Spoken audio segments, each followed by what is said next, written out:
Morning. It's earlier than I usually stream, but I want to get a good amount of time in today.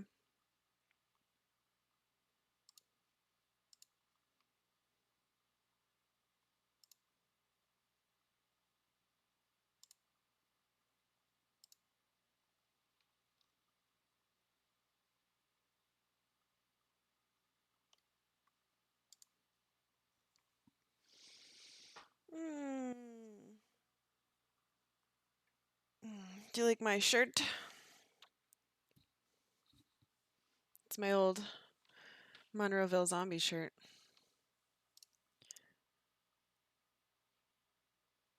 It has been with me for a long, long time. I wanted to be comfy today, since we're playing a comfy game.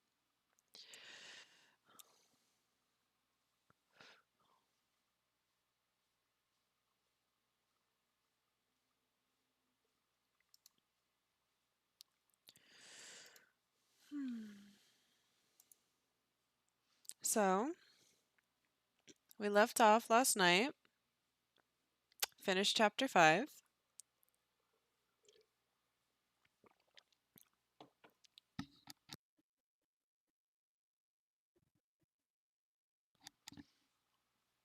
We're dating Naomi now, so that's cool.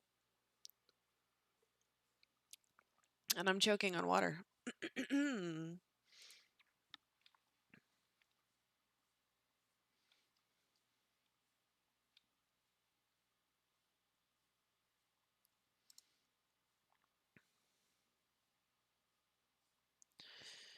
All right.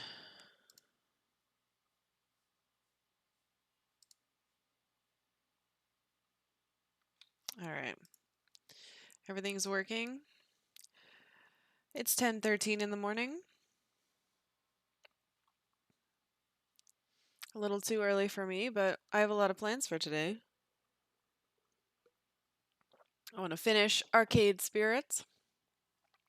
Maybe we start a new game? Who knows? We shall see. Click.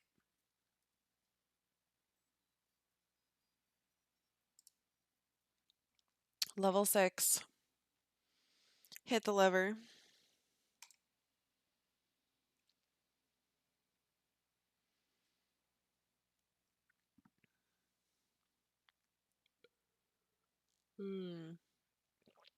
Ugh.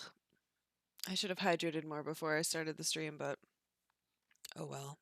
It is the future year of 20 blip blop, and my dream has come true. Okay, let's be honest. If you asked me 2 months ago if my dream involved being the event coordinator at a video arcade, I'd have just stared at you kind of funny. Even now, it sounds ridiculous. But it's true. I'm here, I'm successful, I'm happy. And this is my dream. I'm also creepy. Uncanny Valley.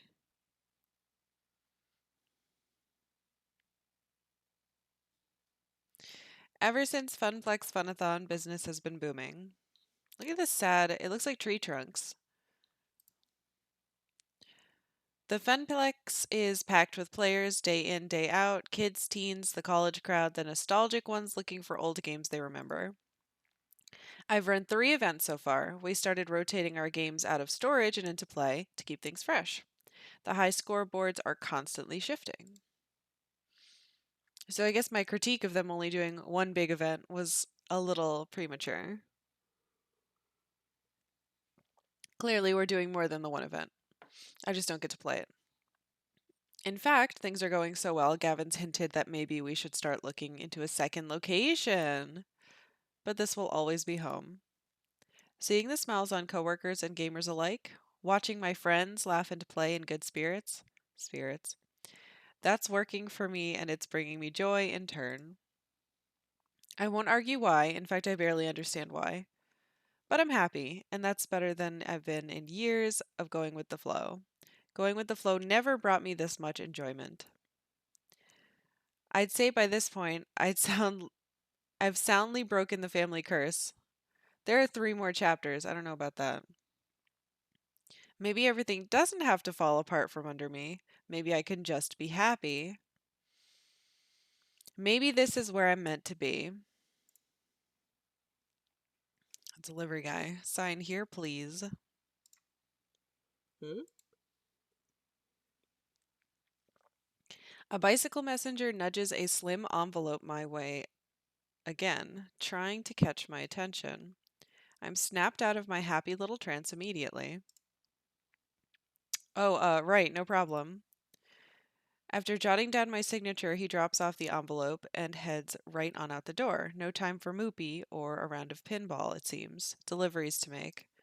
That'd be weird if, like, the delivery person hung out and played games in your store. Don't they have. Aren't they on the job? Curious, I open it up. Karkalla S., you are cordially invited to dine and discuss business matters at Deco's Palace with CEO Deco Nami. Meeting time will be 7 in the evening sharp. You may bring a guest of your choosing. Free Royal Value swipe card available for enjoyment of games prior to meeting. What? I read through it a few more times, trying to parse all the curlicues and swirls and swooshes, although that doesn't clear my confusion of the whole matter. Soon Francine looks up from her knitting, curious about the letter as well, although she seems to already have an idea of what it says. I suppose it's about that time, isn't it? Are they going to try to poach me? Hmm? Time for that fellow to make another attempt at wooing me? Double huh? Rather, at wooing my beloved Funflex. Alright, he's trying to take the whole thing. Let me guess. Deco Nami of Deco's Palace sent you a fancy invitation with all sorts of fancy writing. That's accurate, yes. It's not the first time. He invited my dear Frederick and I over in 1980 to talk about selling the Funplex, and we turned him down flat. Then, in 1990, when home game consoles were poised to take back the arcade crowd, he suggested we sell. We turned him down. Now it's 20 bleep blop, and he's at it again. A gentleman would know when to quit, but he's got tenacity and can't fault him for that. Why would a big time arcade operator like Dekonami care that much about us? We're small time. Oh, please. It's pretty clear.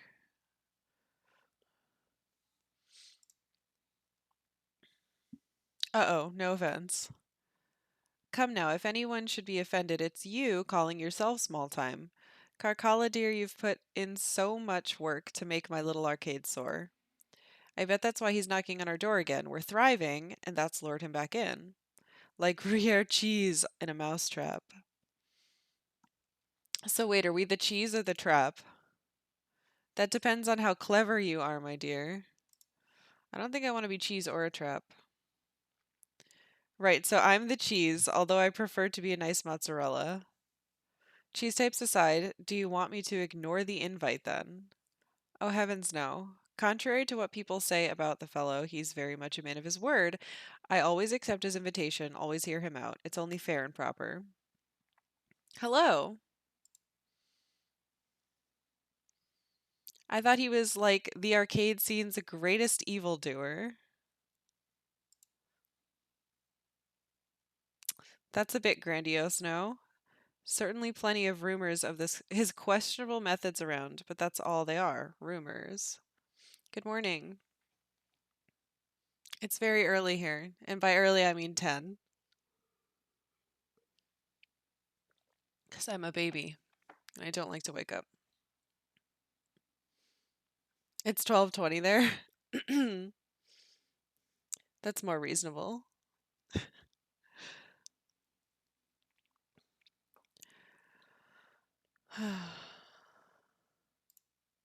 Politeness should be met with politeness. That's how you conduct proper business, and that's what the Funplex is all about. Francine moves to rise from her seat near the ticket desk. but pauses, leaning heavily on the glass countertop while looking straight. She's gonna die. I move to help, but she waves me away.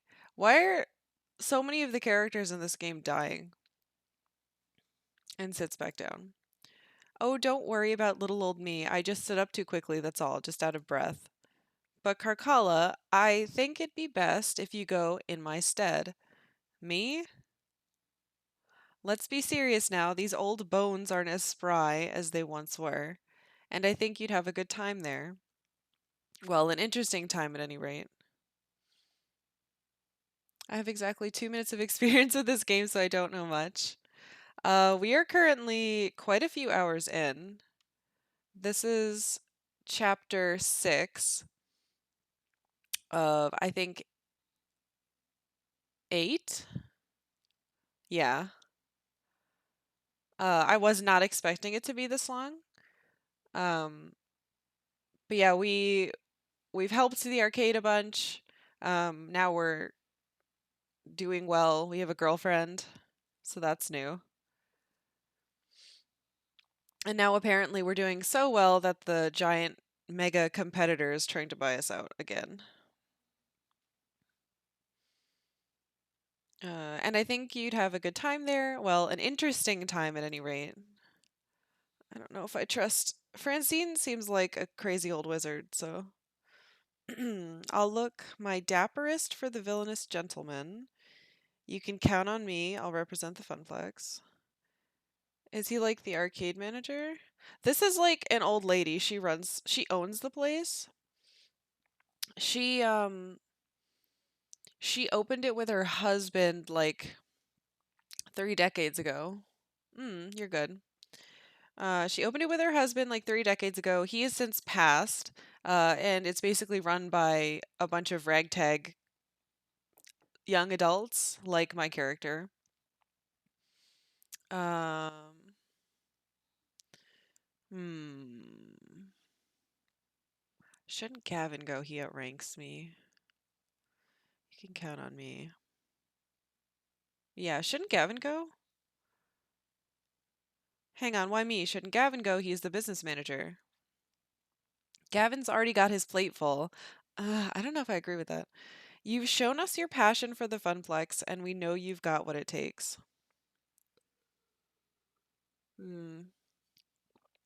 You saw a bit of it at Donnawood, a bit of it at Max, but this is something entirely else entirely. Nothing you can't handle, dearie. Yeah, so we've like bought off auctioned old games, and we went to a Max convention, which was rip off packs. But it was for arcade games instead of like traditional video games. Didn't the invite include a guest as well? You could always bring him if you're that concerned. Yeah, yeah, it was Max East. And there was the indie mega arcade instead of the indie mega booth. It's pretty great. So go there and turn him down. Got it. The slowness of her response is a bit concerning. I trust you to make the right decision for everyone, which is to not sell the Funplex, right?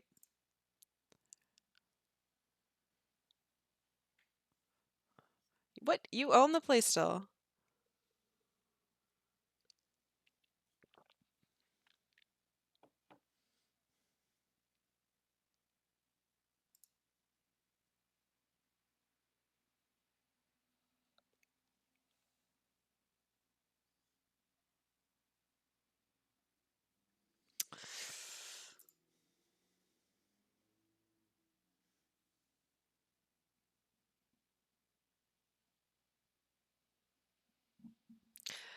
I, this seems pretty dark still.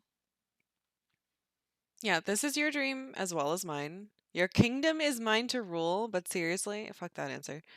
I wasn't trying to take over your home. Yeah. Boop. You're the one that started this place, Francine. You had a dream of a place where people can have fun, relax, make friends.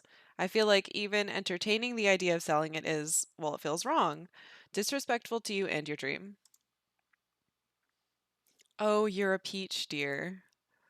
but times are always changing. I'm an old fuddy-duddy stuck in her ways. Maybe the time has come to change how the Funplex does things. We're almost back to the heyday of 1980 Blarp, thanks to the changes you've made. So, I won't say you can't decide to sell if it's a change you think we need to do. Inherit the arcade, start importing Japanese games? Yeah, I wish. That's the real dream. 1980 Blarp. Well, when the characters are reading it, it does like the beep sound, like the sensor bar sound. God, I miss Waka so much. Ugh. Someday, dude. Ugh. I really want. I know we have great arcades in Portland, great compared to like most of the US, but I would kill for one, a proper fighting game arcade, and two, a proper Japanese import arcade. It would be wonderful. Because it's hard. It's hard. A lot of my SNES games can't be Japanese if it doesn't reek of smoke. And has a betting floor. Yuck. That's the worst. The last time we were there, we went into a tiny little arcade in where were we staying? It was in Izu Prefecture, that famous onsen town there. But we just waltzed into like a tiny arcade and we couldn't stay more than a half hour because the smoke was like, oh, so awful. But I played Tetris for a while. That was fun. Please keep an open mind. Yeah, it is horrible. When we went to, oh my God, you like Tetris? Yes, I love Tetris. One of our goals, play Effect one of these days? What's Effect? Oh, Tetris Effect. We call it High Tetris. I'll have to do that. I haven't played a new Tetris game since the Tetris for the DS. I had the European one, uh, and it let you have up to 10 players in multiplayer. And like one of my goals in college was like to get everybody we could so we could all play um, Tetris. And we finally got 10 people one night, and it was amazing. Tetris Effect, the DS one. Oh, the DS one is God tier. Tetris Effect. I'll have to play that.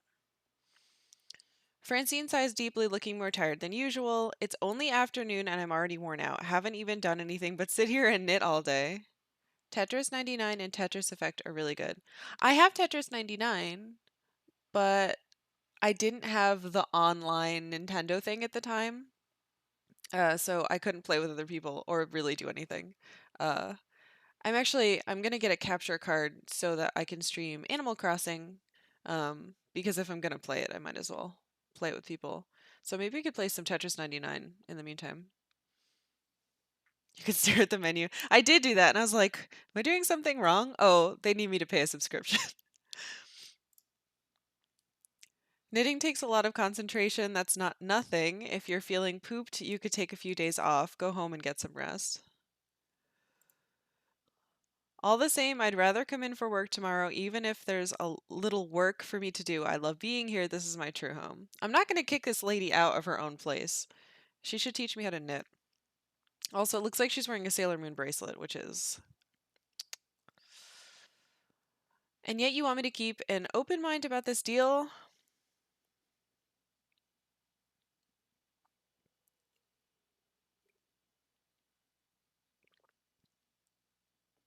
Hmm.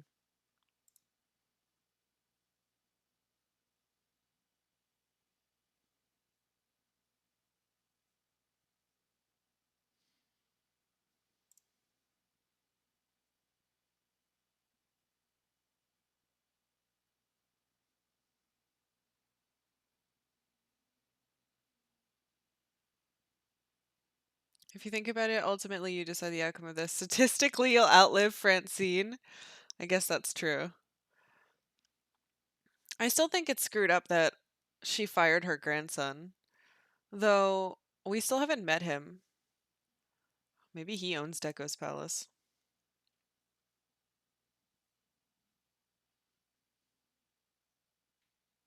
Oh no, Gavin's not the grandson. Gavin is like this buff hot guy who runs all the like hmm, businessy day-to-day stuff.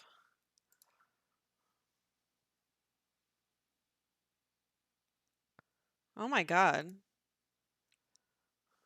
The grandma I never had. You have my sincere thanks. Does this mean I can borrow the car, Mom? I'll defend the fun flex with my life. I don't want to say she's the grandma I never had. That's a little weird. But I will say, fear not, Francine. Your hopes and dreams are well invested in me. I shall defend this funplex we call home to the death. It does seem like she's baiting me into compromise. It's weird. Yes, well, let's hope Dekonami's idea of a hostile takeover doesn't involve knives, shall we? With another deep sigh, Francine eases herself out of her chair. Now, I think I'll take your suggestion and head on home. Well, for today anyway. Ah, she's so gonna die by the end of this. I'll be here bright and early in the morning to hear how things went with Mr. Nami. I know you'll make the right decision. Good night. Be well. There's too much foreshadowing. Make the right decision. Okay. Nope, still not keen to sell out my dream. I'll try to leave my options open and hear him out. Arcades can't stagnate. Maybe change is inevitable. Fuck that. I'm not selling. I just can't see it. If we sell out, well, I've tried so hard. I've gone so far, and in the end, it doesn't even matter. Oh, that's so sad. In the case of my demise, not saying it'll happen, but if it does, yeah. Man, I can't read Linkin Park lyrics without getting sad now. That's what old Karkalla would have said. That everything's going to collapse in on itself, so why get emotionally invested? But new Karkalla grabs onto what she wants with both hands and does not let go. If Francine wants me to hear him out, okay, but I seriously doubt this will change my mind. Now, who do I want to take as my plus one? Ugh, my phone. You want to come as my date? I'm your girl Friday, but I'm afraid you're not my type. My type being USB compatible, of course. Ooh. I sensed you were in a state of deep ponderance and wanted to help. You're thinking of who to take to the meeting. Yeah, I mean, Naomi is the obvious choice. I'm sure she'd have some opinions on Deco's palace.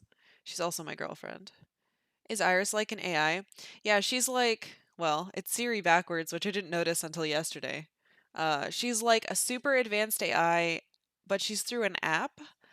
And she like hacked herself to be like the premium version. Um, she does things without my consent a lot and crime. So I'm not her biggest fan.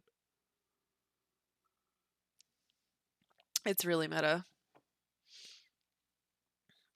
True, as part of the Funplex family, Naomi would be a good pick, but this is a business meeting. You might want to consider widening your options. Naomi will support your decision either way. She's also my girlfriend. It's clear she trusts you. True. Okay, then. I feel like I should take Gavin. Gavin is the person that should be going on this. Naomi can assess the quality of their games, true, but aren't they trying to buy us?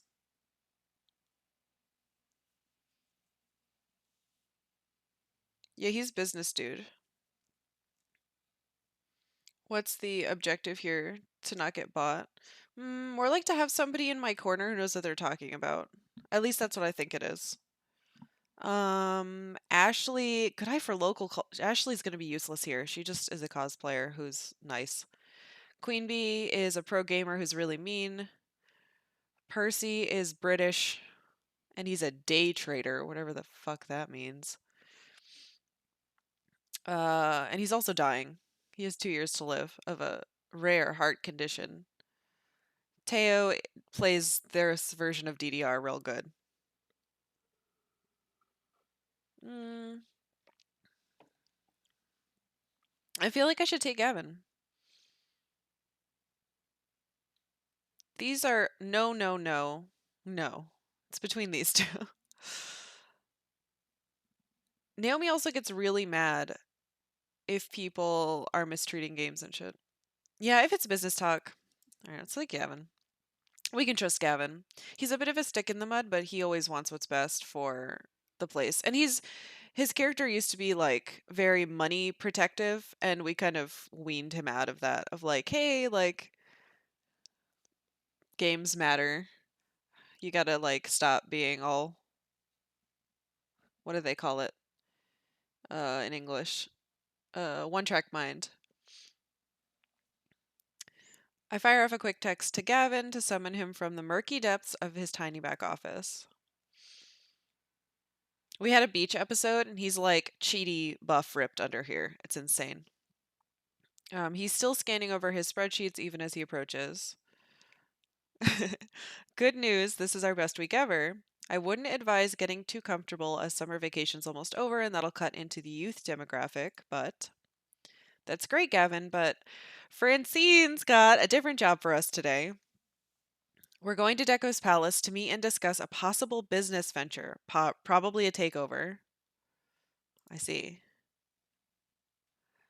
I'd heard he's made overtures in the past. Ironically enough, this may be the ideal time to approach him when we're at our strongest. No, don't betray me, Gavin. If we're to even entertain the notion, I'd rather be in a position of power before entering negotiations. So he wants to be open to it, just like Francine does. But if all he wants is a buyout, well, I'd object on multiple grounds to such a short-sighted idea. Good. Can we do a weasel save? No. I'm being very good. I'm not looking anything up. I'm not safe scumming anything. I'll go close out my files and join you shortly.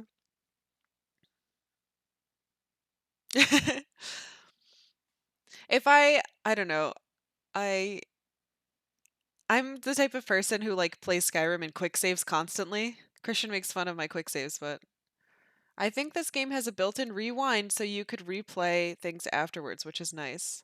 Oh, that's cool. I haven't really touched any of Ooh, that's loud. I haven't really touched any of those options over there.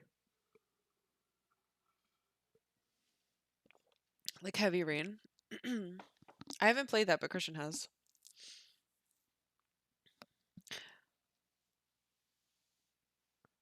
Hmm.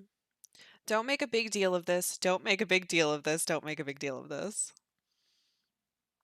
We go there, we snicker at how awful the place is, tell Deco to shove it, go home, and then everything's back to the way it should be. It's going to be fine. Everything is fine. It removes the grind out of trying to find the different routes. Yeah, I heard that you can do that here. Like if you want to romance everyone, you can just do the specific chapters, which is really nice.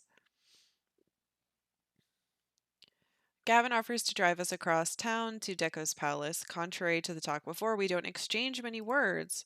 I'm deep in thought, running through all the possibilities of what could happen, and I can't shake this feeling. Hmm. Yeah, a lot of games aren't very.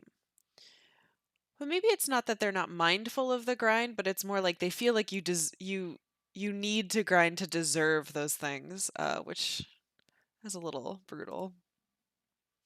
Something is off. Shit.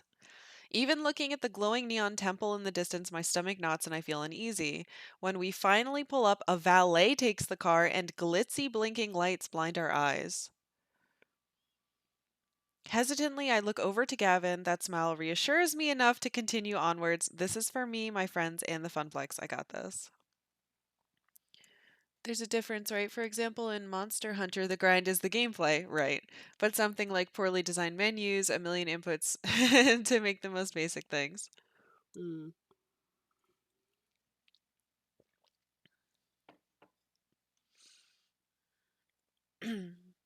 I love Monster Hunter.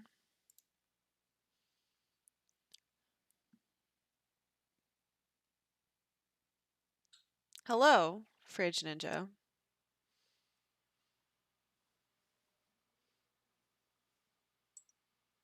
I love Animal Crossing too. Hopefully, the new one gets rid of some of the clunk. It seems like they're streamlining some things, um, even with like the aesthetic. I saw that they changed the clock around to be more legible. So I'm really curious what other quality of life stuff they're changing. All right. I pause momentarily, inhaling the cool air around me, and then open the door.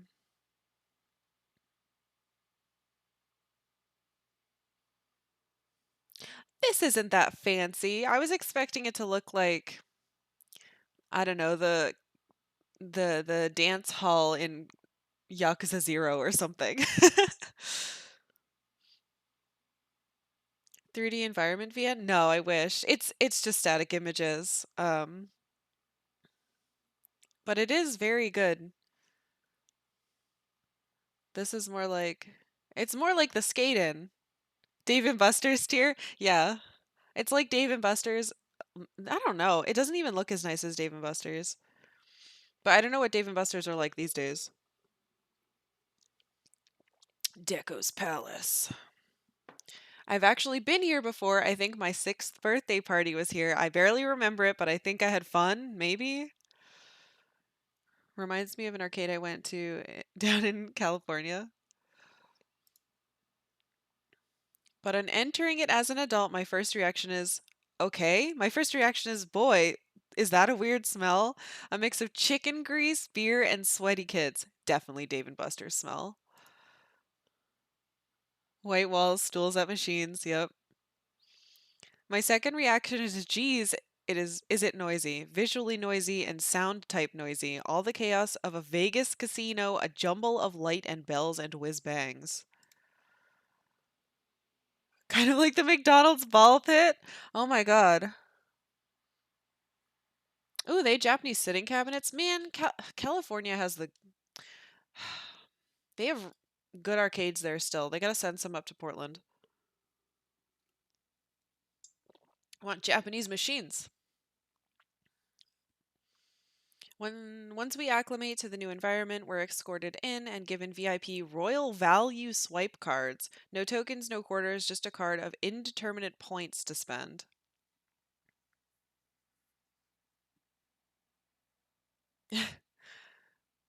I really miss Japanese arcades. Where I live, there aren't even arcades to begin with. I didn't find Melty Blood in arcade down there till the mid late 2000s. I mean, we, I guess we're kind of spoiled here because we do have adult arcades. There's Ground Control and a bunch of there's a bar, Retro Game Bar, um, but they don't really have much in the way for Japanese stuff. It's still all the most popular games that came out in the US. Yeah, Ground Control is good.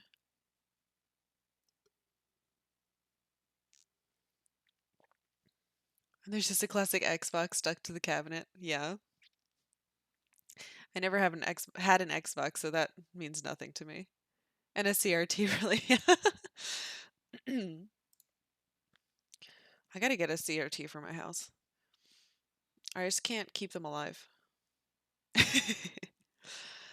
We've got a little over an hour to kill before the meeting. An hour? Why did we come here so early? Time to see what's what at the palace.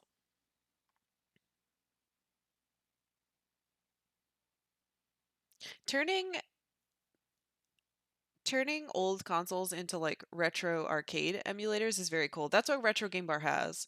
You like sit down at the bar. Well, they have a bunch of CRTs in the back, but you can sit down at the bar and there's like a set of two controllers for multiple systems.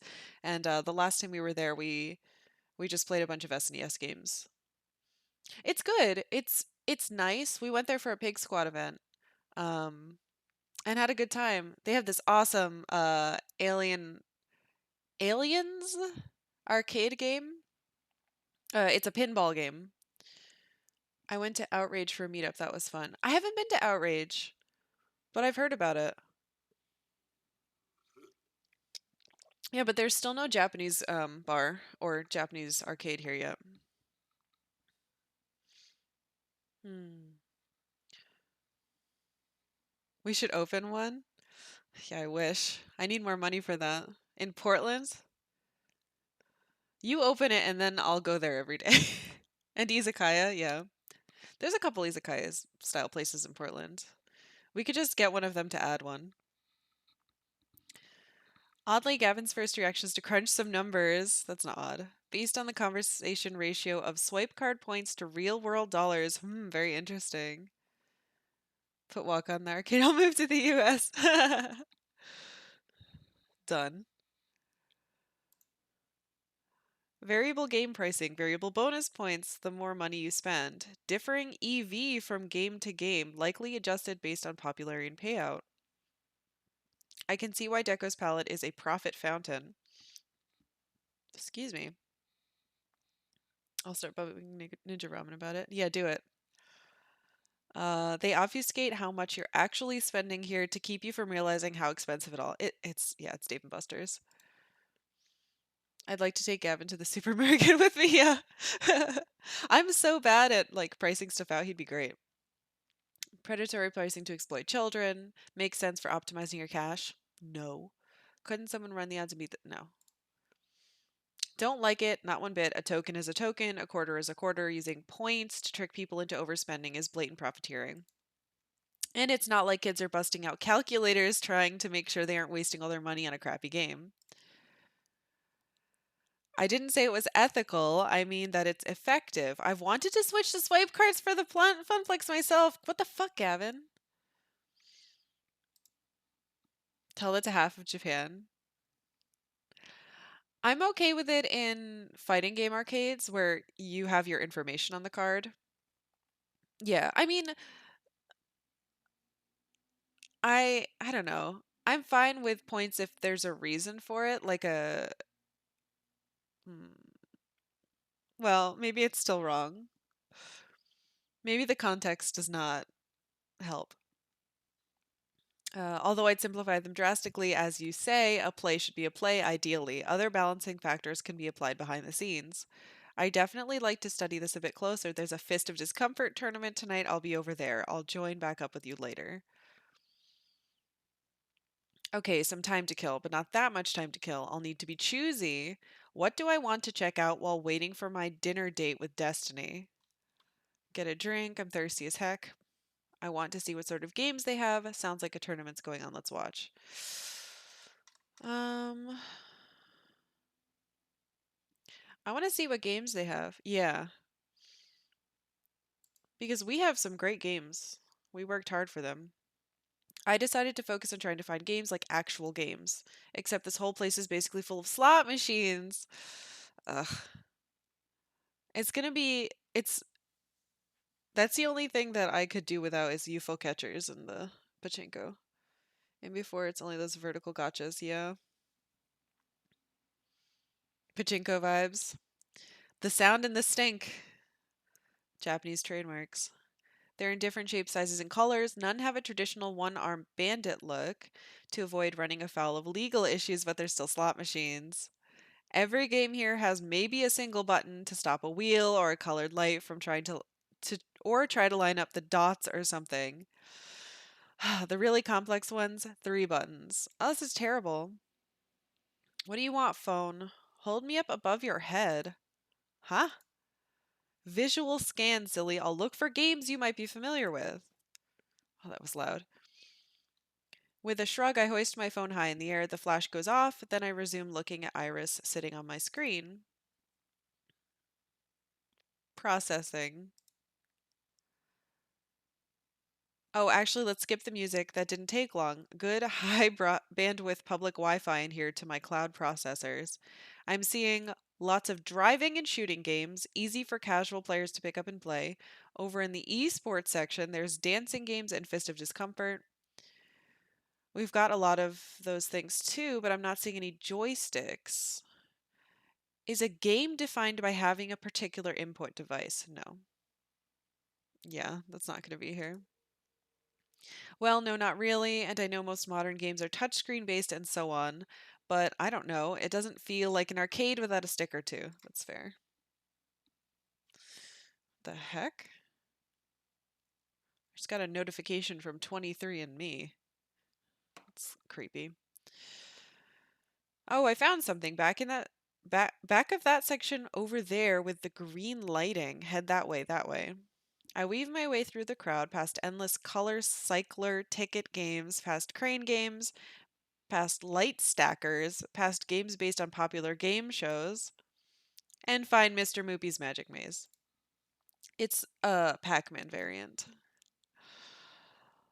I'm going to have to tell Percy about this when I get back. He'll be happy to know there's more than one Moopy in this neighborhood, except. Wait, it's only got one button? No joystick at all? Wait, how do you move? Curious, I swipe my card through the slot and push the button, and Moopy runs the maze by himself, or tries to anyway, before running headfirst into a monster and dying. The machine spits out 3 measly tickets and suggests I swipe again for another try. Oh my gosh. Moopy's Super Maze, created in 2000 and blurp, a company bought the expired rights to the Moopy brand and developed a game of chance with it. What a fucking nightmare. Well, shit, that's weak. Oh my god, adorable, incredibly cute. Amazing design. 100% like. A teenager puts her deco playing card on the cabinet and taps me on the shoulder, drawing my attention. Hey, hey, I'm calling next, Kay. Yeah, whatever, knock yourself out. No, talk to the cool teen! Thanks, thanks. I'm the master of this game, you know, the master. The key is to time when you push the button. You'll avoid the nasties that way. It's not great for tickets. No, not great, but it's moopy, so that's cool, yeah? Old school represent. How can you be a master of a chance game? Apparently, like this. She extends a fist to me, and I look awkwardly at her for a second before I realize I'm supposed to fist bump. Do teens fist bump these days? I've yet to play a real Mr. Moopy's Magic Maze, the real deal. I always wanted to. Come across the street. You should come down to the Funplex. We've got one. I'm the event coordinator there. I'd be happy to comp you a few tokens. We've also got a high score chaser who can offer tips. Strong boomer energy here. I'm not that old. I'm technically a millennial.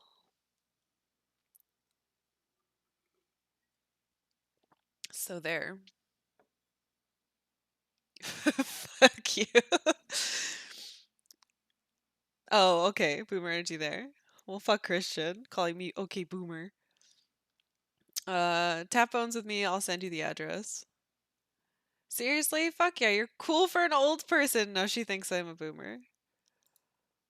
Old? I'm barely 10 years older than this kid, but whatever. Is my character my age then? We clink phones exchanging a business card via Bluetooth. That's fancy. You know, my crew used to go to this great little arcade on the other side of town till Deco's Palace bought it and scrapped all the games. Now it's all kid stuff for kiddies. My hopes for this business meeting now sinking. I'm almost a millennial, missed it by a few years. Yeah, business, yeah. This is a lot of boomer feel. So, did he sell off all the classic games? No, he scrapped them. Trashed them. Saw leftover smashed up bits of Ms. Pac behind the place in the dumpster. Mrs. Pac-Man was one of my first games. I'm like Gen X or Y or something. I thought I was Gen Y and then they extended the stupid millennial dates. So, I guess Gen Y is millennial now. I don't know. It's a fucking shame the way the old man always 86's unwanted games. Guess he doesn't want competitors getting their hands on them. I hate this guy. I just saw that you said, I'll use the internets to engage with the kiderinos. Sounds like Crip. She gives a shrug. Can't say I like it, but what can you do? That's life. Oh, I'm going to do something about it. I mumble a thank you, then wander off a bit dazed. I think I've had enough of the retro game. What is this word? Abattoir? Hold on. I've never seen this word before. This is very. This never happens. I used to have an English language. It's a French word for slaughterhouse. Yeah, slaughterhouse. What the fuck? All right. Oog. Let's get a drink. I'm thirsty as heck. Sounds like a tournament's going on. Let's watch. I'm kind of worried about what's going to happen to me if I get a drink. Are they going to drug me and lock me up in the back of this abattoir. Mm, I'm pretty sure Gavin went to watch the tournament. Yeah, don't. Yeah, I don't want to get a drink. I'm gonna die. There's a lot of hints of death in this game so far. Oh, you hanging out with medieval reenactors. It's cool. I gotta find me um a Ren fair around here. There were two back where I used to live, and it's weird that people don't really go to them here. At least not the people I know. So I'd very much like a Ren fair. Hang out with some nerdy weirdos. Oh, there are two? Three? I know about the fairy one, but I heard it was mediocre.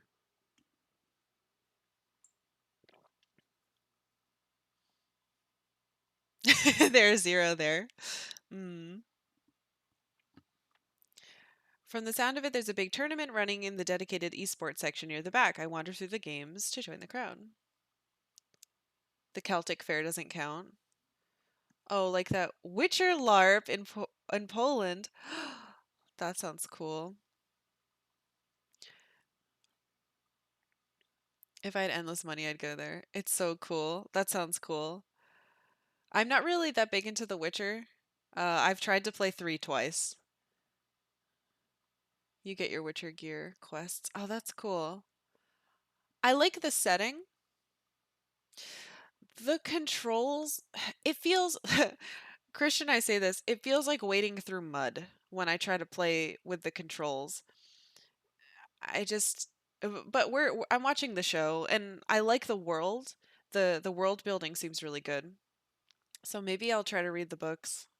I don't know. I really wish because so many people are saying like, "Oh, The Witcher 3 is like my favorite game of all time. It's so great." Yeah, I can't get it to work. There's always the books. Yeah. I might do full world. It's unfortunate though because I usually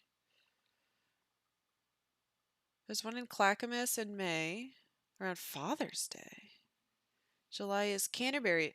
There's a Canterbury fair. Shrewsbury in August. Oh shit. Thank you. Hold on. I'm gonna be really old. I'm gonna take a picture of what you just said so that I can remember about where when and where the the fairs are. All right. Okay, I'll admit to being impressed. They've got no fewer than 10 Fist of Discomfort machines, all of them occupied by players in pro team jerseys and jackets. Yeah, but then I have to remember to. Ugh. Oh, by the way, Fist of Discomfort is like their mix of League, Dota, and StarCraft. SCA is really active in the area. Really? The ultimate cancer? Yeah. They said it was like I also love Hate League. I haven't played it in many years, but I was definitely like very into it from 2010 to 2012. So but yeah, they said it's like a lane a beat 'em up, but there's lanes so you beat 'em up down the lanes, but it's also a real-time strategy game. So that's what it sounds like to me.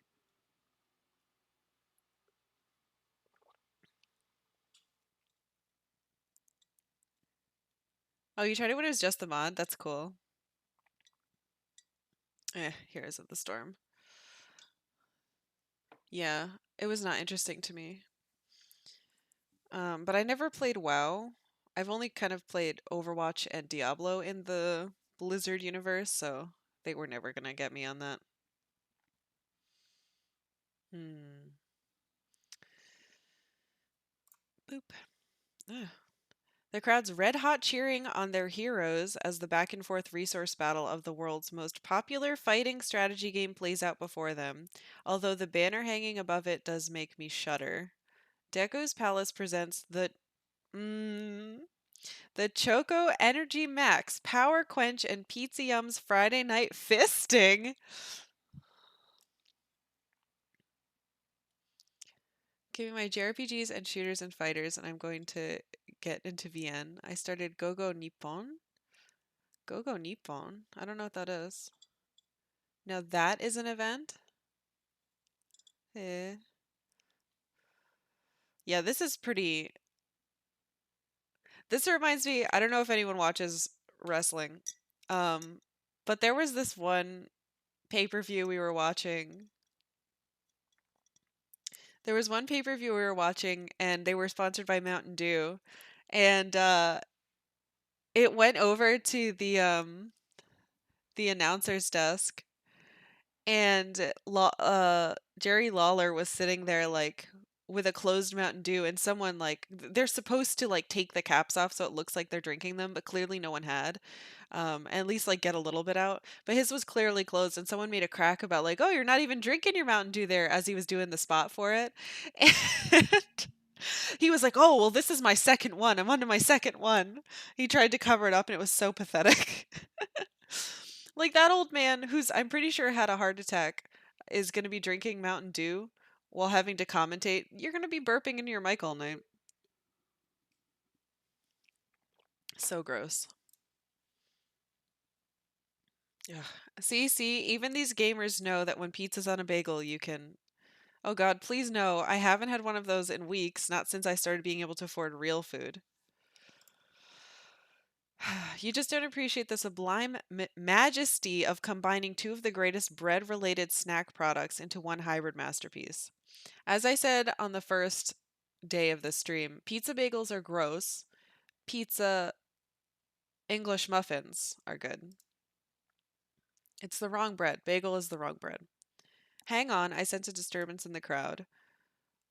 What was that shit? I call hacks. You're a cheater. You cheater. You competitor. Okay, hold on. Two competitors step away from their game, start shouting and shoving each other. I hope this doesn't escalate. And now it's like a full on fight, like an actual awkward grapple and punch fight. Hold on. Hold on. Hold on. Gogo Nippon is a VN that is educational about going to visit Japan, teaches about Suica cards, popular sites to visit. Oh, that sounds cool. When did it come out? I feel like I would have had to review it if it came out in the last 3 years. Or if it's super new, it's not my problem. I don't work there anymore. Yeah, kick his ass. These people are cool looking as heck. Don't take any of that shit from him. Oh, these are a bunch of teens. Destroy that motherfucker. Violent altercation detected. Do you want me to call emergency services? It came out in like 2010, then re released with new content in 2015 and 2016. That's really cool. All text is displayed in both English and Japanese. Also very cool. I would, if you stream that, I would like to check that out.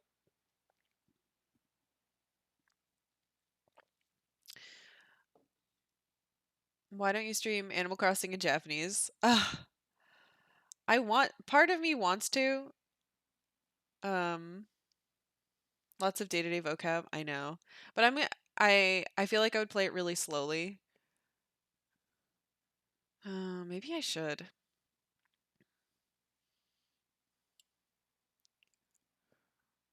Rather than learning the sword of truth, you can learn how to say sofa. It's just sofa.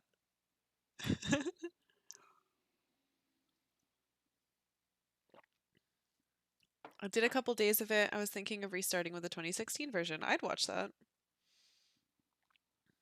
Yeah, maybe I'll play Animal Crossing in Japanese. I'm going to Japan in June, so I finally installed it. I hope you enjoy. I don't know how crazy. A lot of my friends are going to Japan this year, and I've been trying to help them like find accommodations and, you know, I think I'm going to be helping Anna out with some Japanese lessons, but yeah, I don't know. I don't know how crazy it's going to be this year, what with 2020 Olympics and everything. Say in Kashiwa? I've never been there. That sounds nice. You're playing Phoenix right in Japanese? Lots of the turnarounds and stuff change a bit. Oh, good. Yeah, you don't want to be there for the Olympics. Eh? One character's name gets the wrong kanji when written, and that's the inconsistency. That's cool. Your dojo goes over here. I used to go every year with work, but hmm. I've heard Phoenix Wright is like is a really good game to play in Japanese. Good for learning. And you stop the eat your hamburgers Apollo nonsense. I only ever played the very first Phoenix Wright game, and it was in English because like I didn't have access to that stuff. That sounds fun. Deco's Palace has security guards. They should be able to handle this. The two gamers both flail wildly at each other. One swing actually makes contact, blood dribbling down the corner of a mouth. Uh, any second now. Do they just let people wail on each other here? Except the people with black shirts that have security printed across their chests just stand there letting it happen. No one is doing anything to stop this. The crowd is eating it up, feeding off the cutthroat energy. I watched a guy who streams teaching Japanese. He plays JRPGs in Japanese with Japanese subtitles. I think he's a high school teacher in the Midwest. Oh, Japanese Quest. Yeah, I've watched some of that. He was playing did he do Stardew Valley like last year sometime? I'm pretty sure I put that on our Tofugu what's it called? Japanese resource posts or whatever. I don't really follow him, so I don't know. Yeah, I think that was him.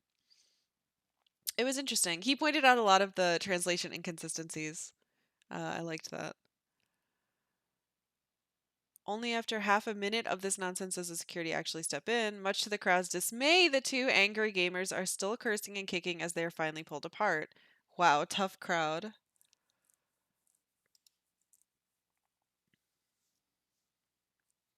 Interesting.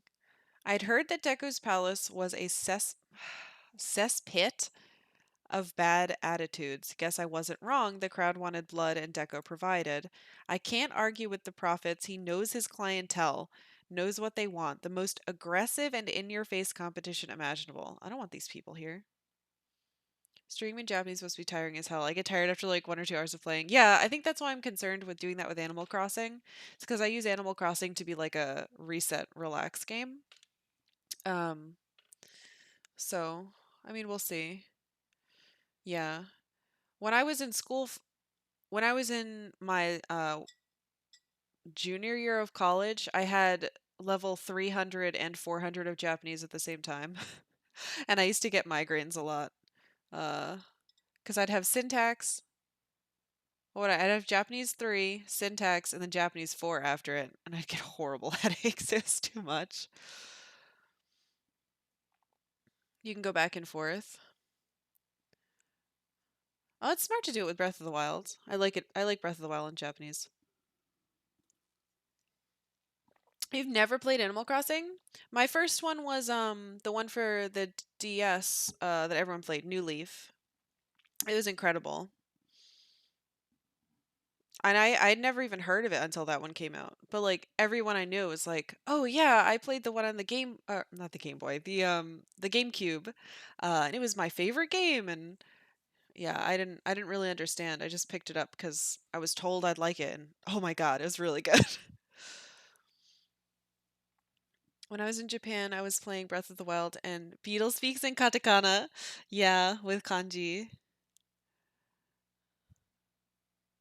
It's cuz he's a weirdo, right? I've been starting to seriously self-study Japanese the last year, so I feel like I'm making good progress. I need more ways to interact with the language to help me get used to it, but I'm not quite ready for conversations yet. Yeah. It's really hard when you're self-learning to kind of get that. So. Gaijin desu kara. Hmm.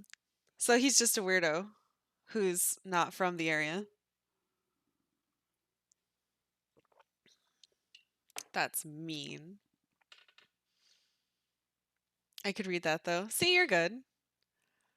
The pronunciation was off.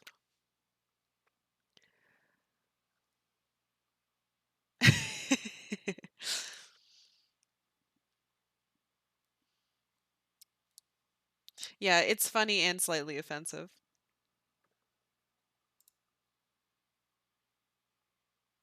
I mean, you should be using a certain Navigator. Just because I don't work there anymore doesn't mean it's not great.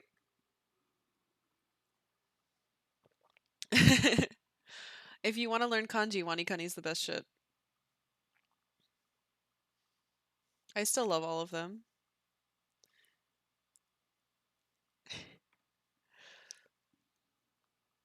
But I question the ethics of it.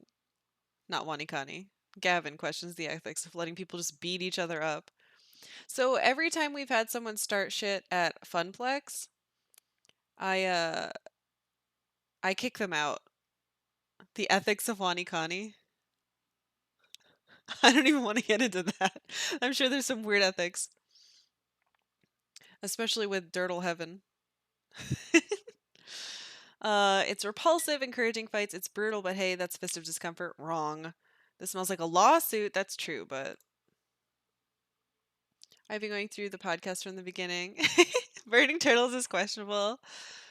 It's not supposed to be burning living turtles. Yeah, let's stick to the game. But I hope you like the podcast. I'm in most of them. So you should like those the best. uh Kind of makes me sick to my stomach. This is pro gaming, not pro hockey or pro wrestling. Why encourage violence? Hey, Two Flower. Two Flower made this game. And it's very nice of them to come in here. Mm. That's just how the office was. I got interrupted a lot. What can you do? It does seem rather counterproductive. I guess they feel it keeps an air of high spirited competition aloft, but at what cost? Personally, I like the way you run events. Clean, no nonsense, fun for everyone involved. I don't think there's much we can learn here. Get your own stream and rock it out. That's what you do, Tabs. Yeah, I guess that's what I do. If you won't let me talk, you're not invited anymore. Agreed. Let's move on. Right? What's next? Actually, the meeting is right around the corner. No more time to explore. Good. I avoided getting drugged to get their creepy drinks. After seeing a little bit what Deco's Palace has to offer, I'm still sticking to the plan. The Funplex is way more kind and caring. Yeah, the Funplex has a way more kind and caring spirit than this place, and I don't see Deco really embracing our ideals. Oh, it's now 7 p.m. sharp. Deco Nami is waiting for you. It's that time already. Time sure flies when you're having fun investigating, fun investigating. I quickly sent a text to Gavin before nervously wringing my sweaty hands together. My hands don't sweat. I have dry hands. Dry like bones. I let the sounds and sights of Deco's wash over me, and I retreat deep within myself. Francine comes to mind as I remind myself of what she told me on my first day. No doubt you'll find yours as well. My dream is having a cute girlfriend who fixes games and playing games and making people happy with games. Is the game muted? Is it? Wait, can you guys not hear anything? Son of a bitch. Oh, shit, hold on. You haven't heard any audio? Oh my god. Christian's supposed to tell me if this shit happens. Hold on, I'm gonna save and restart. Give me a second. My OBS has been having problems. What the fuck, Christian? That's like your only job in here. Aren't you supposed to be a mod? No, that wasn't intentional. I'm sorry. There's like cool sounds and shit. What the fuck? Alright, hold on. Here, let me try something.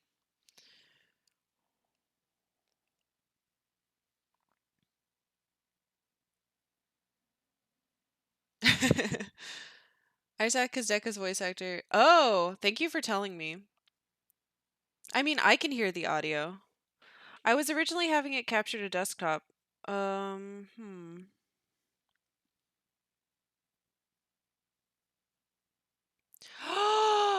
Commander Shepard does the voice.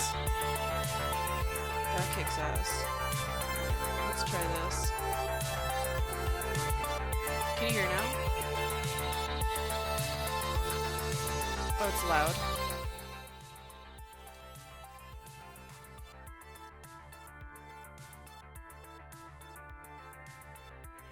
I was using my desktop audio, but it's been having serious issues. Sorry about it being loud. Yeah, I had desktop audio is just not working. I added a separate output. Oh, you participated in Global Game Jam? That's exciting. I did too. It was really fun. What did you do?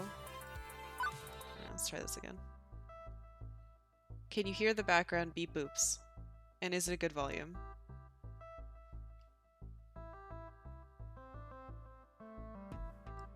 So I can turn up a little. Oh, I'll put it back. Yay, yay, yay.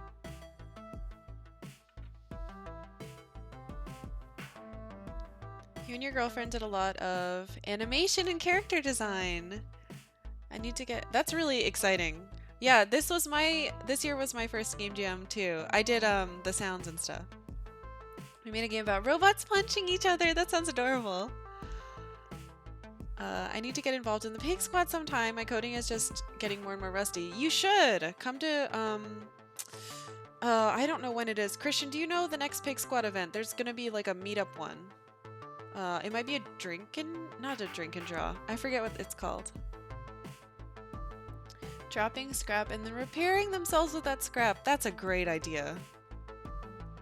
Is it on, did you put it on the Global Game Jam site?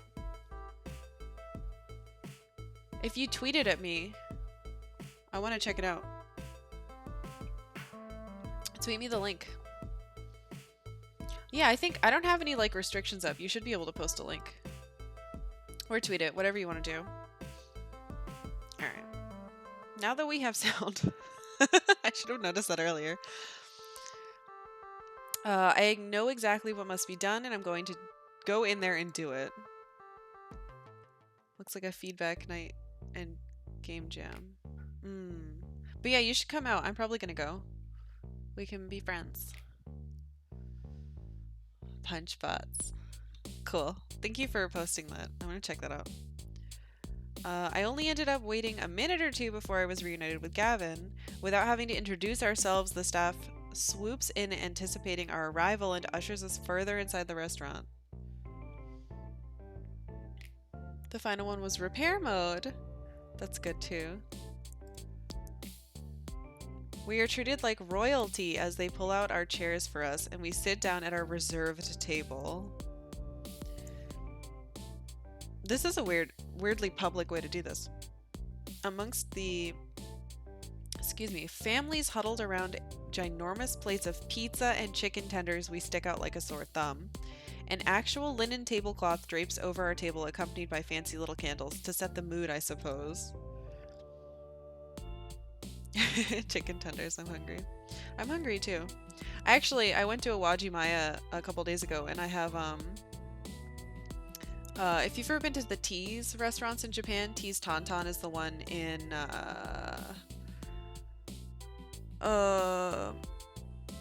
Tokyo Station. They are exporting their ramen now, so I have some of their ramen. Wajimaya is my happy place, yeah. Michael from Tofugu was visiting, and so we hung out and went to Wajimaya. I only spammed Matsuya, Fujisoba, and Sukiya. Sukiya? New ramen. Yeah, I mean it's vegan, which is why I like. But it tastes really good because it's Tantan style ramen that's instant. Alright. A nice bottle of champagne on ice and a carafe of cucumber lime infused water also sits before us. Deco apparently spares no expense, at least not with his special guests. You can eat off the floor in Japan and it'll be good. That's not true. I went to a place in Nara that had like nasty slime noodles. I don't know what I ordered, but it was a mistake. It was like if you put noodles in snot and made it taste like mushrooms. It was so gross. Fancy. Well, as fancy as this place can get. Yeah, it was like the only bad thing I've ever had. It wasn't appetizing. I'm not a slime person. It was like if natto slime was wetter. Yeah, just make it more and wet. Don't be swayed by red carpet treatment. We're here to conduct business, approach this with a calm and rational mindset. I'm just here to support you, don't worry. Actually, I'd say that's my role. Darn it, so much for passing this off on him. But you're the business manager. The invitation was in your name, not mine. I'm here to listen quietly and contribute where I see an opening in the discussion, not to take point. But don't worry, I'm behind you every step of the way. I just saw a video on NHK of a guy walking around Shibuya having foreigners try natto. Yeah, Gavin is really supportive. I was a little rubbed the wrong way with him for a bit, but he's grown on me again. Oh no, do I want to know about your natto experience? Thanks, Gavin.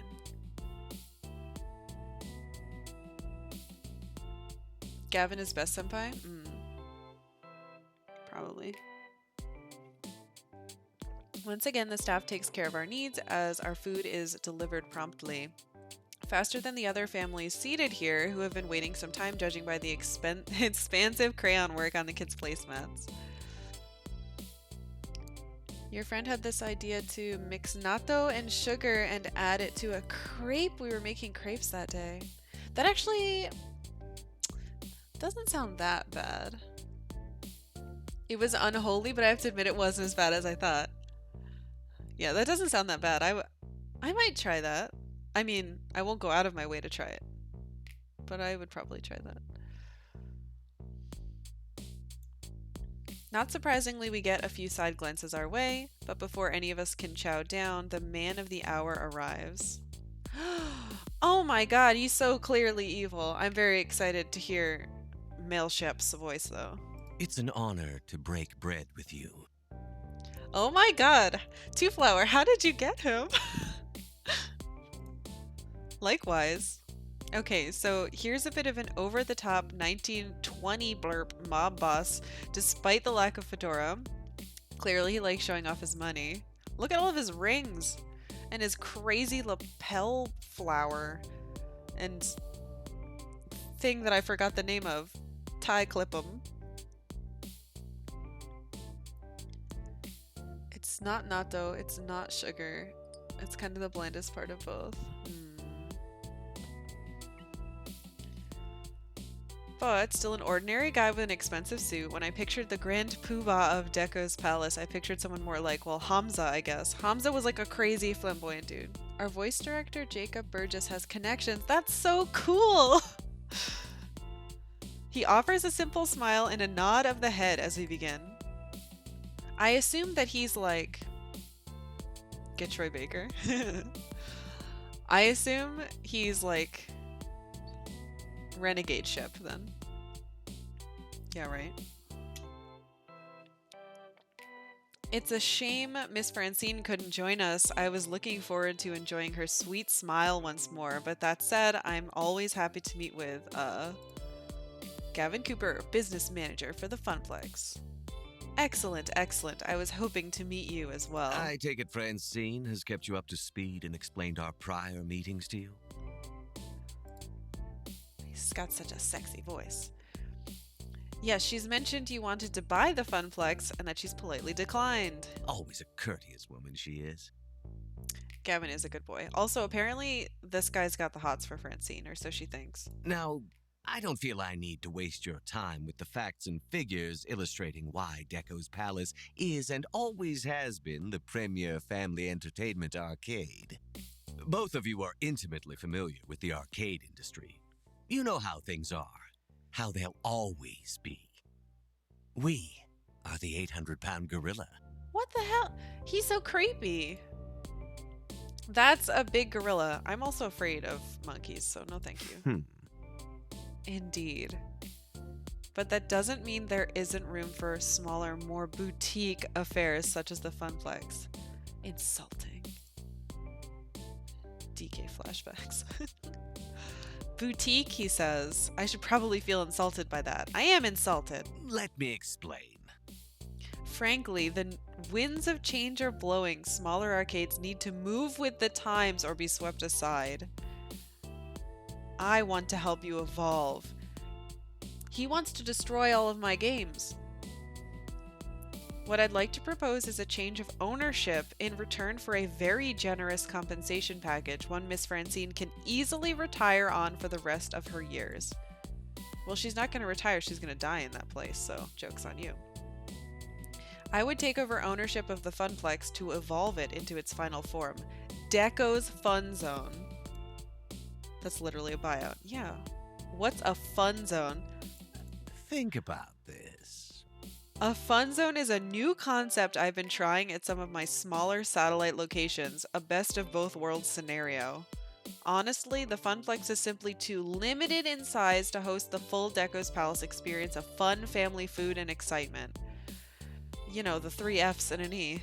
But that's not necessarily a bad thing. Maybe that's the plan. Give the money and loot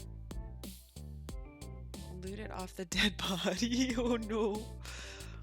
Instead of installing a restaurant or bar, we simply focus on your strengths, your games. You become a game center rather than a palace. We're already a game center. We need to replace some of your outdated machines, of course, bringing it up to speed with our standards of the standards of excellence Deco's Palace is known for. But overall, I think this would be a win for all involved. No, it wouldn't. He'd throw away all our... What about laser tag? Is there laser tag? That's interesting. There doesn't seem to be laser tag in this universe yet. Oh, so we're in an alternate future. I should have mentioned this. We're in an alternate future where the ET game didn't crash the games market in the late 80s and like pork everything up and like devalue gaming and gaming systems and arcades. So we're in a future where that timeline did not happen. And instead we branched off into this timeline where games never had that like huge dip, almost die crash, which is why arcades are like the thing. Yes, the Atari landfill. A gamer paradise, supposedly. He sits back, resting his hands on the knob of his cane. I bet this is amber and there's a tiny mosquito in it. In a world of games, one man has a dream. Fuck. Okay, I have questions. I don't have questions. And I have answers. Let's see if they match up. All right. Yeah, this is my number one concern. I saw Moopy's Super Maze earlier. Excellent. One of our top earners with the 30 to 45 demographic. Oh, I'm in that now.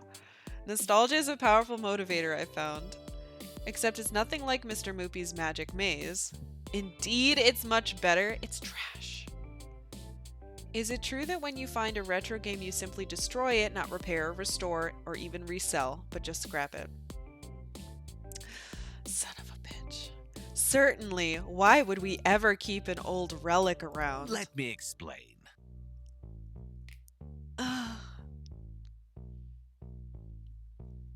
Arcade games are not sacred treasures, they're commodities. He's blatantly evil, right? Back in 1980 Blarp, arcade owners, myself included, routinely junked or converted games. What a fucking sin. And this dude take his company. Bold words for the man who's a relic himself. What a good burn. Have to keep those earnings up. Old machines are not welcome. All they do is eat up floor space. Oh no, Gavin might agree with that. The arcade scene must move ever forward, evolving into new forms. Classic retro IP reborn as new games. Think about this. Oh, true nostalgia could earn a few points off those old games. But the newer redemption games earn 10 times as much. Why bother? That's the same logic that made Apple Get rid of everyday ports. It's true. The sad thing is that based on... Hmm?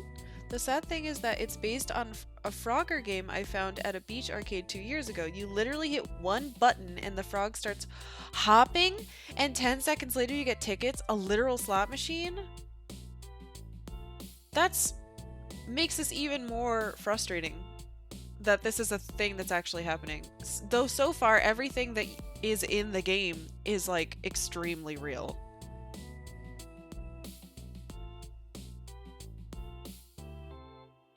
Can you imagine? It's like a rock, paper, scissors fighting game. Press your one button. I can't yell at him? I thought I was be able to be like, you're wrong and you're bad. Tournament seemed a bit unruly. What would happen to the Funplex staff? How much creative control would we have? I don't want to ask... This is concerning to me. We saw a few players fighting over at that tournament. He laughs? Half the reason this game exists is so I can take a big dump on Dave and Buster's. You're doing the Lord's work. I very much appreciate this. Well, it's a fighting game, is it not? As in fighting each other with fists in real life? I take it my crack security team intervened. Eventually, not before blood was drawn. You understand, yes? We take safety very seriously at Deco's Palace. That includes the safety of our security workers. That's not what they're for. You get an opportunity to yell later? Thank God. Can't relate with the Dave and Buster's hate, but I can relate with the salt. Deku is so easily hateable. What a good villain. That's true. Look at his smug face. He's got kick-ass earrings, though. They're instructed not to intervene until it's safe to intervene for all involved. I trust them to make that call. And I'll note, we've not a single legal action pending. Karkalla has proven a capable event manager. I would suggest you listen to her regarding how best to organize a tournament. After all, if we are to enter a partnership, we'd want to rely on the combined expertise we bring to the table, correct? As you like. He hesitated to say correct. His face is rather punchable. Dave and Buster's upset me when Tekken 5 was new. It was $5 a play? Holy crap. Am I not generous? If you have any suggestions for ways we can improve our competitions, I'm all ears, of course. I offer Gavin a quick look of thanks before resuming. See, this is why I needed to bring Gavin. He's got my back. I don't know if I care about this, but I guess we should find out. What would happen to the Funplex staff? New management means new staffing. What about the staff we already have? Good. I firmly believe you have a long and storied career ahead of you in arcade management. I've heard nothing but good things about you from my various field scouts and contacts. It's creepy. The fact that you landed on my radar at all indicates your rising importance in our industry. You should be proud of that. Right? He didn't answer. Okay, but that still doesn't answer my question. What about the others? Well, Mr. Cooper is a capable accountant, so I'm certain he'd be welcome in the new facility. But we can hash out staffing later on after settling on the bigger picture. He's gonna trash them. Scouts? They scout arcade managers? This is my dream.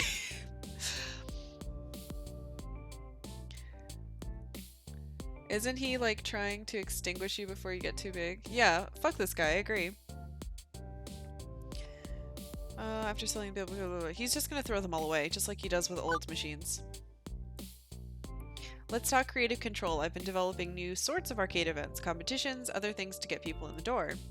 Would we still be able to direct our own affairs like that, even under a change of ownership? Let me explain. Obviously, I value your expertise on these matters. No, you don't.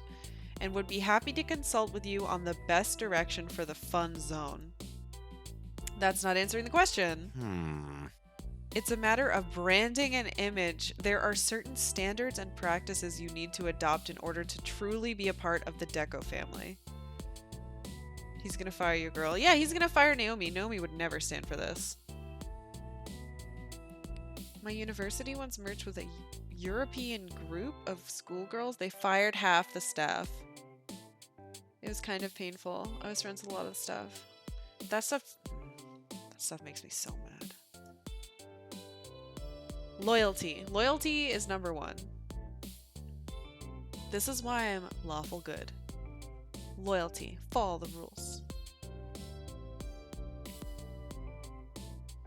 Once you realize that, you'll understand more of how we run these kinds of events. Capital.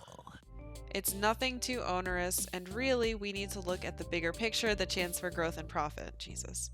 This is like the path that Gavin could have gone down if I hadn't started working here. Don't worry about such petty little things for now. Ugh. Excellent. I suggest we shake on it and set our various lawyers to the task of sorting out the specifics. No! He rises to his feet, extending a hand bristling with shiny rings to shake mine. I'd assumed this was a definite no from word one, and it still feels like a no. Am I ready to shake that hand? Oh, no. Okay. I'm afraid I must respectfully decline. I did say I wanted to tell him off. You know what? Fuck you. Wait, like some time to think it over. Let's see if it... Alright. I should be professional. Expletives. Do it. No, don't get heated. Right. I feel like as much as internal me is like, fuck you. On the outside, if I do that, like you could have cameras in here and I guess get me arrested for swearing. The moment you get mad is the moment you lose. Oh, I know. Tell him to kick rocks. Ghost him. Suck eggs.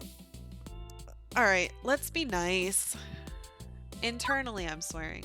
I'll say bad things about him when we get back. I purposely keep my hands at my side so as not to punch, rather than shaking his offered hand. Oh, we get to choose what to say. I appreciate your offer, but I must decline. I can't do this to my family at the Funplex. I wish you luck in future endeavors. I don't want to... The third one, oh ho. There goes your chance to yell at him, oh well. It's so sassy, I love it. Yeah, we should probably be like, sorry. Whatever this is. I'm sorry, but we're not interested in selling the Funplex at this time. I wish you the best of luck in your future endeavors. Thank you for the gracious meal of champagne and pizza. There, simple and to the point. Deco pauses, looking me once over before slowly lowering his hand. I can feel his eyes on me. He's obviously not happy with my answer, but we followed Francine's instructions and kept it professional. So sass. Now I want pizza and some manner of booze. Yuck. The only pizza I like is weird pizza with corn on it or eggs. There is nothing he can do but accept our answer. Unfortunate. I see. He's gonna send his Krogan friends to beat me up. I suppose I should thank you for your candor in turn. It's difficult to find people in this industry willing to show respect to their elders. I'm sure you won't regret this. That's basically what he's saying. I'm not closing the door on the idea of a partnership, mind you, but if you'd like to go it alone for now, who am I to get in the way of that? He's gonna sabotage us. Thin crust pizza is better. As he rises up from his chair, he takes a deep breath in. He turns away for a split second before rounding back and looking me dead in the eyes. But be aware, if we are not partners, we must be rivals. A true villain thing to say. It'll bring me no particular pleasure, but I'm afraid that I cannot allow a rival. I am obligated to bring the full weight of the palace to bear on you. That's a threat. Hopefully, one day you'll realize the error you've made tonight. What a fucker. Watch out, my phone commits crimes without my consent. It might put out a hit on you, and I wouldn't have been involved. He must have a small PP. That's And true. as a sign of respect, Tiny your Beppis. personal offer to join my empire will remain open, so you can escape the inevitable fall of your little arcade. What is wrong with you? Once more, Deco turns sharply on his walking cane. I'm gonna trip him and walks away from the table. Impressive. Impressive! We just got threatened. Aren't you concerned? Not bad, not bad at all. You showed admirable restraint. Thank you guys for helping me be restrained. We made our intentions clear while leaving the door open should conditions change in the future. Thank you. Oh good, Gavin likes me more. More importantly, you protected the dream of your friends. You've done far better than I have over the years. Thank you. Oh, Gavin. Can I breathe now? That was so damn stressful. By all means, breathe. I bet if we were dating, he would give me a smooch. I let out a huge sigh of relief and Gavin chuckles lightly. And now let's make our way back to the Funplex. I don't see any reason to outstay our welcome. Let's unplug some machines. Reset some high scores. With Deco hosting us, we don't have to worry about paying the check. We drop a quick tip on the table for the waitstaff and quickly abandon ship. We scoot out the door, and from there, it's a short jaunt across town, back to home sweet home. Gavin plus keeping it cool was the true combo here. Yeah. Jerks like that expect you to lose your cool, I bet. I mean, how could you be so outwardly evil and not be trying to bait something, right? Yeah, right? It is a nice apartment. I mean, other than the trash and the cracks. As I walk into my apartment, the sheer and utter exhaustion of the day hits me like a brick wall to the face. My adrenaline glands are tapped out, leaving me in a dreamlike lethargy. It's just lived in, yeah. I can't help but sigh as I just stand there, my body too drained to move, reflecting on the evening's events transpired. I realize this day entirely kicked my ass. I was fine. I did my best to not make enemies, but I'm guessing we made a powerful one anyway despite my diplomatic efforts. As I continue to anxiety loop, replaying every moment in my head, something steals my attention. A shimmering beam of hope and happiness, my best friend Juniper. This is my roommate. She's the one who made me download the Iris app. She's sitting on the couch scribbling away in a sketchbook, probably working on some designs for her freelance contracts. She's been so happy ever since leaving that office, and her joy intensifies upon noticing me standing in the room. So, how was work today? Very relatable. Well, it was a day, certainly.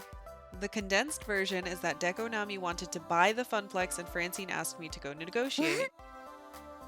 Deco as in Deco's Palace Deco? The one and only. Whoa. She looks so much like a mix of Chibiusa and Black Lady or Wicked Lady or whatever translation they did. Well, how'd that go? I gave him the thanks but no thanks very politely. I mean, he still vowed to annihilate us, but at least he was sort of nice about it and promised me a job after he destroys all I hold dear. Ooh. I wouldn't call that nice. Yikes indeed. But hey, that's a good thing. It means he's scared. He wouldn't have tried to woo you to his side if he wasn't worried about what the Funplex could become. Try to see the positive. That's true. I guess, but it's still worrying. Yeah, you're right. Let's not stand here and drum up a whole bunch of anxiety. That's not going to help with anything. Got it. Why don't you take your mind off things and binge watch some cartoons with me? Tempting, but another night, Juniper. I really need some sleep. Oh, I want to watch cartoons in this future world. Okay, you just let me know if you need anything. I'm here for you. She's very soft. I smiled back at Juniper before retiring to bed. Now you can see how creepy my avatar looks. It's the best I could do. I lay in bed, eyes wide open, staring at the ceiling above me. After trying various ways of forcing myself to sleep, nope, not working. Can't sleep. I hate insomnia. It's not insomnia. Once you start worrying about being unable to fall asleep, the worry feeds in on itself. until you're actively stopping yourself from resting, a vicious cycle. I sigh heavily, feeling the weight of my decision dragging me down. I hope I did the right thing tonight. My phone lights up as Iris's sensors detect conversation. What? You want to chat? She's so creepy. No, I want to sleep, but I can't, so hey. Would you enjoy some recorded music? Maybe something relaxing. Hey Siri. Oh, actually, I shouldn't do that because she'll wake up. Hey Iris. Please play Coheed and Cambria. Portal 2 vibes? Oh yeah. I just can't shake this feeling that I'm standing on a precipice right in front of this big dark hole. Oh, I spoke out loud. Okay. She's not like reading my mind. It's weird because I still think I made the right call, but if I'm confident in that, why do I feel like I'm about to fall? Based on prior personality indicators and inputs, my therapeutic system suggests it's fear of failure based on years of prior examples. Oh my god. What could be more relatable than that? In short, you've got a long family history of everything always going wrong all at once, Murphy's Law, so when things are going right, I'm expecting to fail anyway. But worrying about it won't actually change the situation. Whether you sleep or not doesn't affect the outcome. So my suggestion is to get some rest, deal with problems as they come. Therapy, $200 a pop. Iris, harsh but free. If you just don't worry about it, then you're not worrying about it, right? She's right. I mean, intellectually, I know she's right. But knowing something is true and feeling it to be true, well, those are surprisingly different things. Iris off. Iris offline. Okay, but remember, you're a good person and deserve to be happy. Thanks, creepy phone. My phone goes back to sleep. And I do not. Is it wholesome or is it creepy? It's like a mix of both. Some hours later, my body just passes out on its own. I vaguely recall my alarm going off a few times, but under protest of its mistreatment, my flesh refuses to submit to its siren song. Meaning it's nearly noon when I finally rouse, having completely overslept and missed half a day of work. Oh my god, that'd be a nightmare. In a panic, I get dressed and hop a late bus to the Funplex, grumbling all the way. That never happens to me because my anxiety follows me in my sleep. And if my body feels like it's oversleeping, it'll wake me up.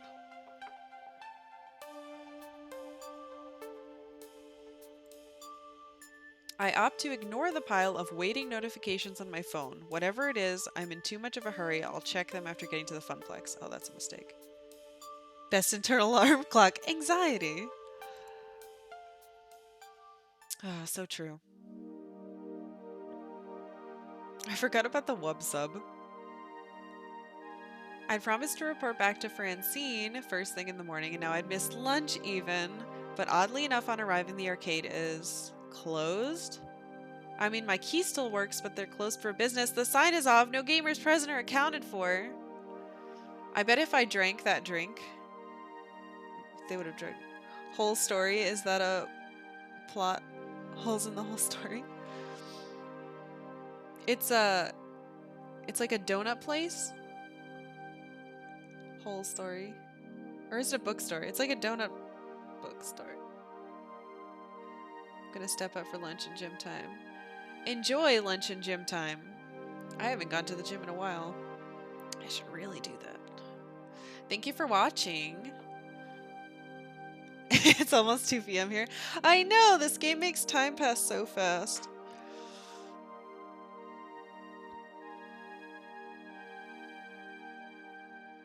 Aw, thank you. Yeah, please lurk. I'm trying to, like, make this a thing and all.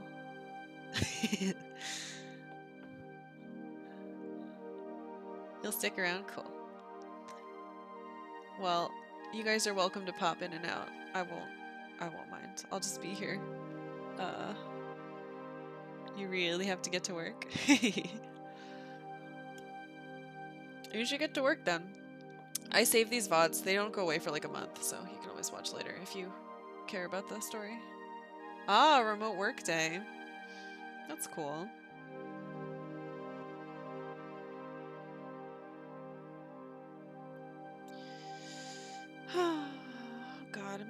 This place has been, like, attacked. It's fun because I write and you answer. It's surreal. I'm pretty approachable, I think. I mean, if you ever emailed into, Tofugu or Wanikani, I responded in like a couple hours, so I think I've always been pretty reachable. I quickly look around for some familiar and hopefully friendly faces. Oh my god! What? And only find dark expressions and tears? My stomach starts to knot and I feel the color drain from my face. Oh my god, you know what? It's more about respecting your privacy rather than not having channels to contact you. Well, I appreciate that, thank you. But you're always welcome to chat while I'm streaming. I'm doing that on purpose, so. I think the old lady died. Either Percy died or Francine died. My stomach starts to knot and I feel the color drain from my face as I see their downtrodden and gloomy expressions, tears welling up in their eyes. Naomi quickly dabs her face, hoping I won't notice. What's going on? We turned Deco down last night. Why's everybody so... I fucking knew it! It's Francine! Immediately a dark pit swells in my stomach. She passed away last night in her sleep. I'm told it was very peaceful. This can't be happening, this can't be happening. Oh my god. The news hits me like a slap to the face, my hands shake and my lower lip quivers. I try to say something at first, but words can't form due to the lump in my throat. Family. She told me I was family. Oh my god. And now she's gone. Naomi and Ashley look to me, their beacon of hope, wanting and wishing for me to make this all better. I'm not sure anything I can say will ease our sadness. Heck, I'm not even sure if I can formulate full sentences at the moment. I take a deep breath, drawing all matters of strength from tips to toes. I look at them with empathy in my eyes before opening my mouth. I was chastising this game for having boomer writing, but it's actually super relatable. I take it back. I know! So much. It's because you popped in so late, I think, and for like the part that was supposed to be weird. I'm Gen X, my dude. It's because of the context. Like if you came in at the beginning, there were so many like surprisingly relatable things. But you're surrounded by boomers like the rest of us. Okay, alright. Okay. Okay, so I can't do these options because I usually don't answer like that. She was an amazing person. We need to fight on in her honor or I have no words. Alright, this isn't helpful. Let's do... yeah. 25. Are you... I looked this up last night because Christian and I hadn't... were debating it. Apparently, millennial is 19... if you were born in 1981 to 1996. So 81 to 96. If you're in between there, you're a millennial. Before that is Gen X. Borderline millennial, 94. Yeah. Just barely in there. Francine, she was a wonderful human with an even more beautiful heart. She had many happy years with her husband Frederick, decades spent here at the Funplex, doing her best to make everybody smile and have a good time. I wish she could be with us now. And I can't help but smile when I think of how great a life she led, how happy she'd be with how it all turned out. Let's remember her how she was. Beautiful. Francine will be missed. Thank you. I miss her so much. If Francine was here, your words would have made her so happy. Knitting her heart out. Ooh. Naomi emits a ragged sigh, a slight tinge of anger entering her sorrowful voice after. Maybe it's for the best she's not alive to see what happened today. What? More happened? Before I can get an answer, my attention is drawn by two people emerging from the back offices. I turn my head to see who it is. With everything going on, I barely noticed that Gavin was missing, and as he approaches, the disdain on his face is easy to read. It's settled then, apparently. Oh my god, did she leave the place to her shitty grandson? I thought she would have left it to me. Or Gavin. In light of Francine's passing, our legal owner is now... Good morning, employees of Deco's What? Fun Zone. Are you kidding me? But we turned you down. There wasn't a sale. The confusion on my face is obvious. This makes no sense. I have no idea. Did he kill her? And look toward Gavin for guidance. I've studied the transaction paperwork. It's legitimate. As of Francine's death, and according to her last will and testament, all her properties transferred to her surviving daughter, mother of Francine's grandson, who was fired from the Funplex shortly before your arrival. Capital. Needless to say, he was quite excited at the idea of selling the place.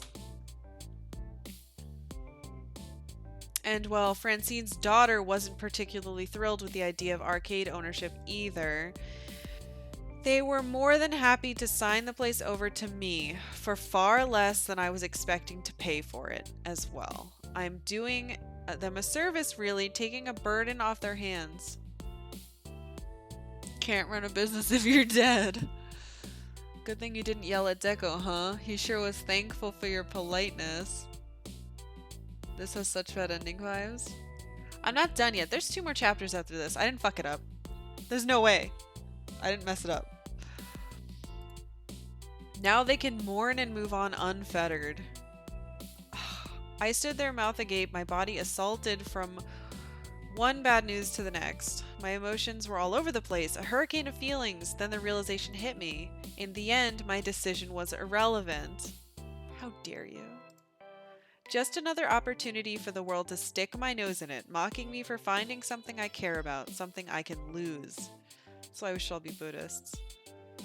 The universe dangled a little dream of hope in front of me, even let me pretend I could make a difference out of sheer cruelty. Telltale Games, is that you? No, they're dead, didn't you hear? I did everything I was supposed to do. I was polite, I was careful, I turned him down without starting a war. Trying to start a war. But he got what he wanted anyway. Now, obviously, we'll be closed today to allow time to mourn our former owner. I still have deep respect for Miss Francine. I owe her that much. What a fucking douche. I'll also close the arcade on the day of the funeral to allow my employees to attend. Those hours will not be deducted from your paychecks. Oh, how kind. Now, I realize the timing is a bit awkward, but I need to make a few announcements of personnel changes. Ew, you're not even gonna wait? Oh no. Miss, oh, look how fucking good her shirt is. And she has a Sailor Jupiter pin. She's so great, and she's my friend, and he's gonna fire her. Miss Wolf, I'm afraid we really have no need of a costumed mascot. I've been considering phasing them out of my other locations. There's no time like the present. What? Oh wait, but what if this turns into a retaliation history? That'd be pretty cool. Wait, did you just fire me? Gavin, can you just fire me like that? Ashley. Let me explain. Firing is much too harsh a word. I prefer the term your services are no longer required. Ashley keeps a proud face as tears roll down her cheeks. I step over to console her as Deco continues on. Not Naomi. Naomi rolls her eyes, fully expecting this to come after Deco let Ashley go. Why am I not surprised? Behold my not surprised face. Miss Fairchild, while you're formidable with archaic technology, I don't feel you're a good fit for the modern games at Deco's Fun Zone. I have to let you go. Fuck you. That's my girlfriend. But friends, it's not all bad news. Mr. Cooper, you've proven a capable accountant, and I'd be happy to offer you a I quit. Yeah, Gavin! Fuck yeah, Gavin. Pardon? I quit. I think not. If there's no room for Naomi or Ashley's dreams, mine ends here as well. As you like. The goodest boy. Now, as for you... I think we got off on the wrong foot last night. I didn't adequately express the many advantages of working for my organization. I'm willing to offer you something few others get. A second chance. Oh my god. I'd like to keep you on as the Fun Zone's general manager. Oh, absolutely not. Throw a punch. And then I only see two options. So I'm not going to punch him. I'm not going to punch him. I'm not going to punch him.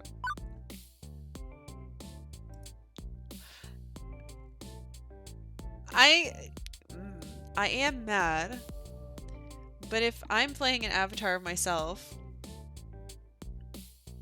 I would not punch.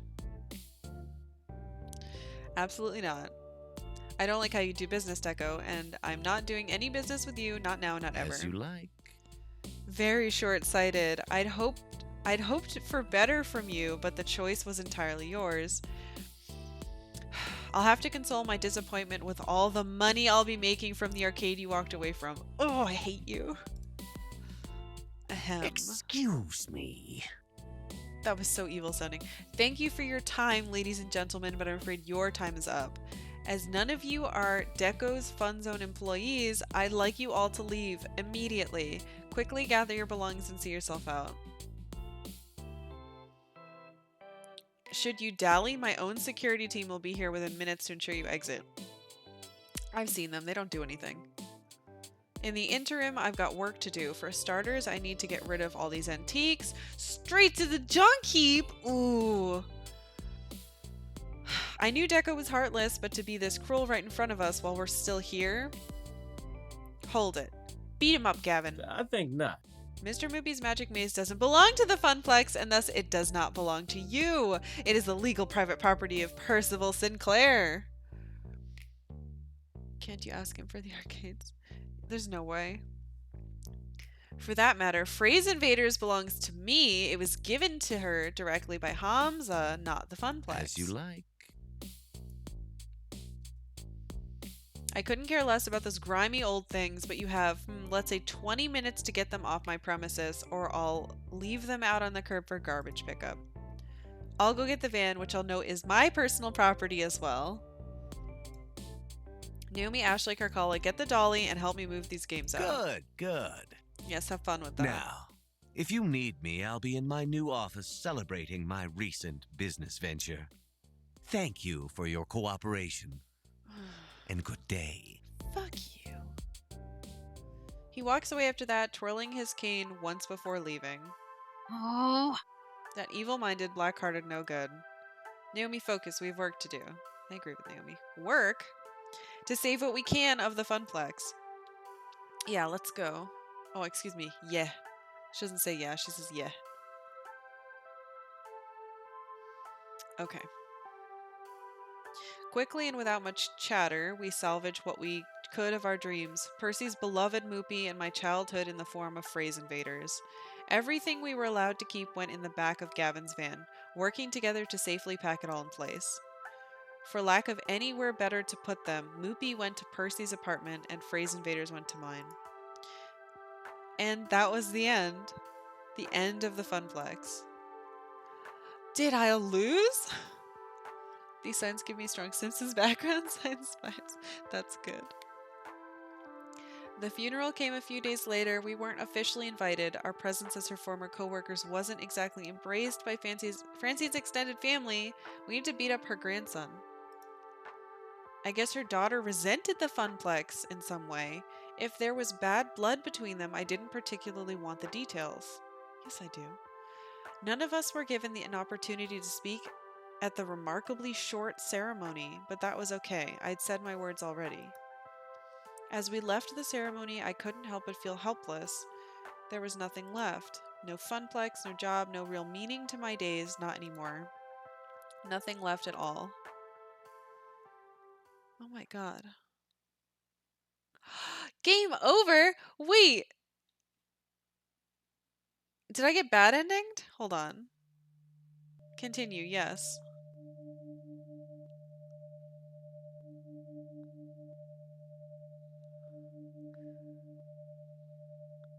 Profile 237771. Karkalla has not accessed account in 7 days.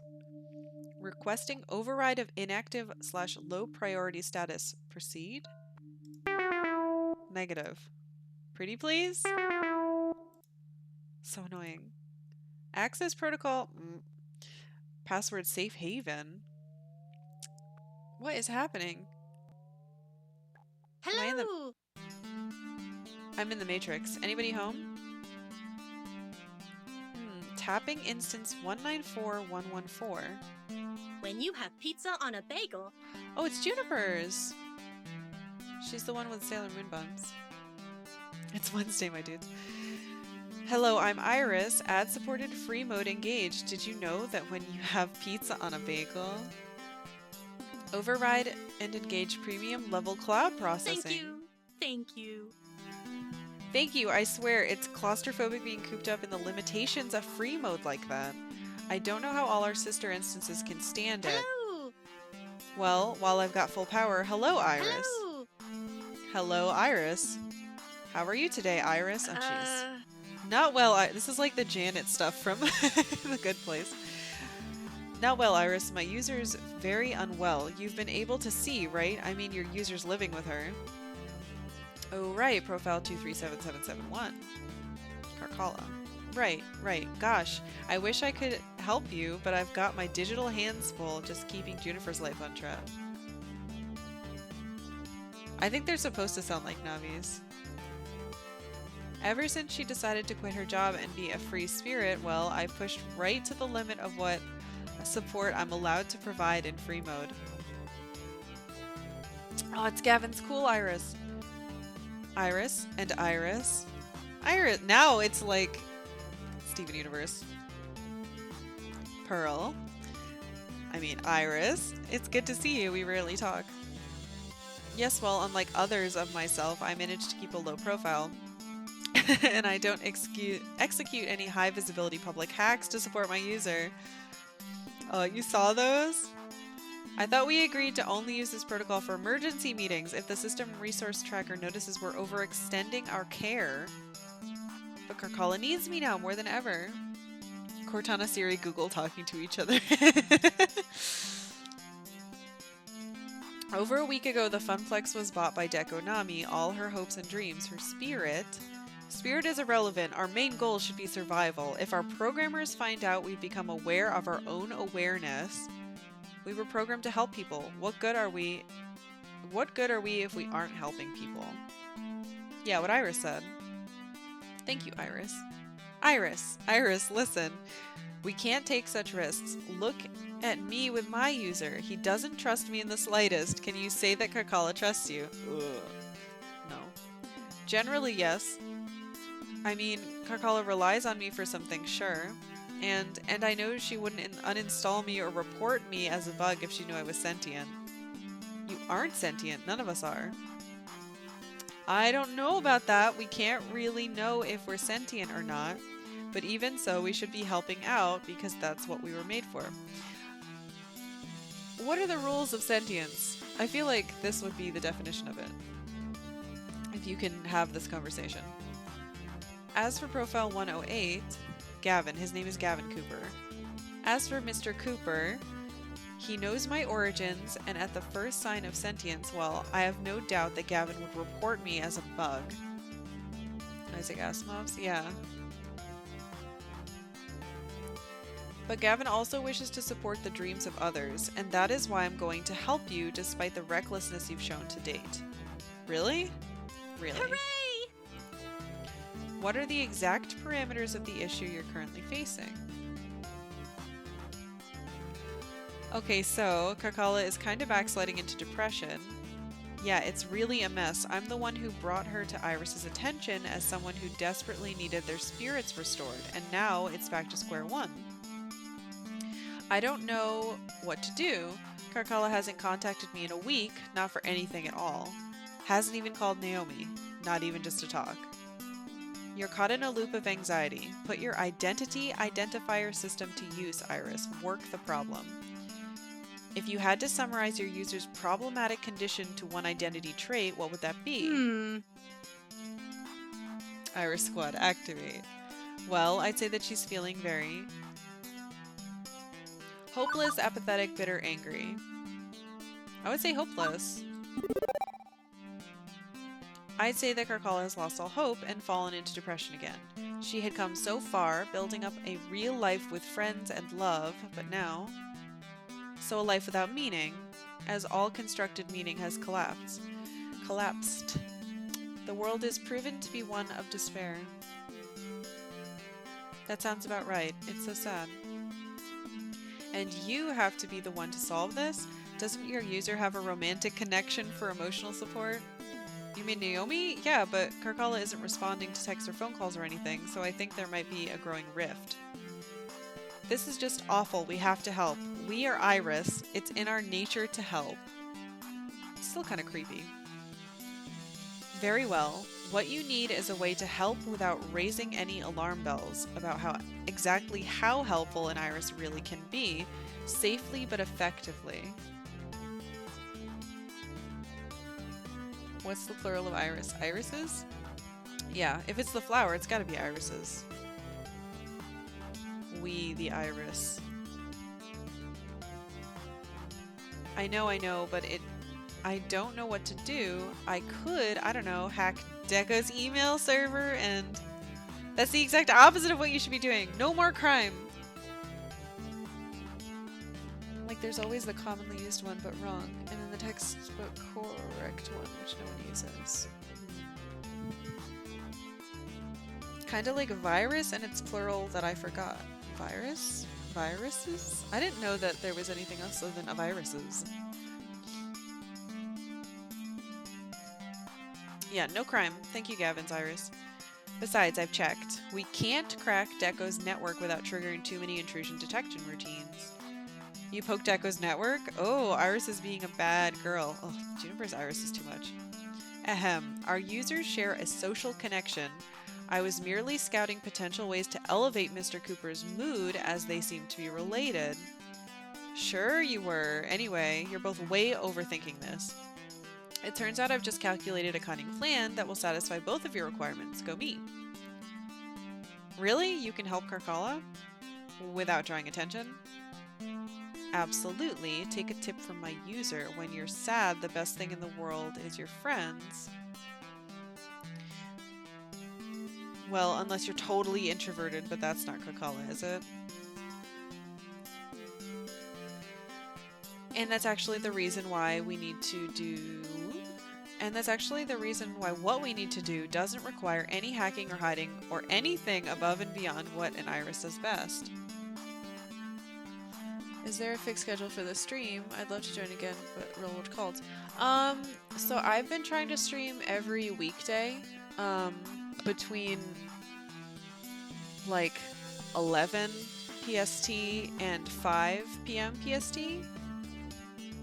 But today I started early because I knew there was a lot more of this. So yeah, anywhere between 10 and 5 or 6.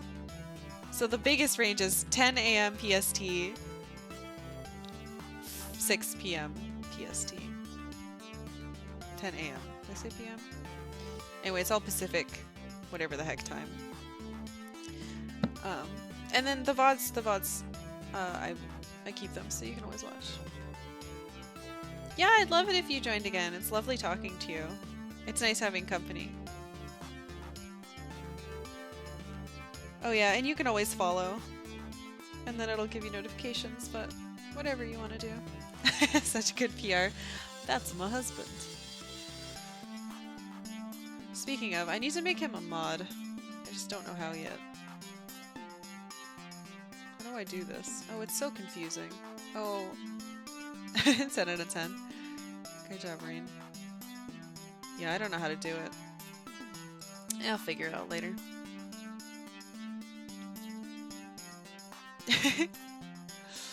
But thank you for joining in today.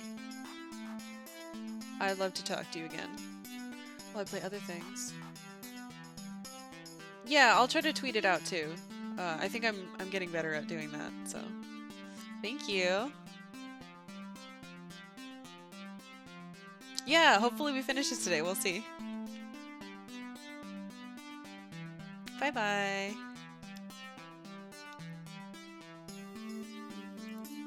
Okay. All we need is a few calls to the right people. A few arrangements. Here's what we're gonna do. I'm gonna throw me a weird party.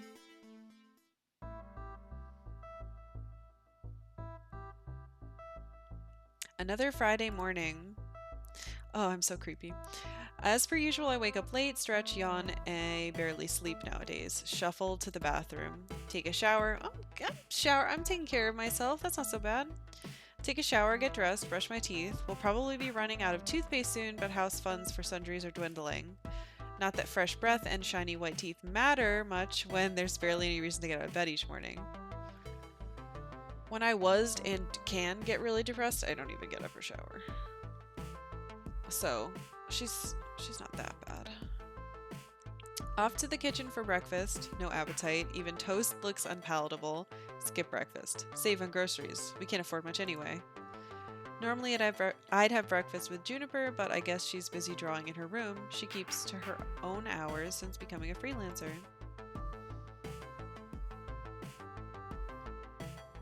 Although, depending on whether or not she has any contract work, we've been simultaneously unemployed at times this week. Alright, Phrase Invaders is just in here. After breakfast, I settle in for some Phrase Invaders. I may as well, it's right here in the living room, taking up space. Been playing a lot of it lately. My fingers rapidly bash out the words on the screen, gunning down invader after invader. I'd hazard my words per minute gone up quite a bit this week. Even if my wrists hurt from playing Phrase Invaders hours and hours every day.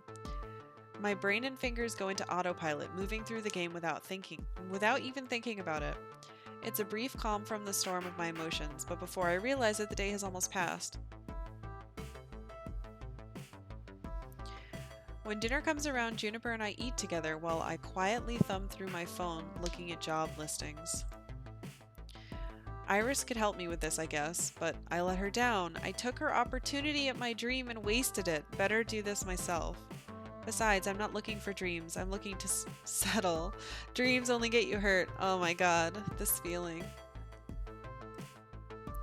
The S family curse. I knew this would happen. Nothing good ever lasts.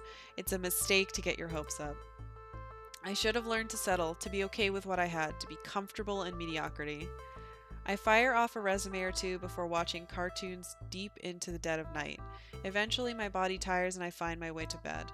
Just another day. This is too relatable.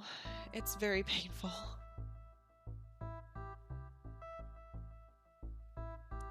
Another Saturday morning. As per usual, I wake up late, stretch, yawn. I barely sleep nowadays. Shuffle to the bathroom. Take a shower, get dressed, brush my teeth. We'll probably be running out of toothpaste soon, but house funds for sundries are dwindling. Ah! I can't take it anymore. Alright. Ah! I did it. I did the sound. Oh god, the sun.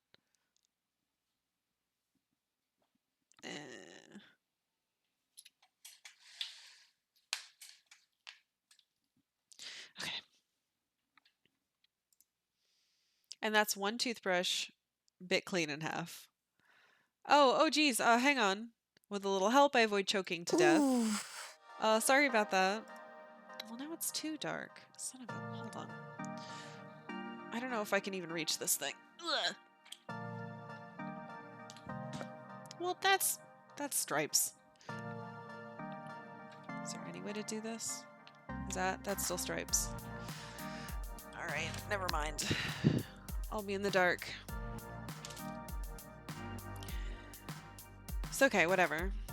No, not whatever. It's what something. It's something ever. You're in a rut, like seriously, deeply, madly, mega in a rut, and it's driving me batty having you mope about the place like this. I'm not moping, it's a rough patch, that's all. I know, but this has been hard on you, and I've been patient, but you can't just keep going on like this. A knocking at the apartment door distracts us from the topic at hand. I'll get it. Some kind of scheme. Weird, I don't think we're expecting any deliveries. Hey, guess who's here? Hello. It's my girlfriend. And the two of them just waltz right into the bathroom with my mouth still frosty with toothpaste and unwashed for a week pajamas on my bod. Hey. Oh, don't freak out. I've seen you in worse. I mean, I wear, like, sad gray sweatpants and sweatshirts all day in this universe, so. Listen, are you two free today? I'd like to invite you out to lunch. It feels like ages since we last spent some time together. It was the funeral. Right. Anyway, Juniper, you want lunch, right? Definitely. Of course. Sweet. It's settled. We'll all head out for a nice afternoon. We'll wait just outside for you to get presentable. More presentable than that. But guess there's no avoiding it. Best I can do is play along, try to be good company for Naomi. It's unfair to keep pushing her aside like this. I switch from pajamas to actual normal clothes, even if my actual normal clothes could probably double as pajamas, and get ready to roll out. The three of us pile into a bus, taking off for destinations unknown. Unknown to me, at least. They clearly know where we're going. I'm not particularly talkative on the way there and painfully aware of it. I feel awkward, like I should say something, but don't know what to say. So Juniper carries on a conversation with Naomi, the two of them content to chirp away without me. And you can tell it's not really the New York subway because the signs aren't in Helvetica. That's the telltale mistake. That it's just like Vancouver or something. I try several times to join in the conversation, but when I open my mouth, the words aren't there. I'm lousy company, aren't I?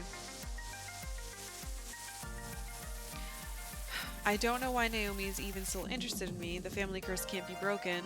What if this is as good as it gets? What if there's really no hope? Naomi deserves better than this hot mess of a person she's tied herself to. Eventually, we arrive at our destination, a little arcade-themed restaurant, combining games and alcohol and dining into one tiny package. Hold on, I think the sun's finally... There we go. Back to normal. Here we go. Unusually excited to be going to some rundown little dive, Juniper hurries on in without me, dragging Naomi with her, and I'm left all alone in the parking lot. With a shrug, I open the door and enter the darkened locale.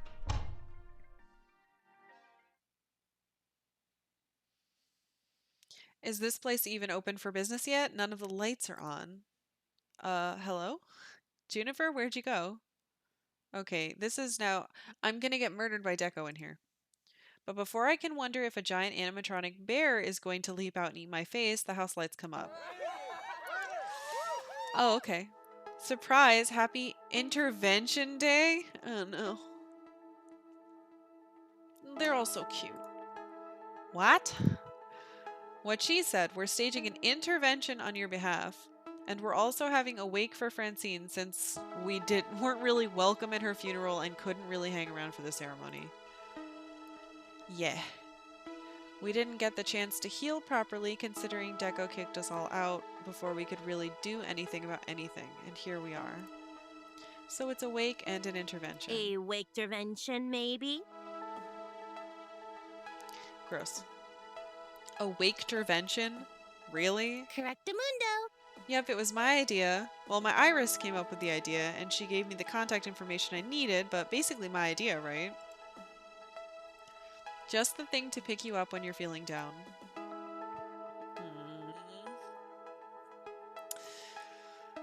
Really, seriously, kid, you've been a damn sad sack ever since things went to shit. Which I get, believe me, but it ain't healthy. So we went ahead and rented out this place for the afternoon. With what money? To bring the family back together. For you, for Francine, for all of us. Actually, this dude's rich. And she just got... Look at her new jacket! That's cool. Now that you know why we're all gathered here today, let's get this party started. God damn it, Teo. Teo drags me into the group of my friends, positioning me at the head of it all. Leaving me a little bewildered, honestly, but trying to defend myself all the same. I don't need an intervention. This is just how things work with the S family. We don't get to have nice things. The universe hath decreed it so. Then we defy the universe, and we're going to help you defy it too. BFFs for life. So one by one, we're going to tell you how awesome you are and exactly why you're so awesome. I'm gonna cry. And by the end, you'll be feeling a lot better, hopefully. I let out a sigh, settling in. I owe it to them to sit and listen. They're my friends. Naomi more so than that, even. And I know I've been lousy company. I'm not so far gone as to deny that fact. Fine, lay it on me. I'm listening. Oh no. Allow me to begin then. When you first entered the Funplex, I had my doubts, but I'm a naturally suspicious person, and thankfully these doubts were easily disproved by your skill and enthusiasm. You came looking for your dream and found it. I swore to protect that dream, and that promise is what brought me here today. And on your very first day, you went headfirst into the most chaotic situation the Funplex could have offered, a birthday party, and you did so without hesitation. When a disruptive parent was screaming at a child over something that wasn't his fault, you stepped right in and dealt with it. Again, no hesitation. Impressive. Even the issue of stolen tickets, a touchy problem to deal with when children's emotions are on the line, was dealt with effectively. Yeah, I won't tolerate stealing in my arcade. Since then, you've become an event manager without goading, without prompting, showing great ambition. You turned the Funplex's fortunes around, giving your all to promote it. You made your dream a reality. For years, I was supposedly in charge of the Funplex, but really all I accomplished was shuffling numbers around. You are the one who helped it soar. And for that, you have my thanks. You are an exceptional individual. The fact remains true regardless of whether you can see it for yourself. Me next. Oh, this is... I'm gonna get fucked up from this. When I came to you wondering if I should leave that job I hated, you told me to follow my dreams. You gave me great advice, and I've never been happier. I followed suit and chased my own dream. You inspired me. Hello. Hello. Ben and Matt, my favorite characters. Are we fashionably late? Ben? Matt? In the flesh. Ooh, what if? Unless this world is a vast simulacrum. Simulacrum? Simulacrum.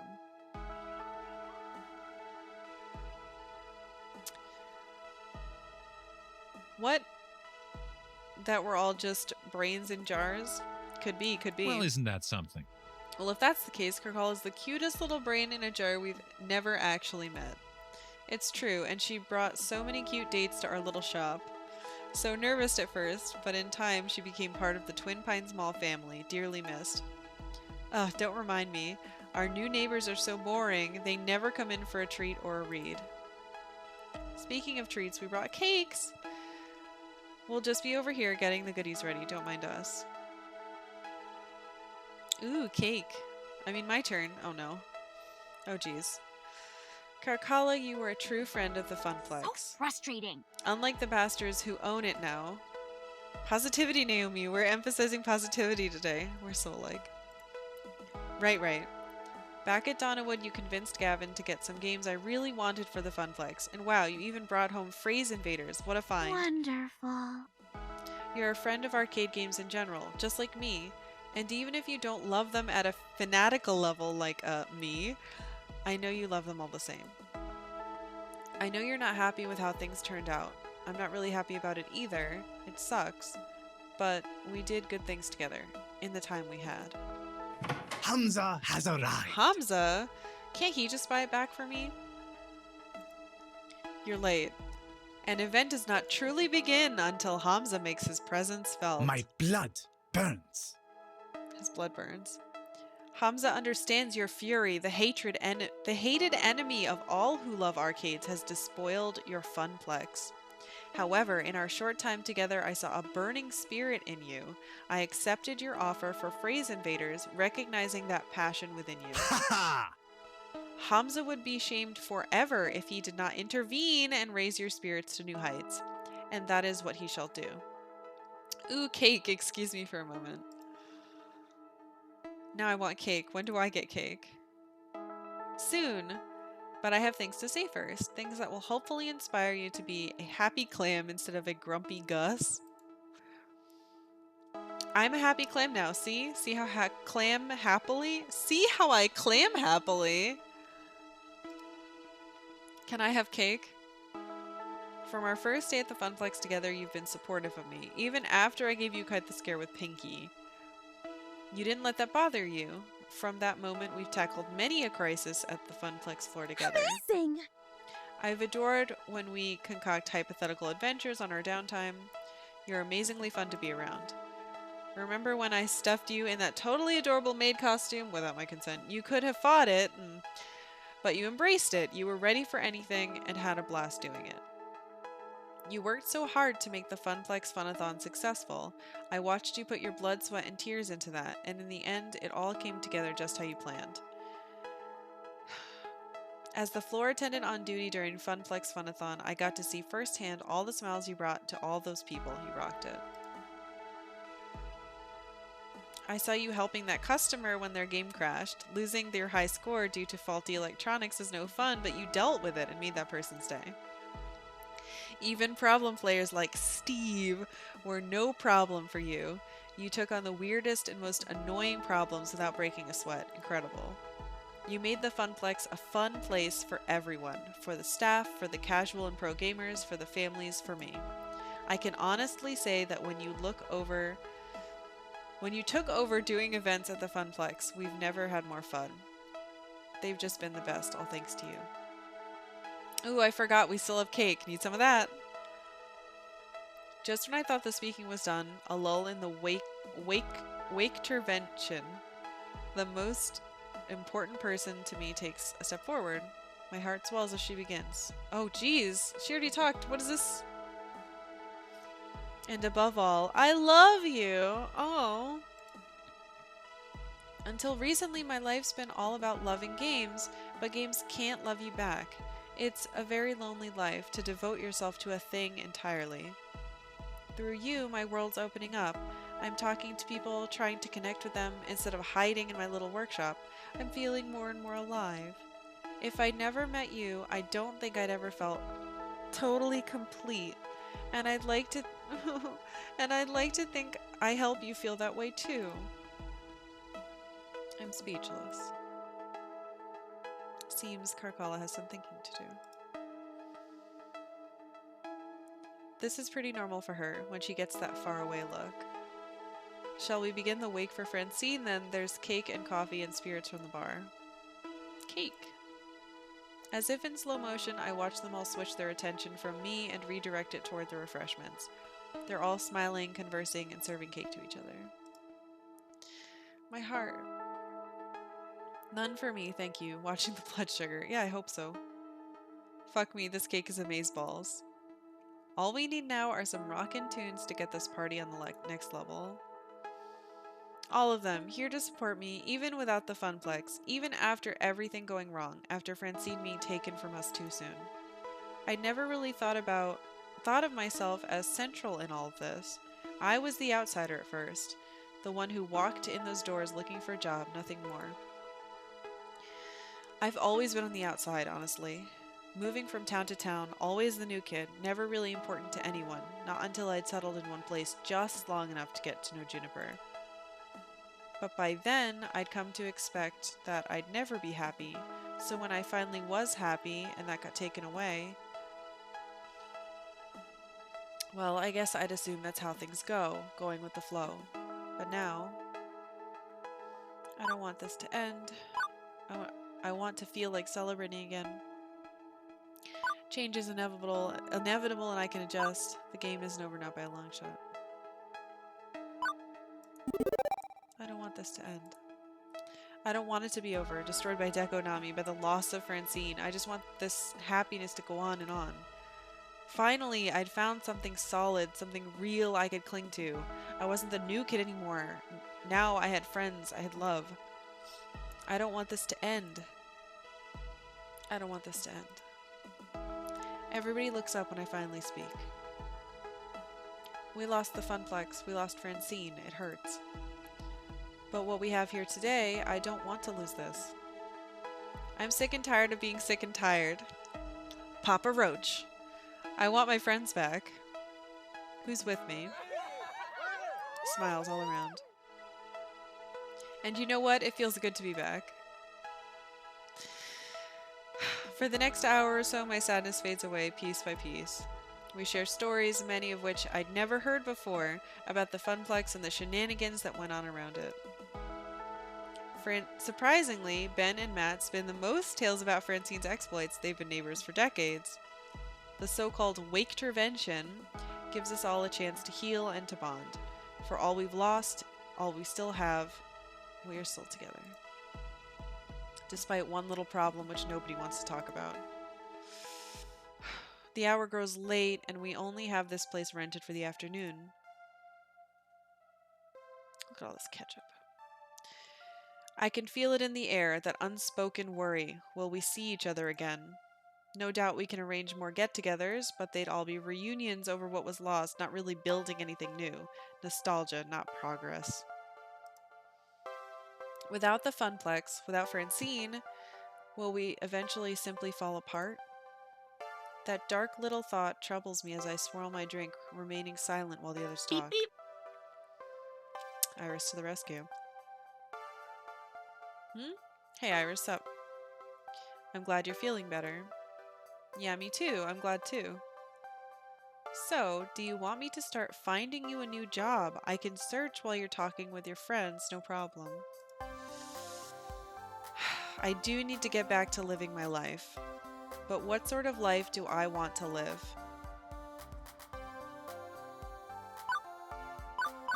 This is where I've been in my life right now. Do I want my dream back, or do I just want a new job?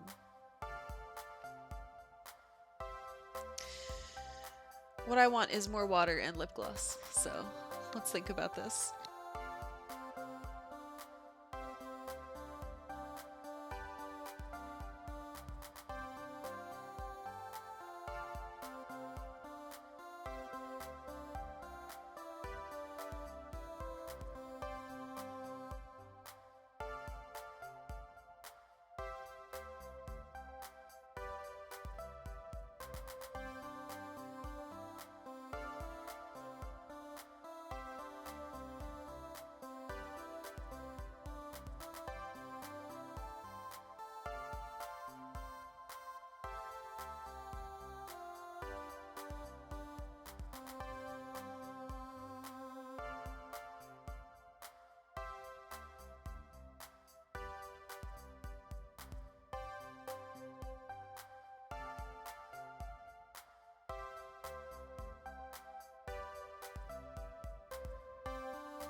Okay.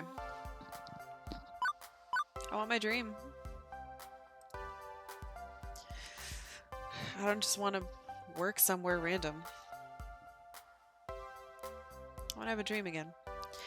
I don't just want a new job. I want my dream. My funplex. Not just four walls and a bunch of games, but a community.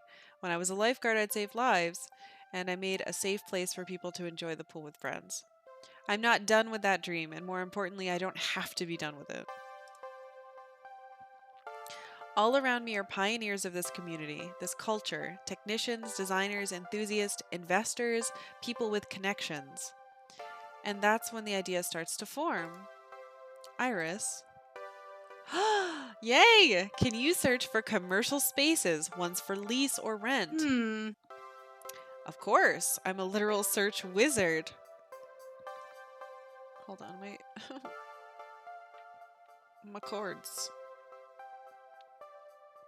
They're being terrible. Alright. Why? Oh, I know. I think I get it. I step away from my quiet corner and approach the group. It's time to take back control over my dream, and that starts here. Alright, so is this it? We're letting Deco win? No. I'd like to keep sharing my dream with you, clearly. No, I'm not ready for this to end. The crowd hushes when I grab their attention. I set my drink aside and step up to them. The Funplex was my dream. I came to see that in time. A wonderful place where friends could have fun together, away from their troubles and cares. I want to keep sharing that dream with you. There's only one way to make that a reality. We open our own arcade! Everyone in this room loved the Funplex and misses it dearly. We'll always miss Francine, but in honor of what we've lost, we need to keep fighting. I'm ready. Are you? Who will help me start a new dream? I'd be honored to join your dream. Woohoo! The Funplex saved me in a lot of ways. I won't let it go so easily. I'd love to join As you. would I. As would I. Faced with the prospect of spending my remaining days at home or at some other arcade, I'm absolutely in favor, love. I may be a mere customer, but my heart calls the Funplex home, and it'll call your new arcade home as well. You've got my thanks, both of you. Okay, this is no longer a wake intervention, people. Now it's a conspiracy. A Wachter conspiracy. Oh, god damn it, Ashley. It's a Wachter conspiracy. Sure, why not?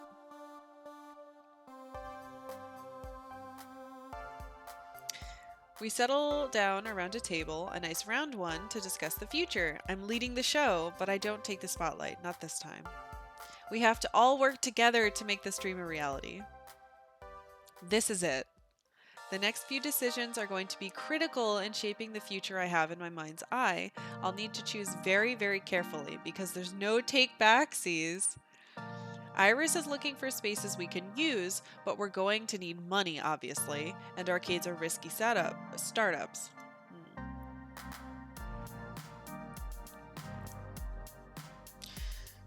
Creepy people. I could always respond to one of the many Nigerian princes emailing me amazing offers, but I'm thinking more traditional funding is safer. Way I see it, there's 4 people here who could foot the bill to get us off the ground. Hamza, you've got a tangled web of connections in the industry, access to games, and plenty of cash, and a freewheeling whimsy to spend it. Hamza must consider this. Hamza is a man of resources indeed.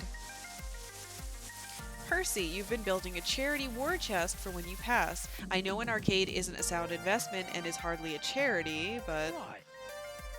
you promised me Mr. Moopy would always have a home. If I can help restore that home, I'm game. Ben and Matt, you two know how to run a small business. You've got invaluable knowledge and resources we could draw from if you're willing to dip a toe in this industry. We have been looking for new horizons to conquer. New lands to explore. There would be caveats, Terms, conditions, exemptions, rules, guidelines, best practices. worst practices. That's not a thing. Oh, Oh my god, it's so dark. It's like super bright. Like, look at this. And then if I close it, it's like horrendously dark. Hamza would likewise have conditions. As would I. Oh boy. I don't know if I'm ready to figure out what their conditions are. I gotta figure out this fucking lighting situation. Decision 1, funding and direction. Okay, Hamza. In order for me to back your play, Hamza would require you to strike at the very heart of Dekonami's empire and to open a family restaurant alongside your arcade. Take from him the very business he adores so much. Ooh. We don't know the first thing about running a restaurant. Restaurants are way worse investment. Thankfully, your business partner does. I own several restaurants. I would provide staffing and resources. No risk, no reward. Now, this is a risky play, but if it succeeds, the reward shall be tremendous. Actually, that's similar to what Matt and I had in mind. Oh yes, but rather than a restaurant, well, we'd like to open a barcade. I'll say you can't fail the game here, so pick whatever sounds fun. Okay, thank you. I've always wanted to run a bar. I'd raise a glass to that idea. After all, sometimes you want to go where everybody knows your name and they're always glad you came. Ha ha ha, very funny. Now, it wouldn't be nearly as large scale as a family restaurant, much safer. Not quite as profitable, but still quite tidy. Honestly, I'd prefer if you simply ran a video arcade and nothing more. Adding on extras seems like a recipe for failure. We know how to operate a simple small scale arcade, so why not stick with our strengths? I'll grant it has a lower ceiling for success than the others. It's just an arcade and won't pull in anybody looking for more. Low risk, low reward. But I'd say that would be my condition. We need to stick to the basics. So, take the big gamble on a family restaurant or make a cozy little barcade, or just go with a classic video arcade. The decision is going to affect the entire direction of the new venture. What do I want? What's my dream? Oh, Jesus.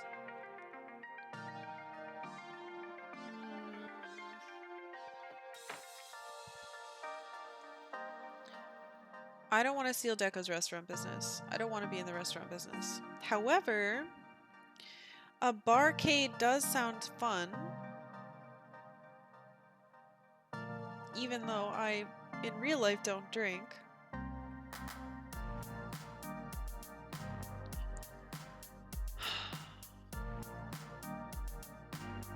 I don't want to make the finest video arcade ever. Ugh.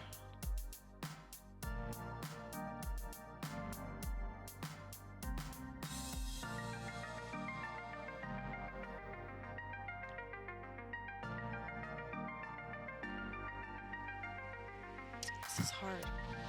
Christian, what did you pick? Tell me what you picked. If you're still listening.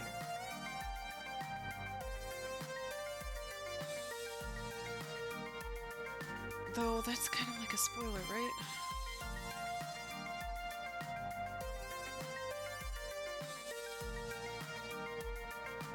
I like Ben and Matt.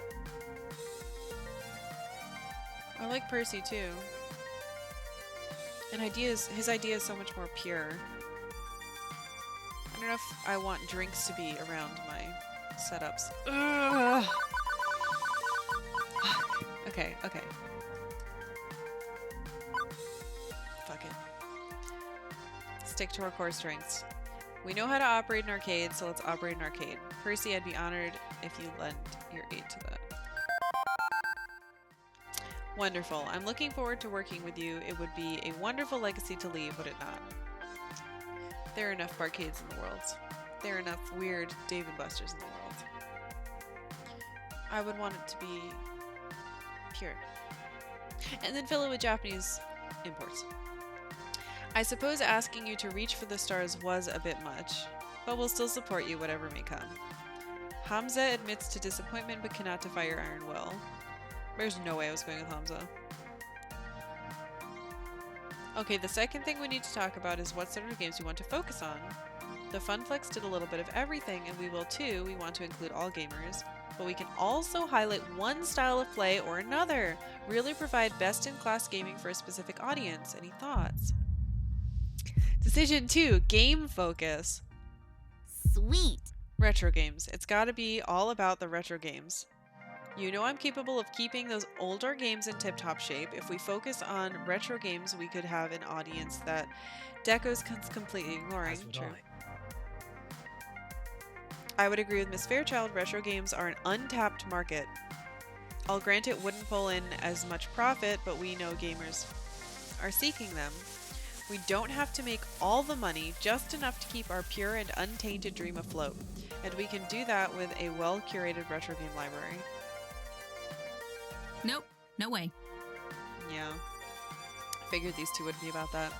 Retro's cool and all, but let's talk esports games. They'll draw money better than jamming a magnet up your ass and dragging you through Fort Knox. Get a couple good fighters, more than one FOD, some race and dance games, all the kind of stuff where folks can compete head to head, and we're golden. I have to agree with Queen Bee. You can play retro games on emulators and consoles, but you can't duplicate the community experience of an arcade at home. If we had an esports focus, we could build something together which works as a second home for all sorts of gamers.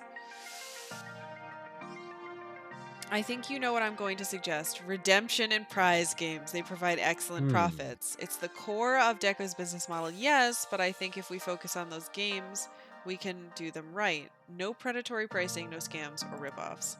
And the truth is, most people enjoy them, from kids wanting to win that big prize to the wistful adults recapturing their childhood dreams of playing skee ball on the boardwalk. Yes! They're simple to play and, most of all, fun. If they're done right, we can make meaningful memories for everyone. And prizes. Did I mention the prizes? We can stock the shelves with the coolest prizes around, better than Deco's prizes, which fall apart in 2 minutes after you get them. Oh my gosh, this lighting. Which matches my ideal arcade more. We'll have all three, sure, but do we emphasize retro games, esports, or prize games?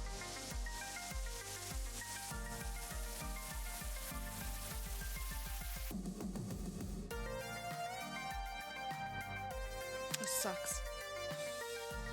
Fuck prize games, alright? I'm not interested in that. However,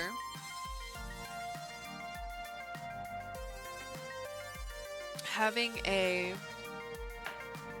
nice community-based place for esports style things is sorely lacking in the world. But our staff are, oh my god, our staff are better at retro.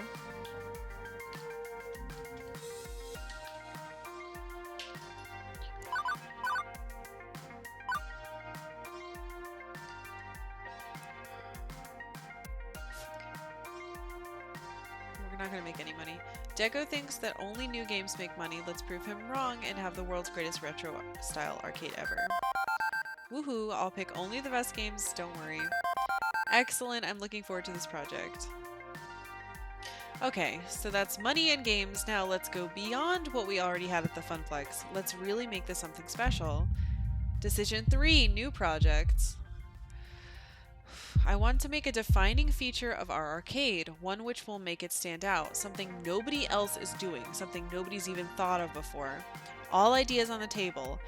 If it was too outlandish for the Funplex, it's not too outlandish for me. Show me what you got. Well, I mean, I'm not really a part of this, but yes you are. Come on, you're my best friend and 100% part of this. I couldn't be here in this moment if it wasn't for you. Go on, Juniper, what's your idea? Branding? I'm freelancing now, which means I could come on board as your personal brand manager. One heck of a consulting gig. An arcade needs really stellar image management to stand out from the rest, like the event poster I made for you. What if? Oh, hey Juniper, I can add to that. What if we work together?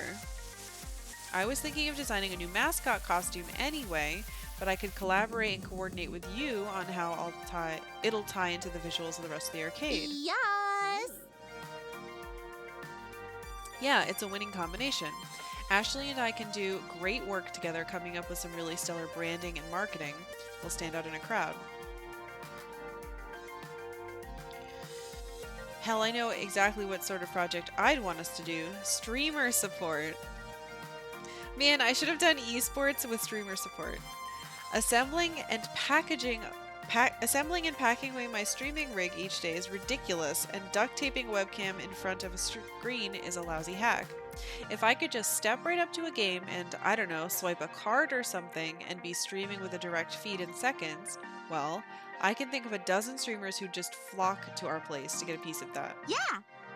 Actually, I think I know how we could do that. I could rig up a general purpose daughter board, which plays man in the middle with a video feed, works with an RFID reader to get the streamer's info, ties into a central video encoder on the Wi-Fi network. Yeah, I could make that happen, and without damaging any classic hardware. Once more in English, please. I know software, not hardware. We stick a thingy in a thingy and everything works out fine. I'm sure there's some legal and copyright issues to tackle, but if we can do it, let's be the world's first streaming arcade. An arcade where you get to stream retro games. Because it's so hard to stream retro games from home.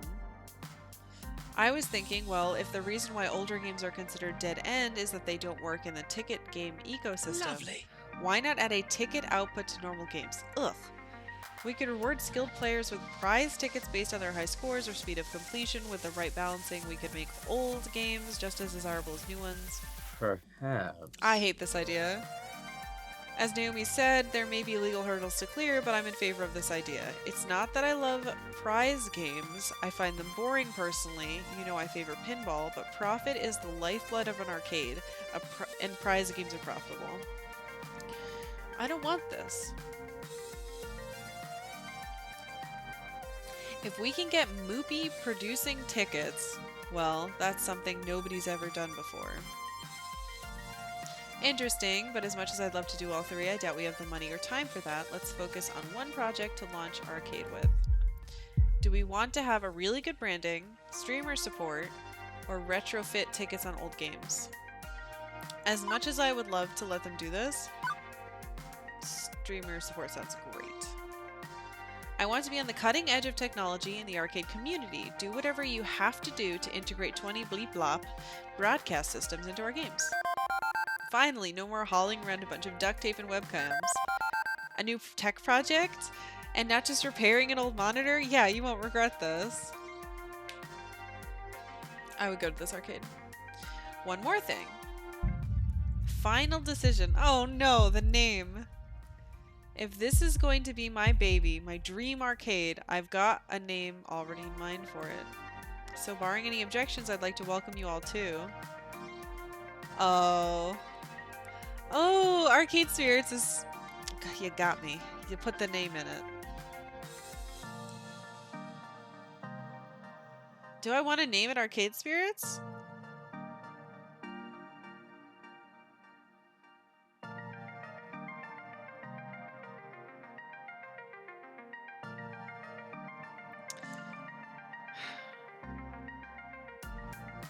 What would I name my arcade?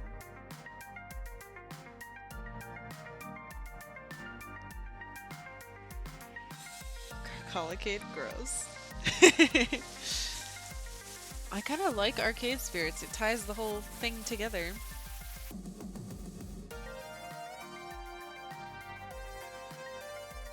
So it's a retro... Oh wait, what did we do? We made...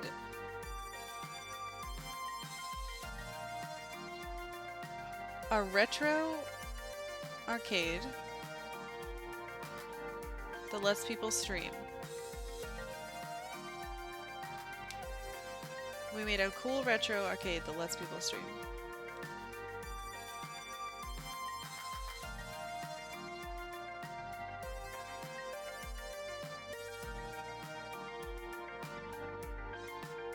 We made something like...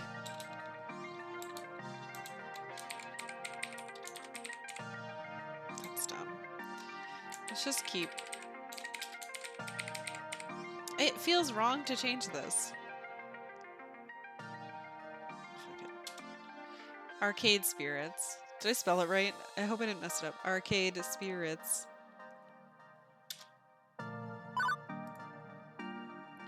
It's too fitting because it's made for this.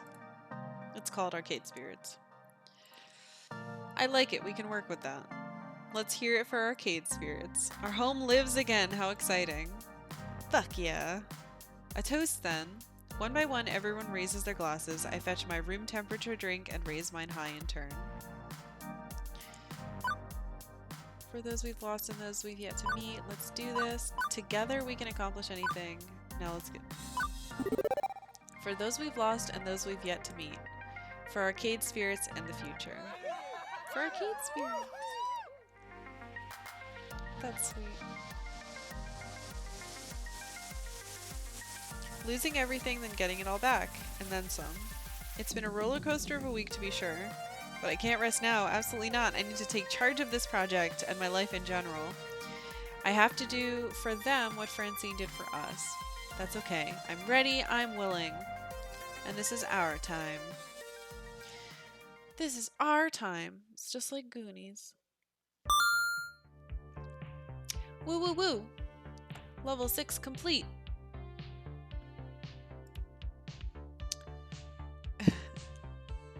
Everyone's so, like, cooled off on me. You're proving to be a gentle, sweet, and compassionate soul. Also, you've scored 19,950 points. Oh, hell yeah, Peace Effect. Shops in the volcano-devastated city of Pompeii bear the characteristics of a pizzeria. That's a neat, if a bit depressing pizza fact just for you. Do you want to save your game before proceeding to level 7? Yes. Holy ravioli. That was a long chapter.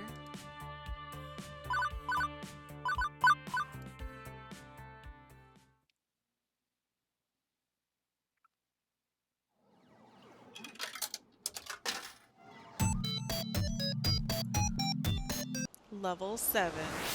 New Game Plus.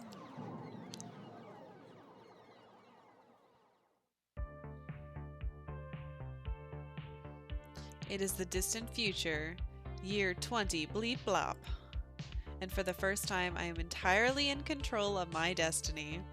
I am no longer merely working at an arcade, now I'm working on my future. Which admittedly still involves working at an arcade, but still, my future. I'll admit it feels weird. I'd grown up so used to going with the flow, letting life batter and bruise me, that having a true and honest hand on the controls is a bit terrifying. Everyone's counting on me to keep the flame of Miss Francine's Funplex alive, as we move into the era of arcade spirits. And, well, honestly, I'm super anxious about it all. I want this to be perfect. I will make it so. I'm going into this assuming everything's going to work out just fine. If only because the alternative is too awful to even think about. This just has to be fine. It's our second chance at the dream of the Funplex, and that means it's gotta work, right? Surely, with all the brilliant minds in our group put together, we can do this. Naomi keeps asking if I'm really okay as I sound. Really as okay as I sound. I mean, she knows me pretty well by this point, but I gotta fake it till I make it, right? And hopefully my positive attitude is helping the others rise to the occasion. If I don't show any stress, if I exude confidence, everything will be fine. That's not how things work. It's fine. Everything is fine. Now all that's left is to get through opening day without incident. I arrived early that morning to go over any last-minute preparations and make sure everything is in order. Plus, Juniper was sick of watching me pace back and forth at home after breakfast, so she lovingly shoved me out of the apartment and told me to be productive. Now I stood in awe of the building, the dream I poured my heart and soul into. I still barely believe it myself. Everything is fine. I paused a moment to let the reality finally hit me and then stepped into my destiny. Pushing open the doors to arcade spirits, it looks very similar. Pushing open the door to arcade spirits, I was greeted by relative peace and quiet, just the beeps and boops and people moving about doing last-minute preparations. We traveled a long and arduous road ever since the great Waketervenspiracy. Gavin secured us a great rental space, an abandoned pizza place with that all too familiar triangular roof. Nobody else wanted it, but we didn't care about the funny shape. Quirk is in our favor. And I really couldn't have done all the renovations this place needed without the help of our financial benefactor. Percy gave up a large chunk of his savings for this. I hope we can do right by him, considering it was going to be charity originally. Now it's going to us. Whoa, that's cool. We went with a familiar layout, if it ain't broke and all that, to show that we've still got the spirit and passion that made the Funplex great. But it's not all carbon copy. We've got a few new additions that Francine would have even been proud of. The video wall, ooh, is a nice touch. That was one was my idea. It alternates between running music videos, game promos, and high score leaderboards. We also repainted and did a general update on all the appliances and fixtures to give it a more finished feel, and less of a retired pizza place turned arcade vibe. Naomi and Percy worked together to pick out games with a decidedly retro feel. Considering Deco's focus on tickety, gambling-ish games, this helps us stand out from the competition. She put in a lot of hard work restoring them, and truthfully, we've run into a lot of problems along the way, but watching her tirelessly work to perfect them is inspiring. As for Queen Bee's experiment to advance streamer support, well, I'm unsure of how this will pan out, but she's confident in it. Such confidence is contagious. She's invited a few big name streamers to drop in on opening day and broadcast from our makeshift little studio. That'll build up some buzz for the arcade far and wide. All of my decisions, all of my choices made Arcade Spirits what it is. So much labor and love went into the project from all of us, and now all that's left is to officially open these doors. But before that fateful hour begins, I still want to do one last check on operations, just in case.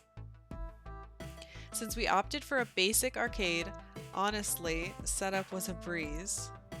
Naomi and Ashley worked together to get the games up and running. Ashley managed to impress Naomi when she pulled out her long-forgotten skills with electronics. Naomi seemed to be busying herself with double, triple, and even quadruple checks of every game prior to opening. So, talk to me. We good? Hey! She greets me with a warm hug before resuming her game tinkering. Yeah. Yeah, everything's good. I'm just making sure it's super double plus good, you know? I want my babies in tip-top shape. Great, great. Since we're focusing entirely on the games, we need to make sure they're absolutely perfect. Agreed, and you can count on me to deliver. I'd better hurry up and finish my text, though. We're opening soon and I want to finish this game. As you were then. See ya. Toodles. Good. Not that I was too worried about the games. Keeping things simple worked out well for us. Percy was right. Running a classic arcade is right in our wheelhouse. After my quick check-in, I noticed the clock. Its unforgiving hands telling me it's not too long now. It's going to be fine. We let all our regulars know the spirit of the Funplex had moved. They promised to show on opening day. We did everything we needed to do for promotion. Advertising, flyers, interviews, and arcade fan sites with podcasts.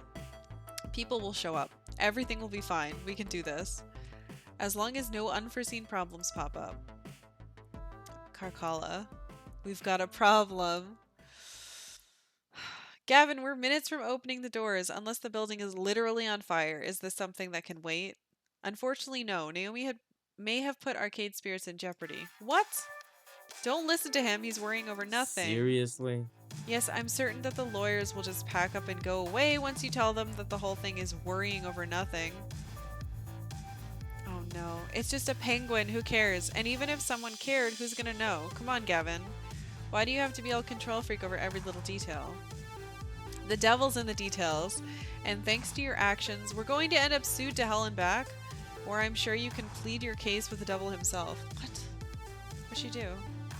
Both of you settle down and calmly explain. We're damn Whoa, whoa, whoa. Whoa. Enough. Settle down, both of you.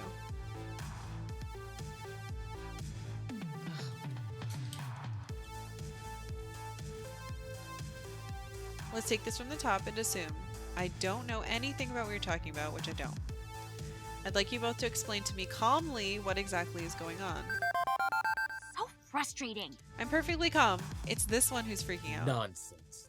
I assure you I'm not freaking out. I'm having a reasonable reaction to what has transpired.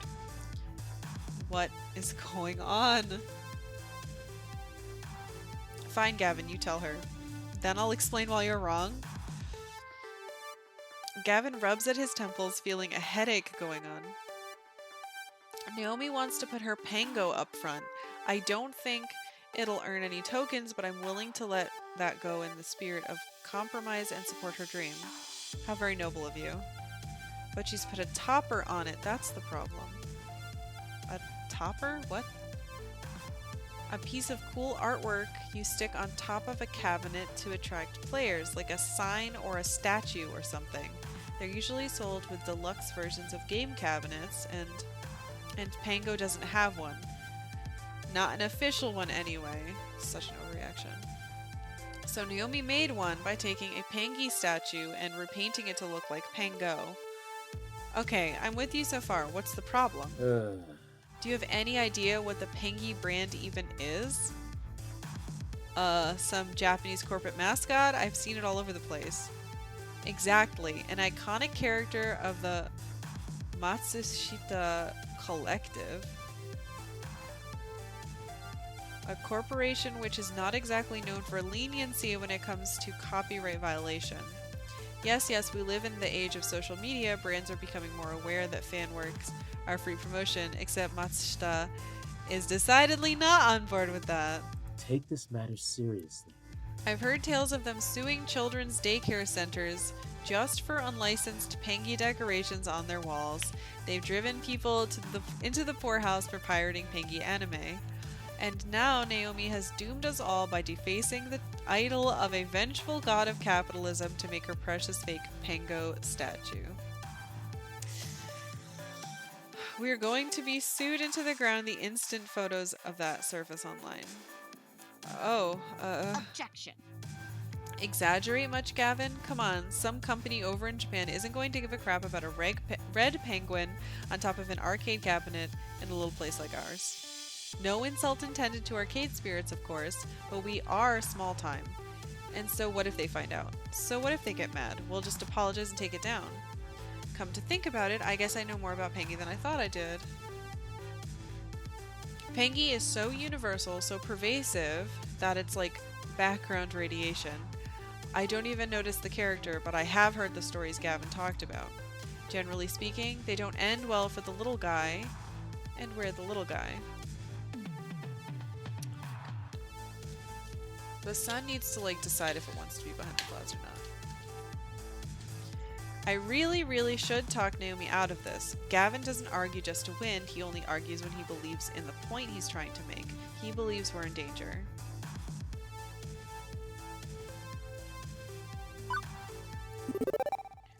I don't want to compromise on this. It'll fuck it up. Fake Nintendo doesn't play. I'm sorry. I know you love your game, but Gavin's right. We can't risk a What? lawsuit. It's just a statue, Naomi. Pengo doesn't need a fancy topper. People will play it anyway, and will come to love it the same way you love it. It's a promise, okay? No. Gavin's always doing this.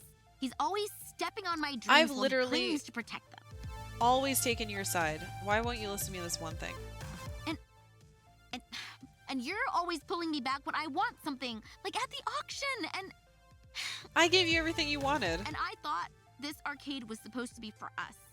For you and for me. An arcade of our dreams, just like it was for Miss Francine and her husband. I'm not saying that. It's my arcade too, and I should be able to decorate it however I want. Not according to the law, dude. I just wanted people to love my game, that's all. And if you won't let them, well, fine. Take down the penguin. See if I care. Oh no, she's got drama. But I'm not. No, there's no helping it. I got in the middle of yet another conflict between Gavin and Naomi, and she won't back down. She's too invested in winning this. Naomi storms off to her workshop and slams the door shut behind her. Quickly, I move to follow her to explain, but Gavin stops me. We need to open the arcade, and you have to be there for the company opening. Fuck that, the arcade can wait. I mean, she's really overreacting here. I have a feeling this is about something else. It really can't. We need to get the penguin down and open the doors. I'm sorry. And take it from someone who Naomi hates, it's best to let her cool down a bit first. I stand in the way of her dreams far too often, I know. I hate doing it. I hate asking others to do it in my stead, and I apologize for having to involve you in that. Naomi doesn't hate you, it's just... She's scared of losing her dream, so she clings to any piece of it. She's been self-reliant for so long that people telling her what to do doesn't go over well. She's a lot like you. She wants things to be just right and fights for them. You're both perfectionists. You want things to be absolutely right as you see it. But the as you see it part is the problem. She's fighting for what she thinks is right, same as you. You've got more in common than you think, but it leads to situations like this, so...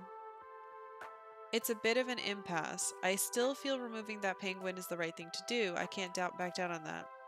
But that doesn't mean we need to be adversarial. Plenty of blame to go around in this instance, including my own. Clearly, I need to speak with her more. Try to understand her on her own terms. Perhaps I have been avoiding directly addressing this conflict for too long. You have.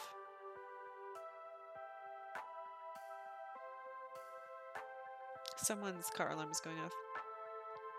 But I feel she'd rather see neither of us at the moment, perhaps later after the opening ceremonies are complete. Apologies. Nope. For now, I'm afraid we need to tend to our arcade, first and foremost. Excuse me.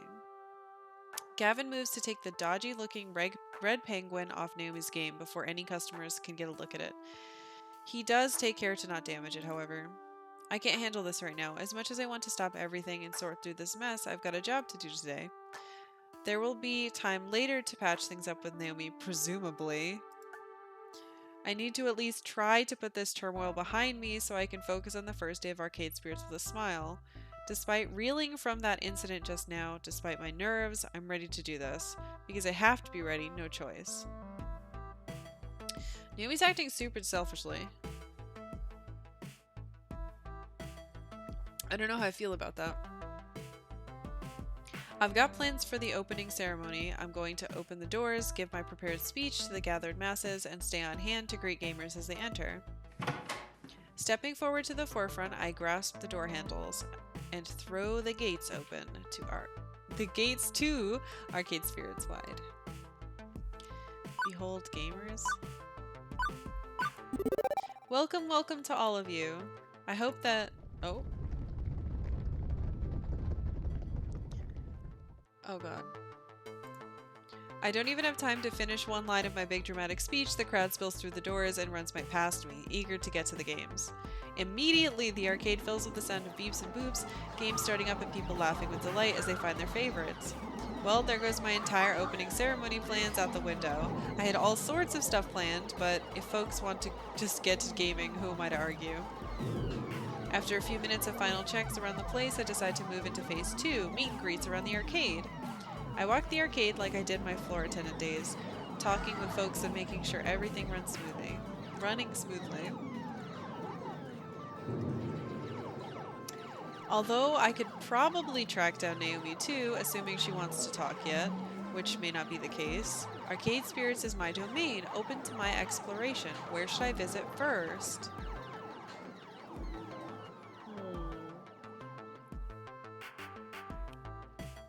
Gavin and Percy are hanging out near the change machine.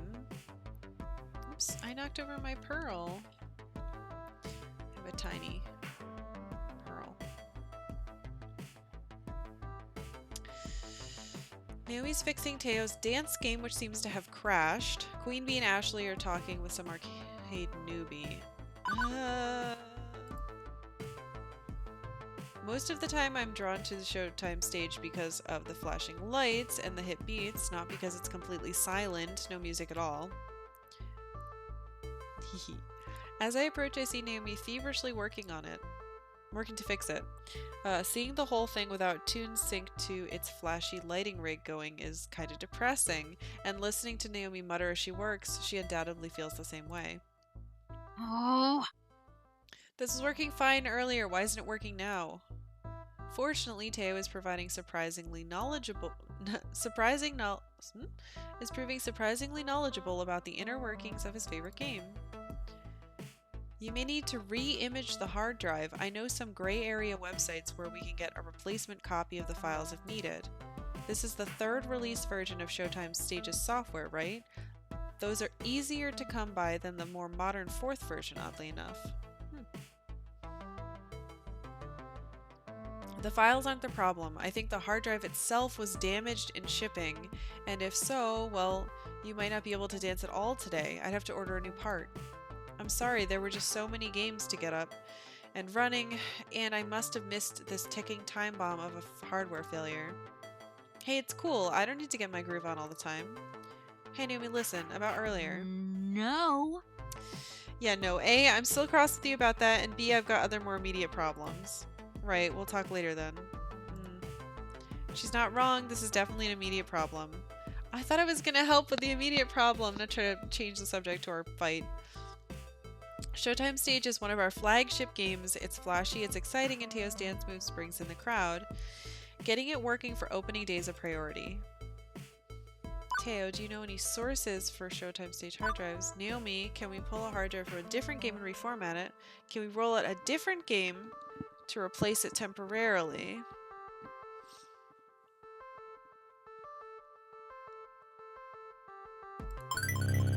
This isn't the only game we have which uses a hard disk, right? Can we pull and reformat one from another game using Teo's files to make it a clone of Showtime Stage? Well, it'd mean voluntarily disabling one of our other games, but... Wait, I know. Wild Rider. That piece of poop is always crashing on us, and it's not like it's very popular. Let's yank the hard drive from that and make it a Showtime Stage drive. Yeah. I can have it up and running in an hour.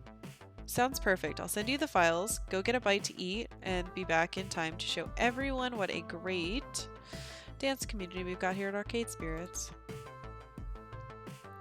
So it'll take a bit, but we'll get our stage back in working order. Good, good. Maybe we'll get through opening day without any major problems aside from this. Oh no. Before I go, I spot a gamer who's been watching, super curious about what's been going on. I could swear I've seen this guy before, maybe in a crowd or something. Hey, it's Showtime's. Is Showtime Stage really hosed? For now, yes, but we'll have it fixed up as soon as we can. Aw, man, I wanted to get my groove on. That's a bummer. You know, I might know a guy who knows a guy who can get you a replacement super cheap.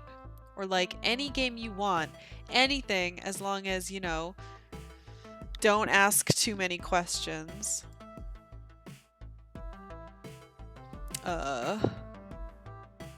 Thanks for your generous offer, but we're fine. I'm getting the feeling I'd be asking a lot of questions. By super cheap, do you mean fence goods?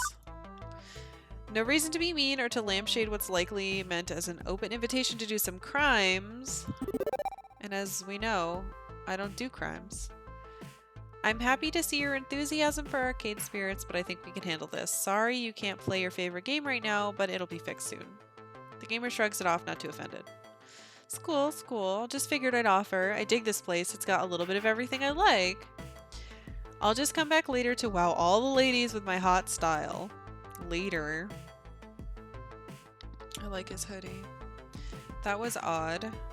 But as he fades back into the crowd, I decide to move on. Where should I visit next? Gavin and Percy are hanging out on the change machine. Queen Bee and Ashley are talking with some arcade newbie. What's wrong with the arcade machine? Since we decided to stick with the basics, there aren't too many places to hang out and not play games. It's all games all the time. Surprisingly, Percy and Gavin have found a quiet corner near the change machine. Seems rude. Change machines are loud. Tanked. Completely tanked. Much obliged. I'm glad for your little tip. I was ready to invest a good chunk of my pocketbook in that company. All my hard work would have been tanked right alongside it. This is par for the course when my siblings snatch up technology companies. It's a pump and dump, in essence. They stir up excitement in the acquisition, then drop it once it goes cold.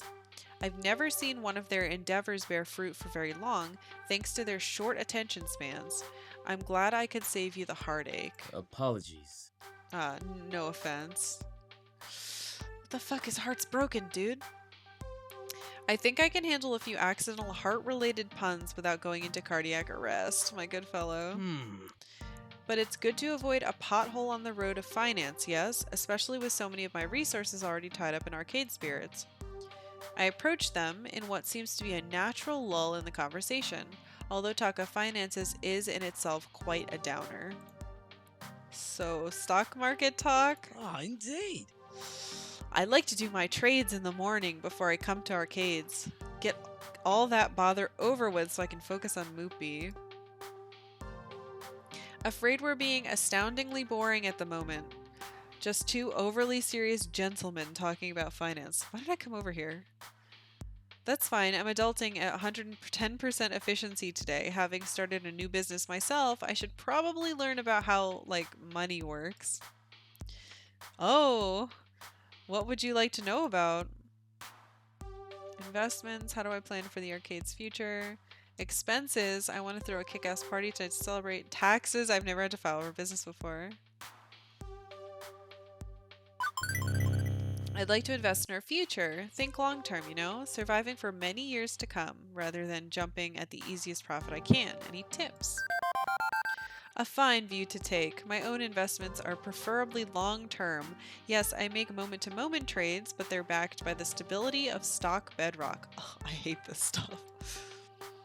Even after I'm gone, I expect many of those to cash out gradually, and I've hired a phalanx of lawyers to carry out my wishes over the next, 30 years.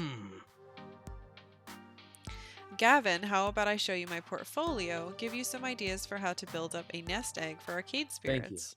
I'd be honored. Yeah, you guys can handle that.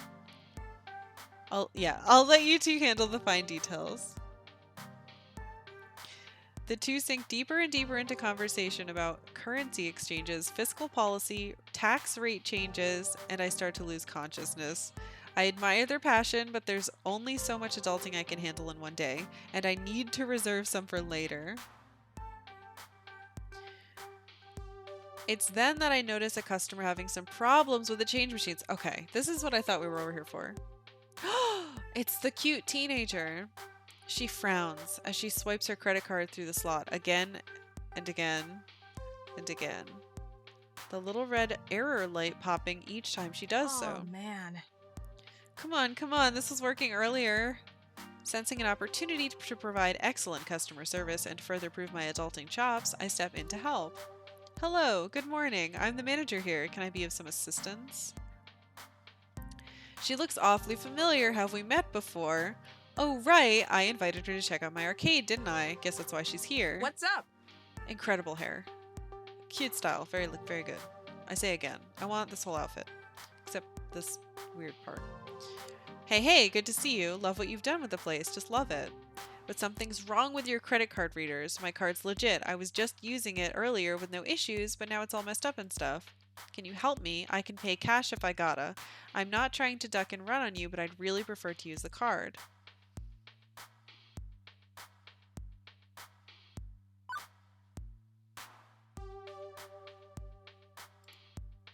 It's opening day and I want to build customer loyalty. Best way to do that is to be unusually generous.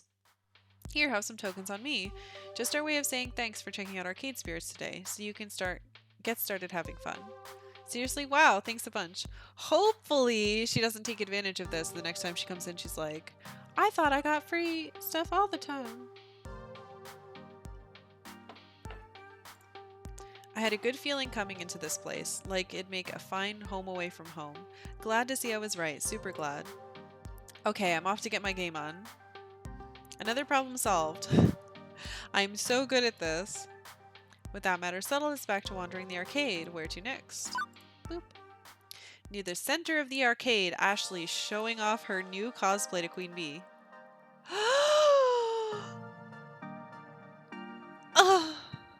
She's a sailor skin. I love it. I love it so much. She's been keeping it a total surprise from all of us, working in secret on it. Impressive stuff. Oh, I want this outfit.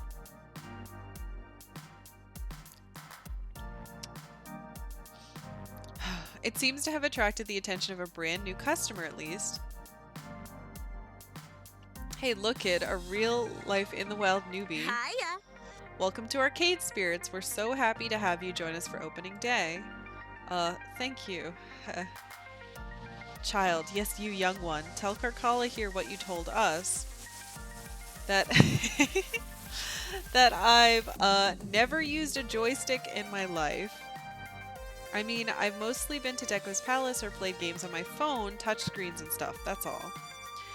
I've never really been much of a gamer, but all my friends are here today, so I was figuring I might try one out. Whoa. Never? Not even once played on a joystick? Can you believe it? Yes, we've all been there. Yes, we've all been there. No point in faulting them for it now. Aw, but that's just too cute. Ought to be young and innocent again. And don't worry at all, Arcade Spirits is the right place to learn. We're friendly, inviting sort of arcade. No mad skills required. Here, it's all about having fun. Oh yes, and you know what's super fun? Learning how to play Fist of Discomfort. Trust me. I don't know if that's a good starter game. Want to go a few rounds? I'll even spot you some tokens. Yeah, seeing Queen Bee's con, Ashley quickly tries to offer something else. Nah. Or you could join me for round two of Teenage Mutant Ninja Turtles. Nothing like a friendly, cooperative brawler game to ease you into things. Nope, no way. Best way to learn is to jump headfirst into the deep end, I say. No regrets, just mashing buttons and moving the joystick. And when you're starting with the hottest title, you've got a built-in community to learn from right at your fingertips. But turtles who are ninjas. Looks like I might need to jump in and persuade this kid to choose a game. They look like they're fucking crying. They look like a deer trapped in headlights, stuck in the crossfire. Crossfire.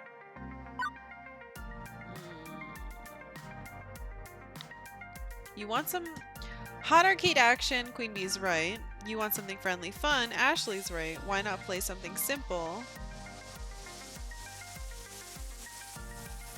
I don't want to scare them away.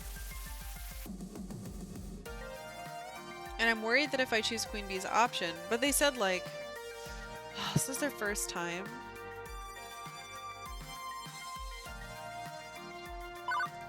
This is probably safer. Let's start you out right. 2 buttons, 1 stick. Endless fun. Ashley, want to show our new friend the majesty of mutants named after famous painters? Yes! Oh, I do. Let's go beat up some conveniently bloodless robot ninjas and get shell-shocked. Okay, sure. Lead the way. I'm sorry, Queen Bee. The newbie seems happy with the decision, even if it's just because they get to play with Ashley, who's a bit less intimidating. Ah shit, I was looking forward to decimating that newbie quite a bit. See, this is why, if she was gentle about it, it might be okay. In a good-natured way, of course, I'm still learning from my teammates in 4HK. And I'm eager to pass some lessons on. Okay, I'm going back to beating the crap out of fodder. You have fun out there, okay? You've earned this day through your blood, sweat, and tears. Hopefully more blood than sweat and tears. But you get the idea? Why would I want it to be more blood? Time for me to move on. Before I can continue my wanderings, Gavin pops up directly in my path. Stop whatever you're doing and look toward the doors without making it look like you're looking for anyone specific. What? Okay. What am I pretending not to be looking for? Mr. Jean Defame? Fuck. I have no idea who that is. The top arcade critic in the city. Her reviews can make or break an arcade easily. I didn't think she'd be coming today, as normally some little independent arcade is beneath her interest, but apparently she's made an exception. If we don't want to end up smeared across every website she writes for, I suggest you go play nice and show her all the positives of arcade spirits. Okay, I'm on it. Best foot forward. She's the redhead. Ooh, near the entrance with the handbag. Best of luck. I easily spot her thanks to Gavin's cues. Considering this morning lacked the usual chaos I experienced on my first day at the Funplex, I'd say we're off to a great start, and I'm sure this reviewer will appreciate that. Will they? Wearing my most professional smile, I stroll over to the entrance. Oh no, it's Angry Mom. Oh no, it's Angry Mom. You, I remember you. Oh no. Oh no. My dear, wonderful Josh had a miserable time in your arcade at that birthday party. You just stood back and let that horrible woman say terrible things about me. You were a bitch. Well, this arcade was fun while it lasted. Might as well burn it all down to ashes and build a new arcade on those ashes 100 years from now after this blows over. Before I can try to defend myself, she holds up a hand to stop me. Now, while I seriously question the wisdom of allowing you to run an arcade, and would love nothing more than to give you 0 stars and walk away immediately, I am unfortunately committed by ethical standards to stay and properly review your establishment in a relatively unbiased fashion. She let her kid be a turd, I highly doubt that she's ethical in any way. So as unpleasant as this may be for both of us, I suggest we remain professional, even if you've dug yourself a rather deep hole to climb out of, in my view. Understood? Even if I want to go on a tirade or chew her out, I've got to think of the arcade. This isn't some rando angry parent, not this time. It feels like chewing around glass, but I need to swallow my pride on this. Understood. Excellent. What I need from you now is to stay out of my way. No special treatment or consideration. I need to observe your arcade as a disinterested outside party so that I can judge your facility and atmosphere. But rest assured, if I see some egregious mistake, I will bring it to your attention, pointedly. My readers likewise will become very aware of your shortcomings. I do my best to support consumer activism, and that requires absolute honesty of any difficulties I observe. So until such a time as I require you, I suggest we speak no further. Agreed? Sure, fine. As you were then. Oh my god. Wonderful, just wonderful. Not only does she hate us right off the bat, but I can't even leap to the defense of what we've built here without antagonizing her further. I may need to talk with Gavin about how to save Arcade Spirits from an inevitable negative review. Nothing else I can do from now but pray to the arcade gods that everything from here on out goes perfectly. If it helps, she's just a snide, even if you ignored her at the party. I mean... Once again, I wander the floor, but this time, while it's all smiles and pleasantries on the outside, I'm left all alone battling my thoughts. Okay. Breathe. It's going to be fine. Everything is going to be fine. Besides, the morning wasn't too eventful. Who's to say the afternoon will be a disaster? There's so much jinxing. I'm giving myself bad luck by talking too much about it. And then the afternoon was a disaster. I knew I had spoken too soon the second I saw Gavin approaching me with a tinge of worry furrowing his brow. Utterly ridiculous. It shouldn't be possible for us to be out of nachos in the vending machines this fast, and yet we are. I have receipts for ordering exactly enough to fill them up, and yet there were only a few bags in there. A missed delivery, perhaps? And that was the least of our problems. Karens of the world, strike again. Karkalla, we've got an electrical problem. 3 of the retro games have shorted out. I don't understand. I tested the power supplies, outright rebuilt a few of them. Unless someone's seriously scuffing their sneakers and shocking the coin boxes, we're talking a failure somewhere in our electrical wiring. Calamity after catastrophe that just keep piling up. We're getting sabotaged. I just need you to see her face real quick. All right. All of the toilets stopped working, all of them. We need to call a plumber fast, and not the one that jumps on turtles. Everything is not fine. What are we gonna do? This doesn't make any sense. I'm freaking out. I'll admit that, I'm freaking out. Maybe we should close down for the day, iron out the wrinkles, try again tomorrow. We are hastily losing our grip on things. And if I don't say anything, we may as well call it quits. I must refocus our energy. Jesus. Let's ask for help. Well, okay, we can look. I know you're all looking to me to be the leader here, but I'm not really the expert when it comes to any of this. I need your help. And you, I trust you. Each of you knows how to deal with problems like this. This is not what I thought. I thought I was gonna, like, call all the friends I've made along the way. You know how to deal with problems like this if you really dig deep and think about it. What do you think we should do? The group exchanges nervous glances, then thankfully stops to breathe and think. Ooh. I will become the plumber we need. I mean, not exactly, but I'll grab a plunger and do what I can. We'll have to close down the bathrooms for now, but I'm sure we can convince one of our neighbors to loan us theirs, maybe.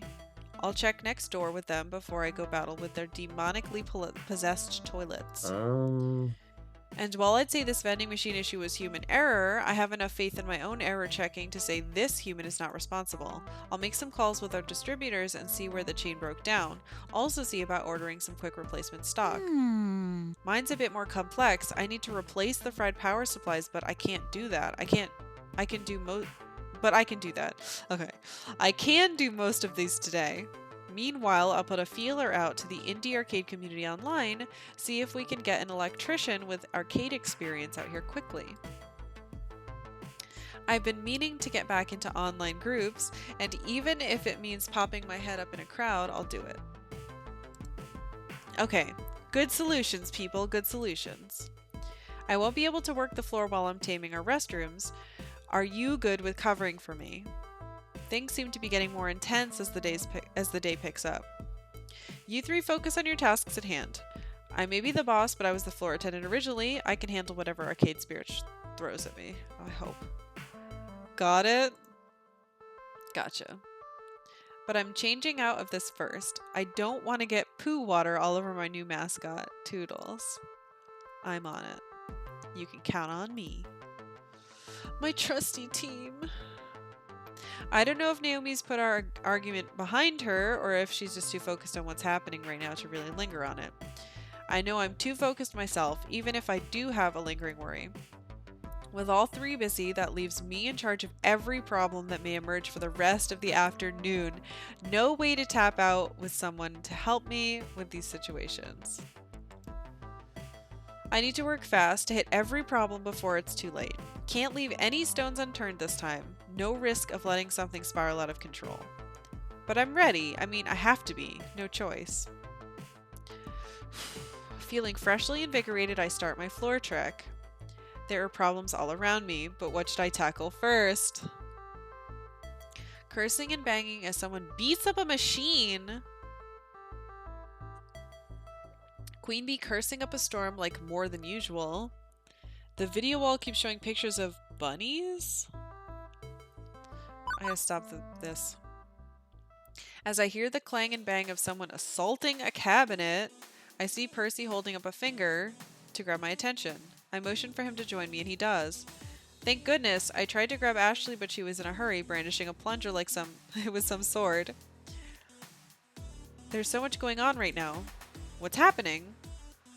Some hooligan's working his way down the retro games, yelling at them and smacking around the joysticks like they're speed bags. I swear he was going to knock over our joust. That's how hard he was shoving that cabinet. People have been avoiding going near him ever since he started raging out. It's causing quite a scene. I'll take care of it, Percy. Thanks. Be careful, love. I don't like the looks of this one. He places a hand on my shoulder in solidarity before leaving. Didn't actually help me, though. This happens more often than you'd think. Someone getting so mad at a game that they start smacking the cabinet around. Unlike pinball, which will go into tilt mode to punish you, the only justice to be found here is my justice. I am the arcade law. Aggro rando. You stupid fucking piece of shit, game. I totally jumped over that fucking barrel. Fucking stupid monkey bitch and his fucking barrels. Even if, well, I'm a little less than eager to bring the law down on this guy. I'm in awe of the size of this lad. He probably eats 6 whole hams for breakfast and bench presses pickup trucks for fun.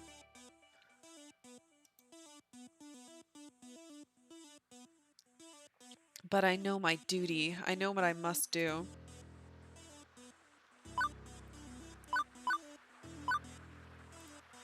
Let's keep it simple. Sir, we have a strict policy against damaging our games. I need you to stop that immediately. And who the fuck are you, huh? Well, she's here. Oh good, just what I needed right now. From the corner of my eye, spot Miss Defam watching.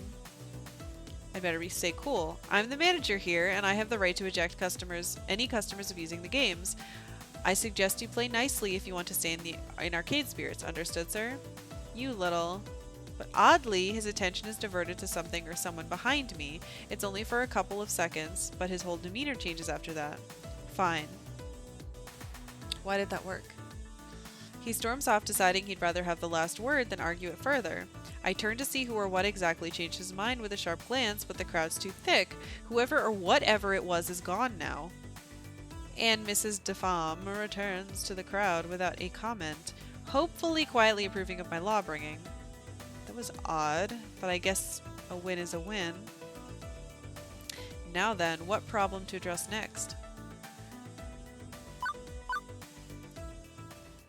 Are you fucking kidding me? Queen Bee casts a sharp glare at someone who's about to play the idle fist of discomfort machine she's guarding, dissuading them. Then looks down at her phone again, frantically keying in commands. Right, that's sorted out. What's going on? What the f? Some shit tried to hijack my streaming account. Ugh. I don't get it. Naomi and I put together those dinky mini computers to stream game videos ourselves.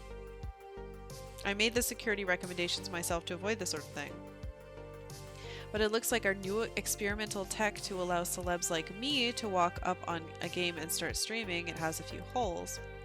That's what I was concerned about when they mentioned it, but... I stepped away for a few minutes to hit the bathroom, which is a disaster zone by the way, and got an alert on my phone that someone tried to log into my account. They didn't count on my two-factor authentication at least. I'll admit I'm not silicon literate enough to know how the streaming rigs these two came up with works. I just allocated some R&D funding for them to make it happen. The specifics are beyond me. Apparently the trouble's drawn the attention of the ever-watchful Miss Defam. Wonderful. Okay, Naomi's busy fixing up the power supplies, but grab her and ask her to turn off the streaming... Wait, what? Naomi's busy fixing up the power supplies, but grab her and ask her to turn off the streaming add-on for now, just until we sort this out. Great, just great. That's a day of streaming down the drain, but it beats leaving a security hole wide open. We'll figure this out later. That's weird. Get a choice with that one. With Naomi busy and Ashley battling toilets, I've only got one option to turn to for technology assistance. Iris, can you check the security camera footage? See who messed with the Fist of Discomfort machine while Queen Bee wasn't looking. Maybe that'll help. Iris, online. Already on it. I've been analyzing the video feeds ever since she mentions hacking was afoot. Nobody hacks my friends and gets away with it. It looks like the next person to approach the machine was a tall man with blue sunglasses. You think he did it? He accessed the USB slot streamers used to log into our new tech, but wasn't streaming anything or even playing the game. He just plugged in a small device, waited, then left. From the access logs, I'd say he's our culprit. Clearly, he put, like, virus in there. I'm on it. Thanks, Iris. It's that guy. He's from the Poop Arcade. It doesn't take long to track the guy down. For starters, there's his rather unique fashion sense. Also, he's plugging into another of our Stream Family games without playing it. That's an extremely obvious tell. Kinda hard to give him the benefit of the doubt or even a second chance. He clearly broke the rules of the arcade, although he looks like the sort who would break me if I break the news to him too badly. I should choose my words wisely, ones that involve me staying in one piece. Don't do that, please. It's against the rules. Keep that up and I call the police. Sir, I'm afraid I need to ask you to leave. Maybe we can avoid a scene if I politely ask him to just stop. It's worth a try at least. Hope springs eternal. Sir, please stop. Immediately he straightens up, pocketing the item he was committing arcade crimes with, all nonchalant-like. What? I wasn't doing nothing. Liar. Yes, you were. I know, in fact, exactly what you were doing. I'm the manager here and I'd like to ask if you would kindly knock it off. I don't want to have to reject you from my arcade. Understood? At first he growls a little, ready to protest his innocence, before holding himself back. Lucky I'm under orders, nerdo. Fine, whatever you want. As he walks off into the crowd without another word, I'm left in a state of utter confusion over our exchange, but I'll take it hesitantly. Iris? Yeah, I'll keep an eye on him through the security video feeds, don't worry. I'll let you know if he resorts to his nefarious ways. All handled and without causing an incident, although I'm vague on what he meant by orders exactly. Clearly Deco Palace! With that in the bag, I quickly look around to see if there are any other nearby problems I can address. The retro the retro television-based video wall was an idea I came up with during renovations. Naomi runs the whole thing off a cheap mini computer too, practical and inexpensive, and it gives just the perfect amount of flair. And I've been pretty proud of it up to this moment. For some reason, it's showing a nature documentary about cute and fluffy bunnies instead of retro music videos and arcade high scores. I'm fine with this. Not that bunnies are a bad thing necessarily, there are so many worse things it could be playing, but it's still not playing what I want it to play. Something's amiss. And as I'm hunting around for the remote control we keep at the prize desk, Teo approaches. Bunnies, huh? If this was my arcade, it would be all bunnies all the time. Beatrix Potter documentaries. Interesting choice. Not my choice, Teo. I'll have it fixed in a moment. Okay, cool. I was wondering if we suddenly experienced a paradigm shift in arcade theming or something. The bunnies are really cute, though. Grabbing the remote, I flick it back to the channel 3, which should take the video feed from Naomi's system, and it flips back to the bunnies on channel 5 a few seconds later. Persistent, aren't they? Almost like the rabbits themselves. So I click back to channel 3, and nope, once again it reverts back to 5. Okay, clearly we're dealing with a master hacker, one who can modify Naomi's system despite having no physical access to it.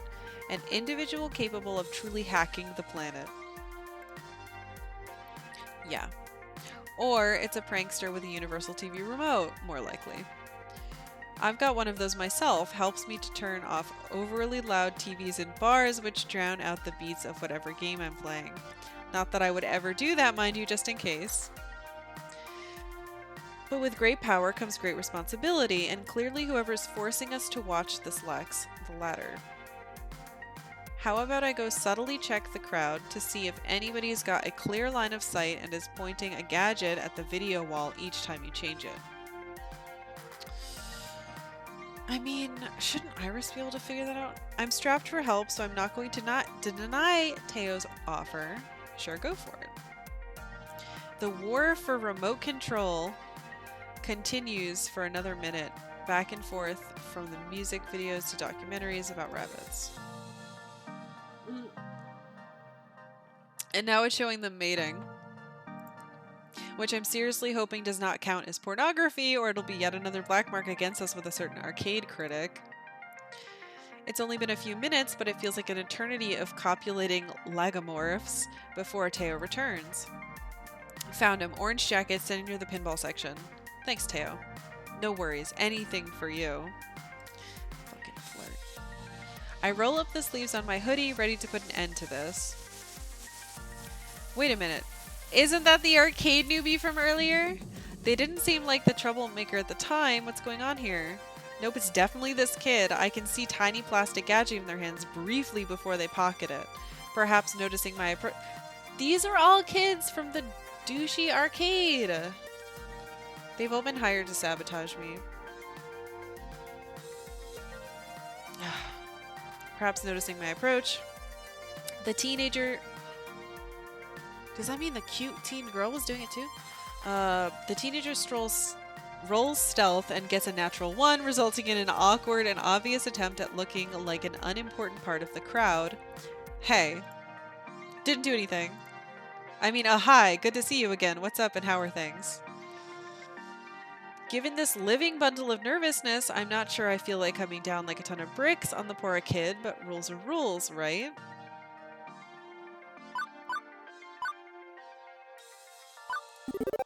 I'm sorry, but I know you're the one changing the TV channel.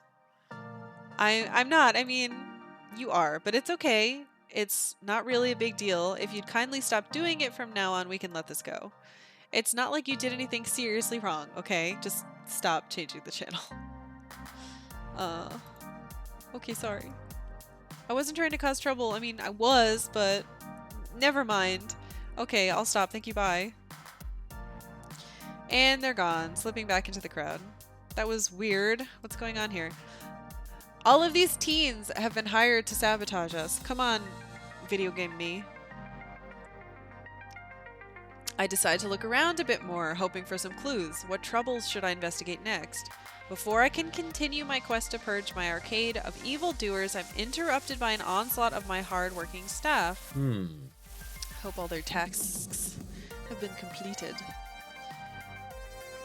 I knew it. I knew it! Karkalla about our missing inventory. Oh, When I get my hands on whoever did this, I found the electrical problem. Sabotage! Sabotage and treason! An enemy agent walks among us. Yeah, no shit.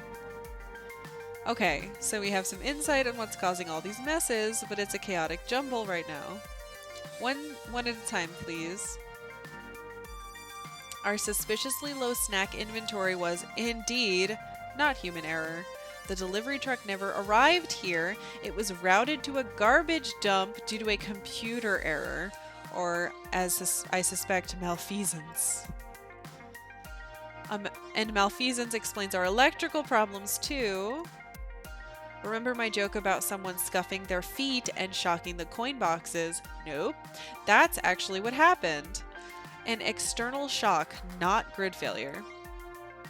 Someone got a battery or some other shock prod and was using it to crash games. Must be the same someone who flushed a bunch of wadded up paper towels and firecrackers down the toilets. Wouldn't we have heard that? It's a war zone in there. I was able to dredge up one super gross chunk of it, but we need a professional plumber to get the rest. This is all sounding way too suspicious to be random acts of hooliganism, and it also ties into what I've been handling on the floor. I've had to deal with pranksters all afternoon, too. I've been so busy playing firefighter, running from blaze to blaze with a leaky bucket, that I haven't been able to put the pieces together. Yes, I have. But now it's clear, and I know what I must do. If you'll pardon me, it's time for Miss S to go kick some ass. Good work, everyone. Wrap up your tasks. I'll handle the pranksters. Yeah. Motivation. Good work, everyone. I'm proud of you, but the job's not finished yet. Gavin, order us replacement inventory. Ashley, find a plumber. The best we can afford. Naomi, finish up replacing the fried power supplies. As for me, I'm gonna have a word with our miscreant. You know who to blame for this mess? I've got a pretty strong suspicion. Go get him. Oh, let's wreck some people's days. With a nod of solidarity, all of us split up, each on our own mission to thwart the ne'er-do-wells. Assuming things will be fine isn't enough. Keeping a positive attitude isn't enough. I need to get in there and fix this. My friends are counting on me to lead, to be the responsible one. I can't foist this off onto Gavin like I might have done at the Funplex. Finding my quarry isn't particularly difficult. She's been in the background the whole time, watching and waiting as I ran around trying to put a lid on the mayhem. Damn it. Her eyes study me as I approach, grinning ear to ear. Hi. Hello there. Figured it out, huh? Yeah, I can't say I understand the why, but at least I know the who. The matching fashion style was a pretty big clue. I guess a formal introduction's in order. Yeah, okay. Well, it's weird hearing her voice. The name's Sue. Natural-born leader, hacker extraordinaire, and leader of the Ghost Monsters, the hottest gang on these streets. Gang, come on. Pleased to meet ya. She playfully curtsies, her wicked smile never ceasing. Yeah, I guess my friends were a little wild and crazy, leaning a bit heavy on the pranks. She was too well-arted. Art too good, obviously evil. But clearly, you were cool with that, since you didn't kick any of us out. I respect that. I really do. Shows you know it's all in good fun. Let me make it up to you, okay? Sue steps back and taps a button on her smartwatch. Here are the clones. And from the crowd of gamers, her whole gang assembles. Gang, this is... what's your name again? Miss S. Gang, this is... Karkalla. Karkalla, this is Inky... Son of a bitch. This is Inky, Blinky, Pinky, and Clyde. How dare you. Now then. She turns to face her ghost monsters. Oh my god. You were all... You're mean. This is mean. I can't believe I did not connect that at all. Shut up, Christian. You're not allowed to get on this. You didn't make it. You were all very, very naughty, and I'd say she's owed an apology. A big fat I'm sorry from each of you, don't you agree? Each of them mumbles a semi-coherent, semi-sincere apology. Yeah, whatever, sorry. Real sorry. Gosh, I'm so sorry. I'm really sorry. When they finish, Sue faces me once There. again. Everybody's sorry, which means everybody's forgiven. Correct? Because, and this is me being real with you, I like this arcade. I really do. It beats the crap out of Deco's Palace, that's for sure. I can easily see this being our new home, you know? I admire what you've done with the place. It's totally awesome, and I'm really looking forward to coming back. Again and again. I definitely don't want to end our first day here on a sour note. No. I'm so glad we can communicate like adults. Apologize for being naughty and move on. Now, okay, we may still ruffle a few feathers while we're here. No. But that's cool, right? No. I'm sure you understand that it's all fun and games. Nothing personal. So, what do you say, friend? All's forgiven? No. I paused, taking everything Sue rambled on about. Let me get this straight. You scare our customers, mess with our television sets, smash up and short circuit our games, clog our toilets, redirect our mail orders, expect a second chance to cause trouble after I already let your first wave of chaos slide. Try to hijack Queen Bee's streaming account, and you want me to smile and let you come back tomorrow? My words barely phase her, that grinch still lingering. Yep, yeah, that sounds about right. I love this arcade, and I think we could be great friends. What do you say, partner? Waiting for my response, she holds out a fist to bump. Are you fucking kidding me? Of course not. Sure, why not? I absolve you of all arcade sins. Lol. No, get out.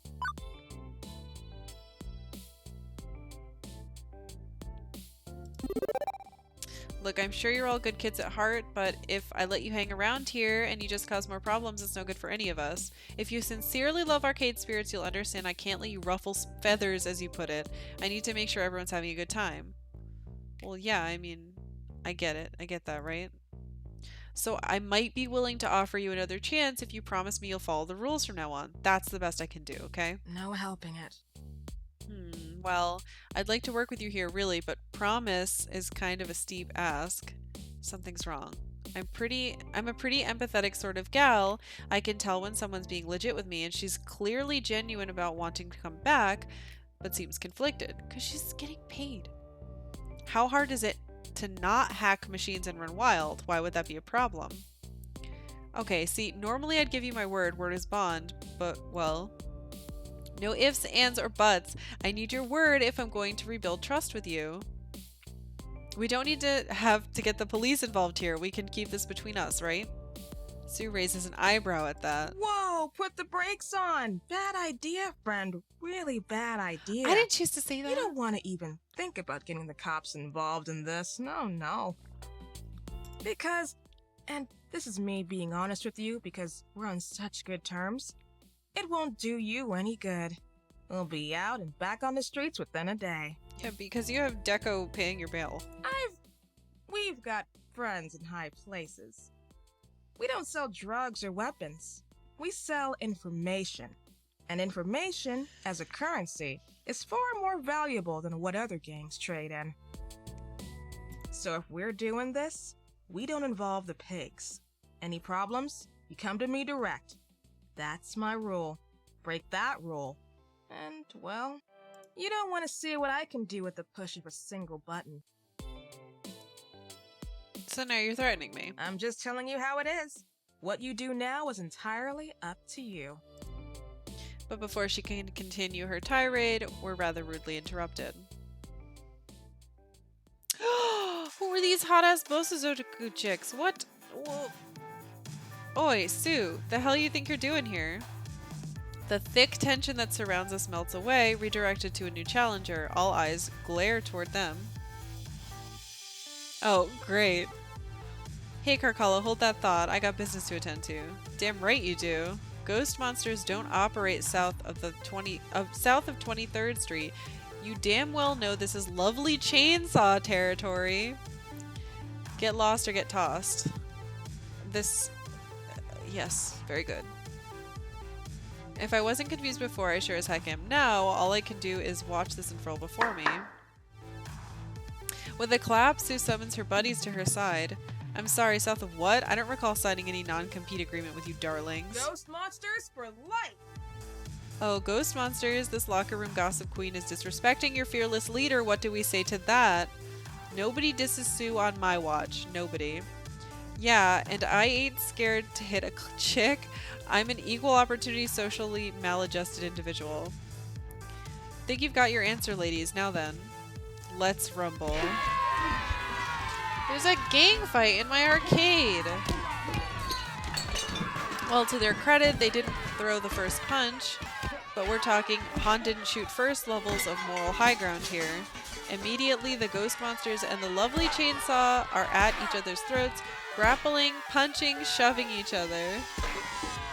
A baseball bat gets swung and clangs off the side of a racing game. Soda cans are thrown. Someone uproots a chair near the snack machine that goes flying too.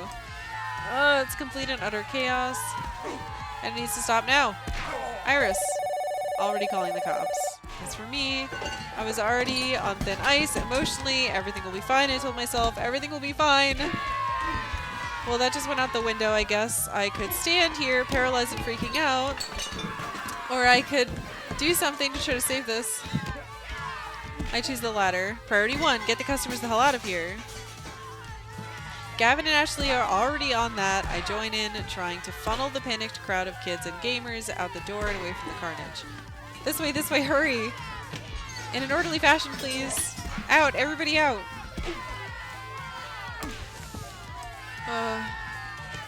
With our focus on loading the place with arcade games and nothing more, it doesn't leave a lot of room to work with, nor is it much of an octagon for the remarkably sloppy mixed martial arts brawl breaking out. We're going to have a lot of game damage when all is said and done. Damn it, I'm not letting that fucker get away with this. Until now, it's been the world's... She's a gun?! Until now, it's been the world's sloppiest bar brawl, teenagers flailing at each other wildly, generally wrecking the scene rather than each other. But now she's pulled a gun. Not some arcade-like gun, but a real-life shooting and killing gun. This is happening. This cannot be happening. But this is 100% happening. The leader of the lovely chainsaw gang raises her weapon and takes aim at Sue, trying to end this, but her target is conveniently tucked between Mrs. DeFam and Teo. If I don't do something, someone's going to get seriously hurt. My mind races. Everything is not fine. I've accepted that. And now, I have one chance to get something right, one chance to do something good in the midst of all this chaos. Time slows for me, like I'm trapped in a dream state. Pure instinct takes over, and I start running toward them.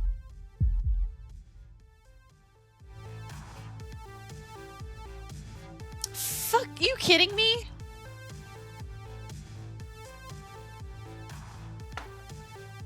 He's shooting at her. She's shooting at her. Get down. Oh my god.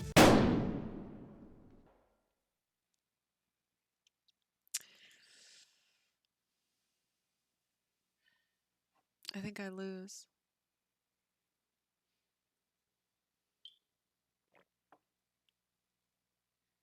Thanks for playing. So what are you playing next? There's no way it ends here. Whoa. Holy shit. What did you... I was aiming for Sue. Fuck. Run for it. Stay cool and wipe the footage first. Do it. Stay with us, Karkalla. Stay with us. Help is on the way. Okay. As long as no... If I got hit, that's fine. Oh, no. Am I dead? I just wanted to make a dream for everyone to enjoy. That's all. Was that so wrong? It's what you would have done. It's what you would do. What you did do for all of us. Rest in peace. But I guess no good deed goes unpunished, huh? The S family curse. You've a strong spirit, dear. God damn it. You'll get through this, I know you will. Thank you, Ghost. But for now, you'd best wake up. There's still more to be done. I'm not falling for your death prank. Slowly. Strong spirits. Slowly, very slowly, I open my eyes. Welcome back. The soft beeping of medical monitoring greets me, as well as an angel in white, well, an angel in a white lab coat. While there are no heavenly being, they do appear to be my doctor, armed with nothing more than a clipboard. I'm still a little hazy as they briefly explain the situation. Thanks to my wild theatrics, I startled the shooter enough that her bullet missed its intended target. Oh, thank God.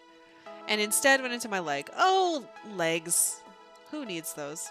Which hurts like hell, but apparently resulted in a surprisingly clean shot that I'll recover from in a few weeks easily. Lovely. 2 days in the hospital, a week or two on crutches, some limping, then I'll be back to 100%. Just skipped leg day. That's why it didn't do much damage. There wasn't much leg there. Never skipped leg day. And more importantly, nobody died. Yay! I can live with this momentary pain if someone else gets to live, period. I'm tiny, so if someone shot me, the bullet would probably just go right through and kill them anyway. So, could have been better, could have been worse. The doctor, having given me the report, leaves to treat their other patients, but before they do, they inform me I have a visitor. At least as a plus side, I wonder who it is. Oh, poor Naomi. I thought it was gonna be the little turd that I saved. When I look over to see who it is, I see Naomi standing there, tears streaming down her face. She rushes over to my side, embracing me in a hug. Oh my, I was so scared. I'll be fine. It's like a Hollywood gunshot. I'll just walk it off. You were bleeding everywhere. Okay, a larger than usual Hollywood gunshot, but the doctor said it'll be fine in a month or so no big deal. Trying to downplay the seriousness of it all does nothing to placate Naomi's frustration. What? It is a big deal. How could you just toss your life away like that, jumping in front of a gun? How could you? What? That's not tossing my life away. I was doing something brave and important. How could you try to protect people from harm? I can't criticize you for that. The sun. I just got so scared when I saw you bleeding on the floor. I mean, just hours before that, I was mad at you over a penguin statue of all things. It feels so silly in hindsight. Oh, is that how The we're last solving thing that I'd ever fight? said to you was in anger. Death. Of course, now she's replaced her earlier anger with self-resentment, not exactly an improvement. Having newfound perspective is great, but it also means you shouldn't be so mad at yourself. It's okay, Naomi, you stood up for what you believed, and I love you for that. None of us came off looking great here. What? No.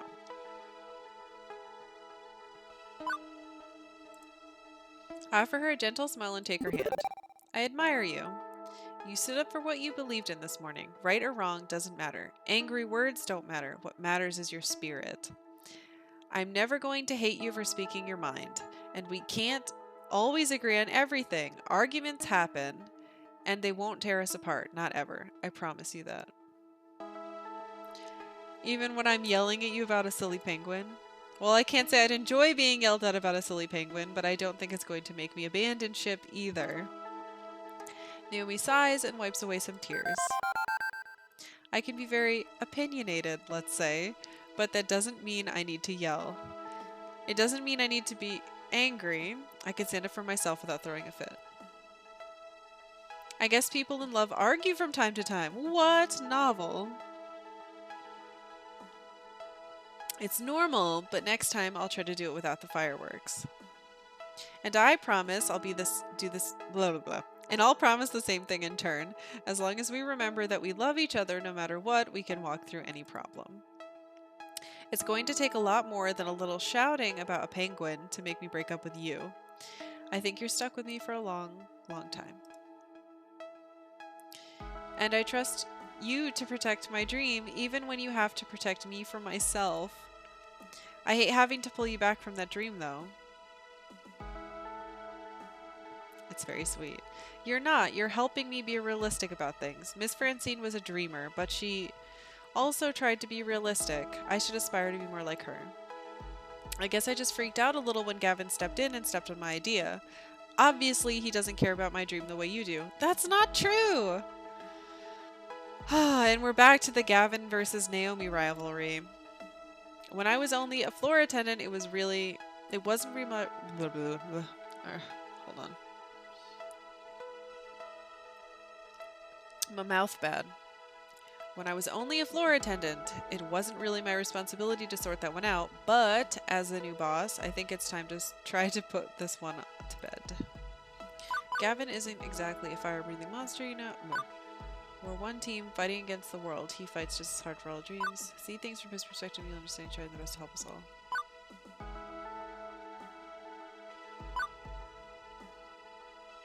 Ah, frick.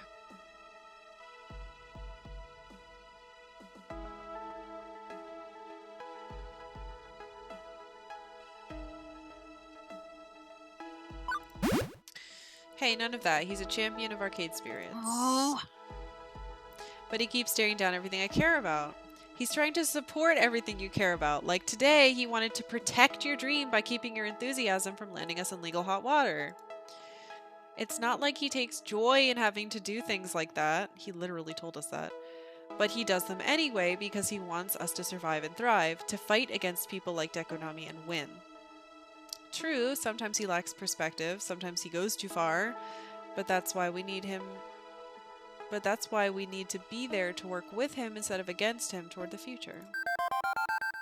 Making arcade spirits soar is going to take all of our efforts. You, me, Gavin, everybody. And we'll argue and clash, but in the end, we'll figure it out. Can you try to get along better with him, please? Try to understand him instead of falling back on assuming he's a villain. Okay, for you I can try. I'd like to avoid something like this happening again. I want us all to get along, honest, all of us. Gasp. And speak of the devil of arcade spirits arrives. Ugh, I would never call him that. Am I interrupting? I wanted to be certain Karkalla was well. I'm fine, I just have a bullet in my leg. We'll be fine, all of us. But Karkalla could probably use some rest at this point. Gavin, how about we go raid the snack machines and talk? Pardon? Yes, please. Talk to each other, not me, about your issues. About what? You know, stuff and things. I feel like we never actually sit down and talk, you and I. Yes. Friendship saved. Naomi offers me a quick but very careful hug before leading a confused Gavin out the door. Hopefully they'll find some common ground. It'd be nice for something positive to come out of the mess that was our opening day. Seeing the person I care for the most was certainly a boon to my spirit. Now, if they could only do something about the food here. With my heart calmed, my body finally tells me it's exhausted. I snuggle into the covers as a yawn escapes me. Huzzah for communication. It's the #1 important thing. Just as I'm about to roll over and drift off to sleep, another visitor drops in. It's likely well past visiting hours, but with no small amount of both dread and relief. I'm glad to see her. Miss S, a word if you will. Alright. She's either going to be like, you're the greatest ever, or she's going to rip me a new one. I tried to straighten myself up from my pillow backrest. Time to put on my professional front, even if I'm in excruciating pain. Okay, I should start by explaining that what happened today isn't exactly indicative of. I should hope it was. Alright, she's gonna be nice.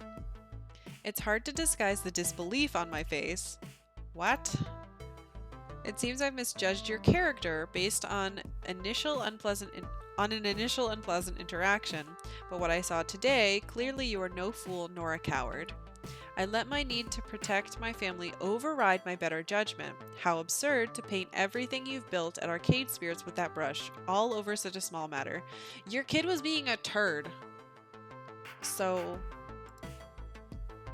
I saw you selflessly throw yourself in front of that bullet. You didn't have to do that. You chose to do that.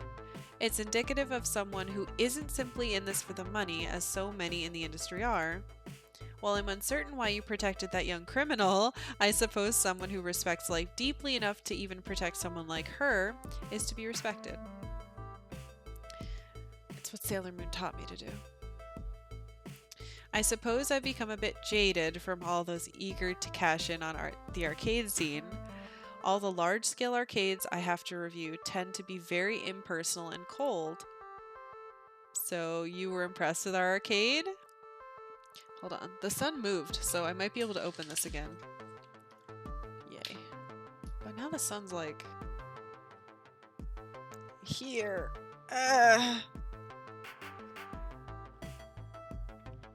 Well, let's not go that far.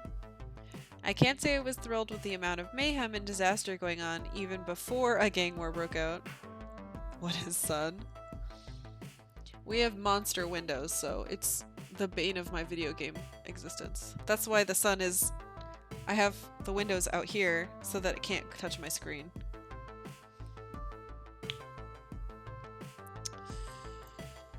But I will also say I've only ever seen that amount of mayhem and disaster once before. It's highly unusual to say the least.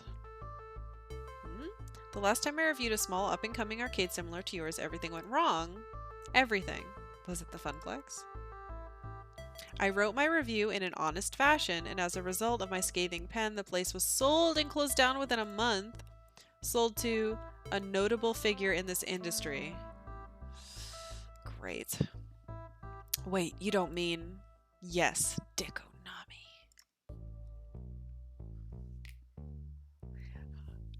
Two-Flare, if you're still here, is Dekonami supposed to be, like, Konami?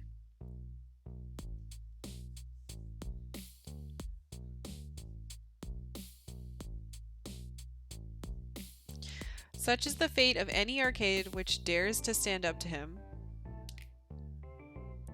Your prior business, the Funplex, only escaped being devoured by being far too small to be worthwhile. Right? Every time I say Dekonami, I'm like, oh, Konami's in that. I don't know if that's true or not, but... Sadly, your enthusiasm may have put it in his... Everything's clicking into place. Sadly, your enthusiasm may have put it in his crosshairs, and if you cannot tidy up your reputation after today's affairs, Arcade Spirits will be next. Again and again, torn down by Dekonami. This time, he didn't even have to lift a finger. By pure coincidence, the ghost monsters wrecked everything before he could exact any revenge. I don't think that's true. Yeah, it's Konami? Okay, cool.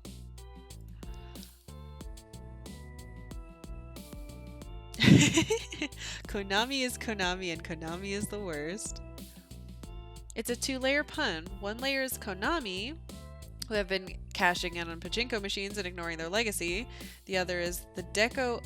Oh, cassette system! Which is an old 80s arcade hardware system. What a good fucking name. There's so much clever stuff in here. It's why level 6 was named Hit the Lever, aka the catchphrase of the Silent Hill slot machine. Oh my gosh.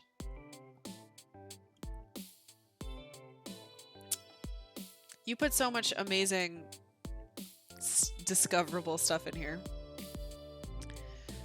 All he has to do is swoop in and buy out what's left of our dreams. Nearly every name in the game has a couple levels of arcade fun to it. Ah, it's so good! However, I've come to a decision. Given I was a first-hand witness of your troubles, which were clearly not your fault, and given your willingness to put even your own life on the line for your arcade, I'm going to tell my editor I need more time, that I want to return in 1 week to get a more accurate and mature overview of your operation.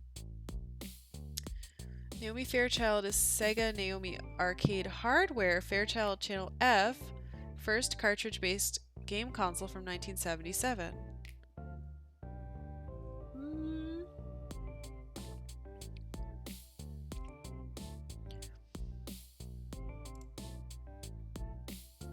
This is a different hole to climb out of, Miss S. Even aside from earlier trouble, having a gang fight and a shooting transpired in arcade.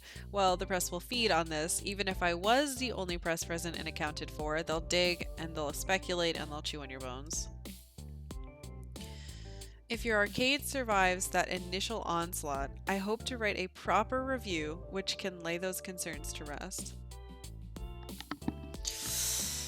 But I'll offer you no more second chances, no more reasonable doubts. Best foot forward when I return, or my readers will know the truth, understand? Understood. Then I'll leave you to your recuperation. Oh my god. My leg's still gonna be broken in a week. With a curt nod, oh, I guess it's not broken. It'll still be shot. With a curt nod, she turns and leaves the room, leaving me with my thoughts. 1 week. Hold on. There's gotta be a way to stop this. I don't want to die by looking into the sun. Hold on. Gotta put my hand here so I can see.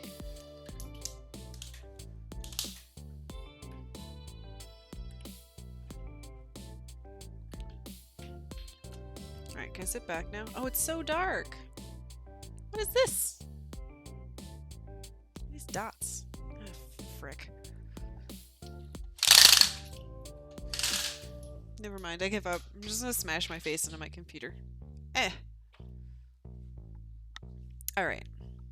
I've got exactly 1 week to completely rebuild our reputation and clear the good name of Arcade Spirits.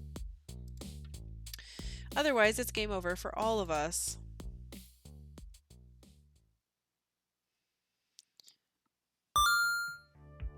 You've cleared level 7. Everybody hates me. You're proving to be a gentle, sweet, and compassionate soul. You scored 23,250 points. The last pizza fact. 62% of Americans prefer meat toppings on their pizza, while 38% prefer vegetarian. Everybody loves different kinds of pizza, and that's a beautiful thing.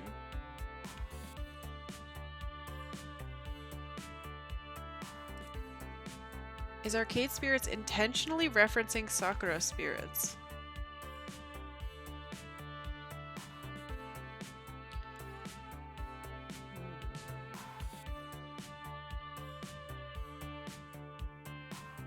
Sakura spirits.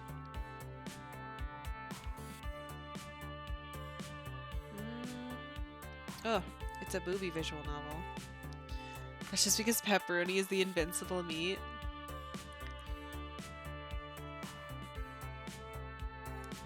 The best pizza is a pizza that I make that's lemony with ricotta and has Brussels sprouts on top. Kinda. The original title was Arcade Dreams, but we ran into too many trademark and copyright problems with that, so we tried to find a different name, and spirits is a common enough word in VMs. It's very cool. Do you want to save? Yes. Save before the final level.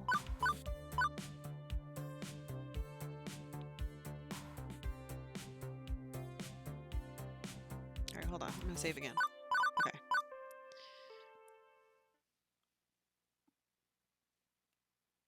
That is very cool. I wanted to call it Love in Time of Quarters. Love in a Time of Quarters. Thankfully, cooler heads prevailed. I don't know, I like that a lot. Level 8, kill screen. Alright, hold on. This is actually becoming a fucking problem. Can't see.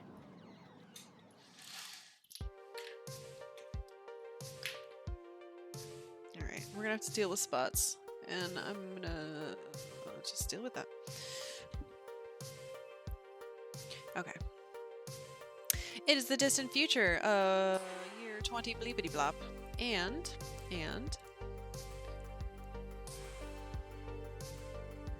that does sound like a novel I'd find at Walgreens. Oh, who am I kidding? I'll be lucky to make it to 20 bebop. +1 at this rate. I've had my strand of fate twisted back and forth so often it feels like I could snap at any moment. Mired in depression and a supposed family curse, then lifted up by my amazing time at the Funplex, slammed back down by Dekonami, raised up again by the Arcade Spirits project, and now descending farther due to a series of bad coincidences culminating in a Pier 6 brawl in which I got shot. Yeah. Sounds like life. But today, I'm back to Arcade Spirits and ready to work despite being on crutches. Normally, I'd have to mentally filter out the beeps and boops of a busy arcade, but not today. Aside from our regulars, nobody's here. Not exactly the sight I wanted to see on my grand return after heroically taking a bullet to the leg. Oh yeah, Fist of Discomfort is the, like, Dota/League/StarCraft fighting beat 'em up. Not exactly. We're 3 days into this ambitious experiment, and it's already looking like a bust. Even with a reprieve from Mrs. Defemme, we couldn't hush the event up completely. The news of gang violence at local arcades spread all over social media like wildfire. Gavin had filled me in on all the details I missed while I was passed out. By the time the cops got there, both gangs were long gone, and the ghost monsters wiped our security footage on the way out the door. No arrests made, no evidence remaining. The only plus side, Sue and her ghost monsters apparently never came back, but even without them actively causing problems, that single day managed to smash our reputation.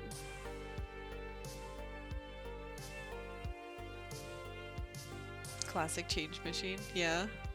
This image makes me think of Tilt or games people play.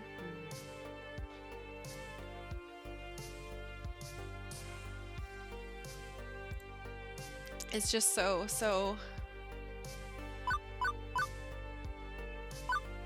disappointing. I still believe Arcade Spirits could be a welcoming home for gamers, but if they won't even set foot in the door, they'll never see for themselves. Couple arcades from the late 80s, early 90s. I don't remember any of the names of the arcades I went to as a kid. They were just in malls.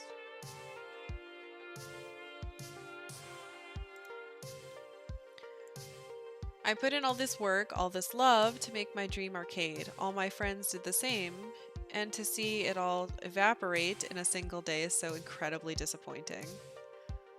I don't honestly know how we can recover from this. If we could only get the good word out, somehow correct this PR disaster. Seated behind the ticket desk with my crutches propped up nearby, light duty only for a week minimum, doctor's orders, I tried to mentally detangle this mess. We need to get What's-Her-Face to give us an amazing review. Iris, are we... Yes, we're still trending negatively on social media like the last 7 times you asked. Any luck with our security camera footage then? Anything that we could give to the police? It might help our public image to have someone to point blame at. We still have Wonderland, but fewer really good games in there now. Mostly ticket stuff. It's the Deco Palace model. Of course they have ticket stuff. Nope, it's totally wiped and my file recovery systems failed. I guess that's to be expected when going up against cybercriminals. I think I just missed something. Laser tag. I don't think I've ever done laser tag in my life. Like, they've even avoided bad press from the shooting. I haven't spotted the words ghost monsters in any of the articles I found about the attack. It's like they're ghosts. Well, not literally ghosts. I just mean they clean their tracks very effectively. It's fucking Dekonami's fault. Every arcade is shifted to be a little clone of Chuck E. Cheese or Dave & Buster's. It's half the reason I made the game to complain about that. It's a valid complaint.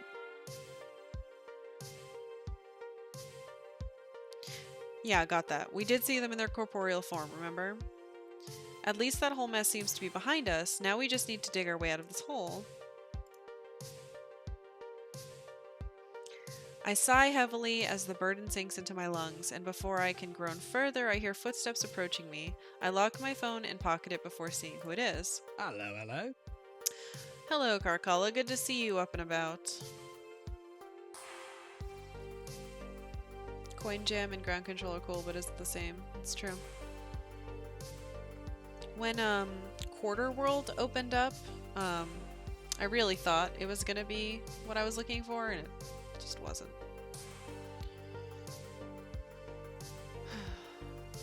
I'm up but hardly about. I'll probably be glued to this stool all day long. Yes, well, it beats the alternative, doesn't it? Plus, you get a nice view of the whole arcade, although a bit quiet in here today, isn't it? Yeah, I know, but we can turn this around. I know we can turn this around. Right, well, I don't mean to be a bother, but I wanted to talk to you about our financial situation, seeing as I'm bankrolling this affair and such. As soon as he mentions money, my chest tightens as I expect the worst. It's not an unreasonable thing to bring up, but can I deal with more bad news? I may have more than my fair share of wealth, but it's not bottomless. Honestly, you could see the bottom even before I put my stake in Arcade Spirits. Well. Gavin and I have been going over the spreadsheets, and at our current rate, well, I'm afraid we only have so much padding before we have to start considering options. Options like selling. Can't we just go back to our other friends? I don't want to, believe me, but there's going to be a breaking point where we need to consider pulling out. Before our initial investment cannot be recovered. There's a dot. Where is it coming from? Stop. If only to ensure everybody involved in this affair doesn't go bankrupt. Jesus.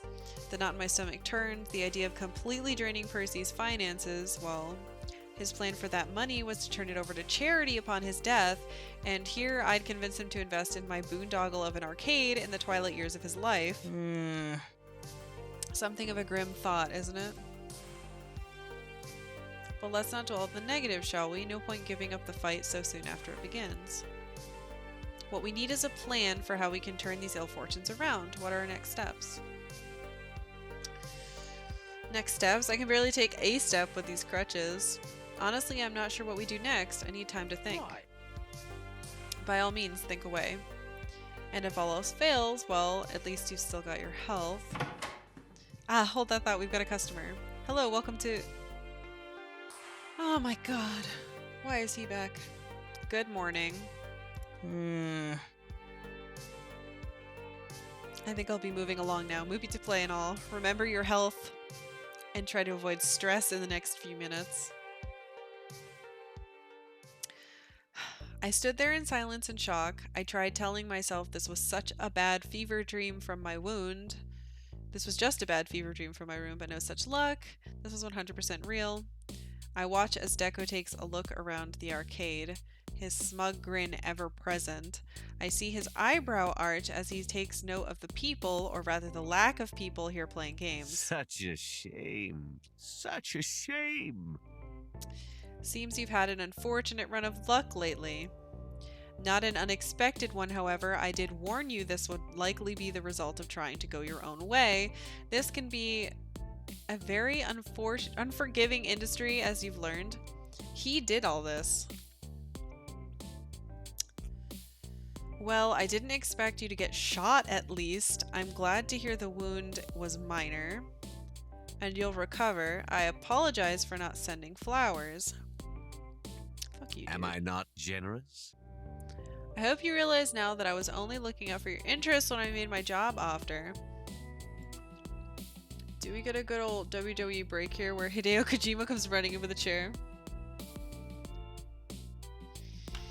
I wish. Now that Edge is back, I need to have him come in. Spear this guy. I think he's not allowed to do spears, though. You're a promising young talent, and it's a shame to see it go to waste on this doomed venture. Nope, I can't handle this. Not today. Yeah, Edge is back full time. Apparently. Oh, fuck off. Hold on. Get out of here.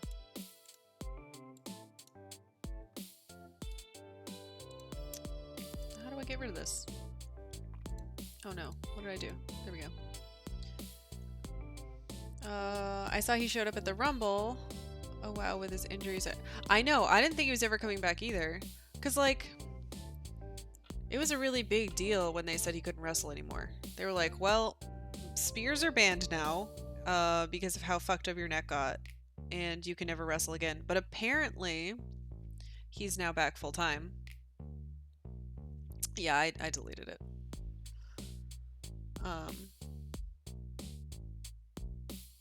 I was surprised to see Edge back too. I hope he doesn't hurt him. I know! Oh, Christian's at work. I don't know. I was so shocked to see him back. It makes me kind of want to watch... It makes me want to watch, like, more than just pay-per-views. But we'll see how that goes. I don't have the energy to watch, like, 7 hours of wrestling a week. I'm not a mod. I tried to... Hold on. I was trying to make you a mod earlier. I don't know how. Here we go. There, you're a mod. Congratulations.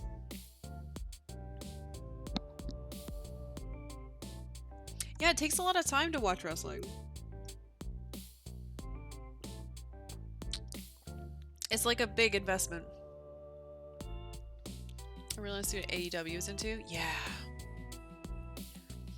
People kept talking about that a couple months ago. Yeah, a minimum of 5 hours a week. We stopped watching wrestling regularly a while ago, like years ago, and we were just like, okay, we'll watch pay-per-views every month. We had, you know, their weird WWE network or whatever the heck. And so we would watch pay-per-views, but then our friends who we watched it with moved, and we were like, oh, this is sad. And then they did that stupid Saudi Arabia shit, and we were like, that's fine, we don't want to watch it anymore. Yeah, $9.99 for a pay-per-view every month, including all the other garbage. It's pretty good. But yeah, apparently Edge is back. So I'd like him to spear this man, please. What do you want, Mr. Nami? If you need tokens, the change machine's over there. A pity, is it not? I had a great time watching the old WCW pay-per-views. Yeah. I miss Sting. He was back for a little bit, being weird. Who did he have a feud with? Triple H recently? That was like a year or two ago. No? He wasn't until Rollins hurt him. Oh, I didn't know about that. Tokens, how quaint. Still no swipe cards. Fuck you. Oh, 3 or 4 years ago? Jeez, it's been that long. Uh-oh. Yeah, I'm not keeping up as much as I should, but when I was really into wrestling in the 2006 to 10 time, Edge was a big deal. So he was one of my favorites. Sadly, I'm not here to play any of your antiques. Rather, resembles a 1980 blurb junkyard in here, doesn't it? All those obsolete games when no one truly cares about. Fuck you. No. I'm here to make one final offer. I heard Sting was coming, and I started watching. I'm more annoyed it wasn't Sting versus Undertaker. Yeah, that's weird, right? Having it be like, I know Triple H is the boss, whatever they call it, the management or the... I was gonna say the boss, but Triple H forced it. Yeah. Similar to poor Roman Reigns. You force it, people are gonna hate it.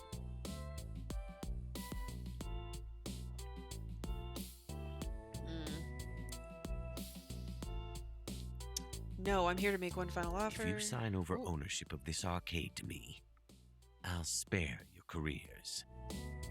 Yes, even Miss Fairchild and Miss Wolf. I'm sure I can find something for them to do at one of my facilities. Ugh. I want to support your rising star. That's what I've always wanted. We've had our differences along the way, but I want us to overcome them and thrive. But this is your last opportunity.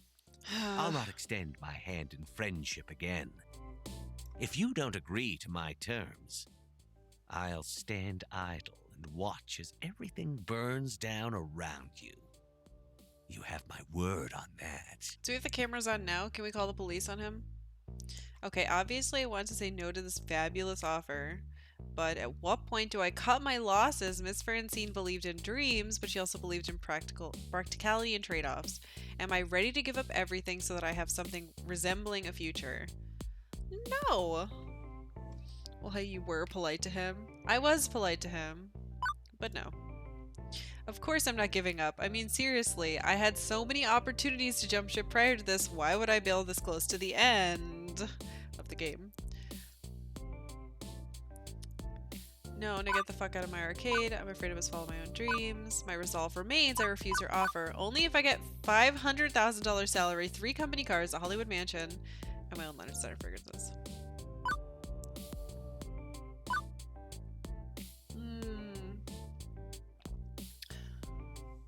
His attitude would be different if you told him off before. That's interesting. I kind of want to be more steady with this. Because I don't want to... I don't want to give him any more information about me. He doesn't need to know about my dreams. Every time you ask, the answer will remain the same. Absolutely not. You can ask a dozen or more times and my resolve will not change. This is the path I've laid out for myself and I'm going to walk it to the end. You think I'm ruining my future? That remains to be seen. And I will see it through. Oh, well. That's unfortunate. It's your decision to make, of course. Your own life to ruin with your stubbornness. So be it. What a prick. I guess I'll just have to settle for buying the burnt-out husk of your business once it ultimately collapses around you. He wouldn't be offering it to buy it if we had failed that badly. I think you underestimate the damage being associated with the criminal element can do. Miss S, it's enough to ruin even the mightiest of arcades. Did he just tell us how to beat him? We need to turn the teens against him. Oh, and I doubt the ghost monsters have forgotten you. They will return and they will make matters far worse for you. Clearly, he sent them here.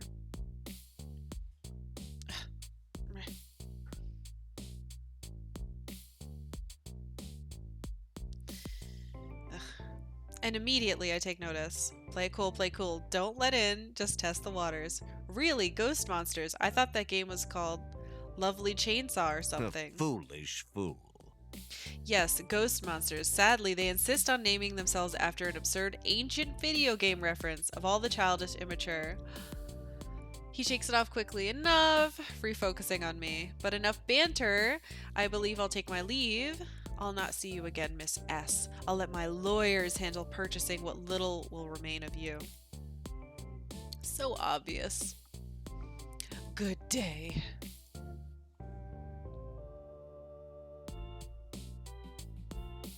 Once he's out of earshot and well beyond the confines of the arcade, I pull out my phone to verify something. Iris, you checked all the news articles about the shooting, right? Right, because they covered their tracks. So how does he know? Oh yes, I've analyzed them all. Did you need me to pull up a specific one? Just confirm something for me. The ghost monsters were never mentioned by name in any of them, right? Yes, it seems Sue's friends are good at covering their tracks. Why? This is it. This is the chance we need. Admittedly, it's a slim chance, but at this point, I'll take what I can get. Message everyone. I'm calling another Waitervenspiracy. Hooray! You're all fired up. Oh, that was so creepy. She said message sent, and then I got a text. Message sent. I'll need everyone's help to fill in gaping holes in my plan, but at least now I have a plan. It's time for one last-ditch effort to save arcade spirits. Let's destroy this mean old man. Packing everybody into the employee break room proved tricky. Standing room only, elbow to elbow, but somehow we managed it. Hi! Hi everybody, glad I could be there for this, whatever this is. Thanks for coming, Juniper. This was it. This was where we'd make our last stand. Preparing for the final battle against Sephiroth. I mean Dekonami. This was it. I looked around the room. at everyone, at all my friends, and nodded to each of them determinedly. Okay, I know things are rough, but I've got, let's say, a good 60 to 80% of a plan for how we can turn things around. Like, we can all agree what happened wasn't our fault. Yes, someone else screwed us over. Every problem we faced could be traced back to them. The ghost monsters and lovely chainsaw may be to blame, but the court of public opinion puts the blame squarely on our shoulders. Our venue is tainted by their actions. We can cry foul all we like, but if there's even a chance of violence returning to our doorstep, it'll keep customers away. It's a real bummer. We haven't seen any families here since opening day. No wonder we didn't make any money. Parents just aren't willing to take their children somewhere that's known for being dangerous. I just realized this is the same break room from the old place. Actually, I wasn't talking about the gangs. Today, I learned who our true enemy is, and that person is Dekonami. What? Pardon me? A surprise. I'm so shocked. Pardon, Dekonami? I don't follow. Yes, I'm rather miffed over what happened with the Funplex, but he's hardly to blame for our current woes, right? Earlier, when he was taunting me, he slipped.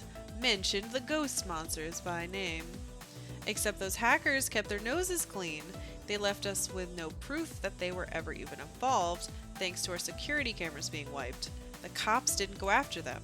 The news didn't identify them. So how did Deco know about them? Answer: Deco hired the ghost monsters to ruin our opening day. I gasp. Seriously? In hindsight, it should have been obvious. It was. I blame myself for not seeing it sooner. Far too many coincidences to be otherwise, and the fact that they only started wreaking havoc once Mrs. Devam showed up to bear witness. I can see what you're throwing down, Karkalla. Sue and her friends didn't seem awful at first. I remember talking to Clyde. They were very nice and friendly. And then Mrs. Is it defame or defam? I'm trying to make it sound French, but I don't know.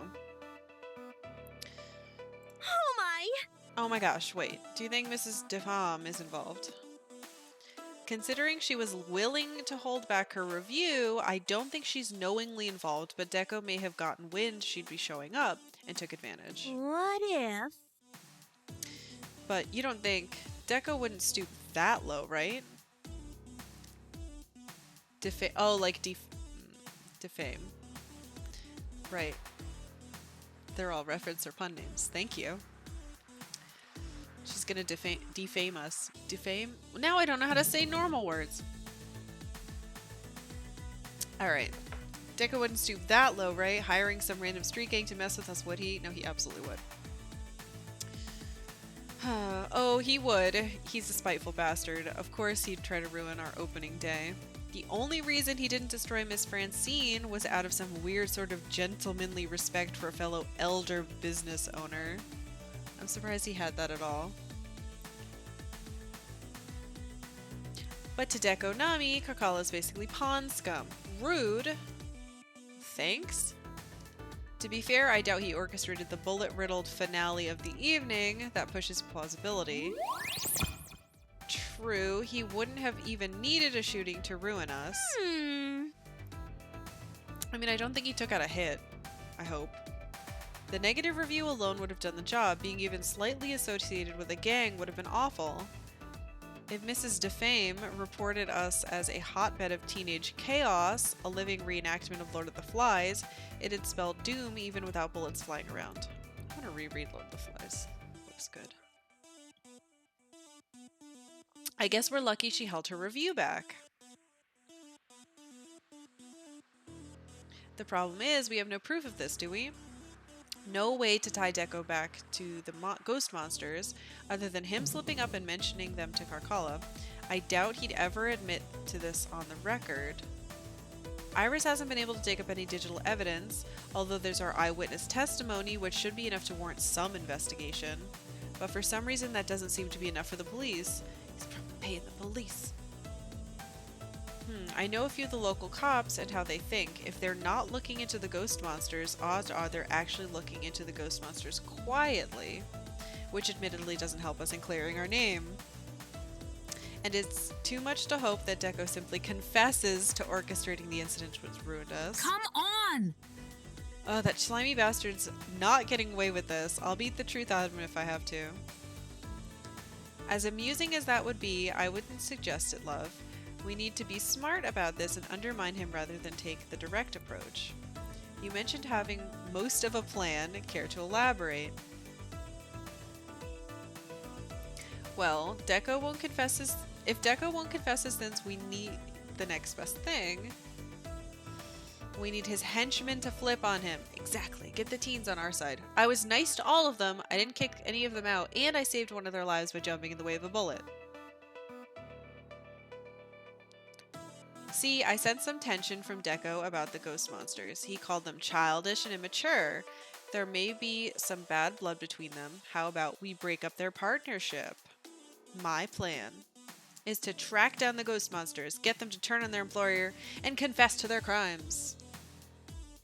Once the media hears it from Sue herself that the incident was all thanks to Deco's scheming, it'll clear the good name of Arcade Spirits. This plan is foolproof. I don't know why. I don't think they'd sacrifice themselves for me, though. I'm answered with a myriad of blank stares and blinks. Don't everybody congratulate me all at once now. Okay, so this isn't really me criticizing, but your plan kinda sucks. You want us to track down a bunch of hackers we already can't find and then ask them politely to betray the guy who's paying them a lot of money? Between this and the shooting, I'm worried your health insurance premiums are about to go through the roof. That's why I said it was maybe 60% of a good plan. Look, we don't have a lot of options, people. Right now, the only ones who can save us are the ones who ruined us, Deco and Sue. Sue, because she's trying to get us sued.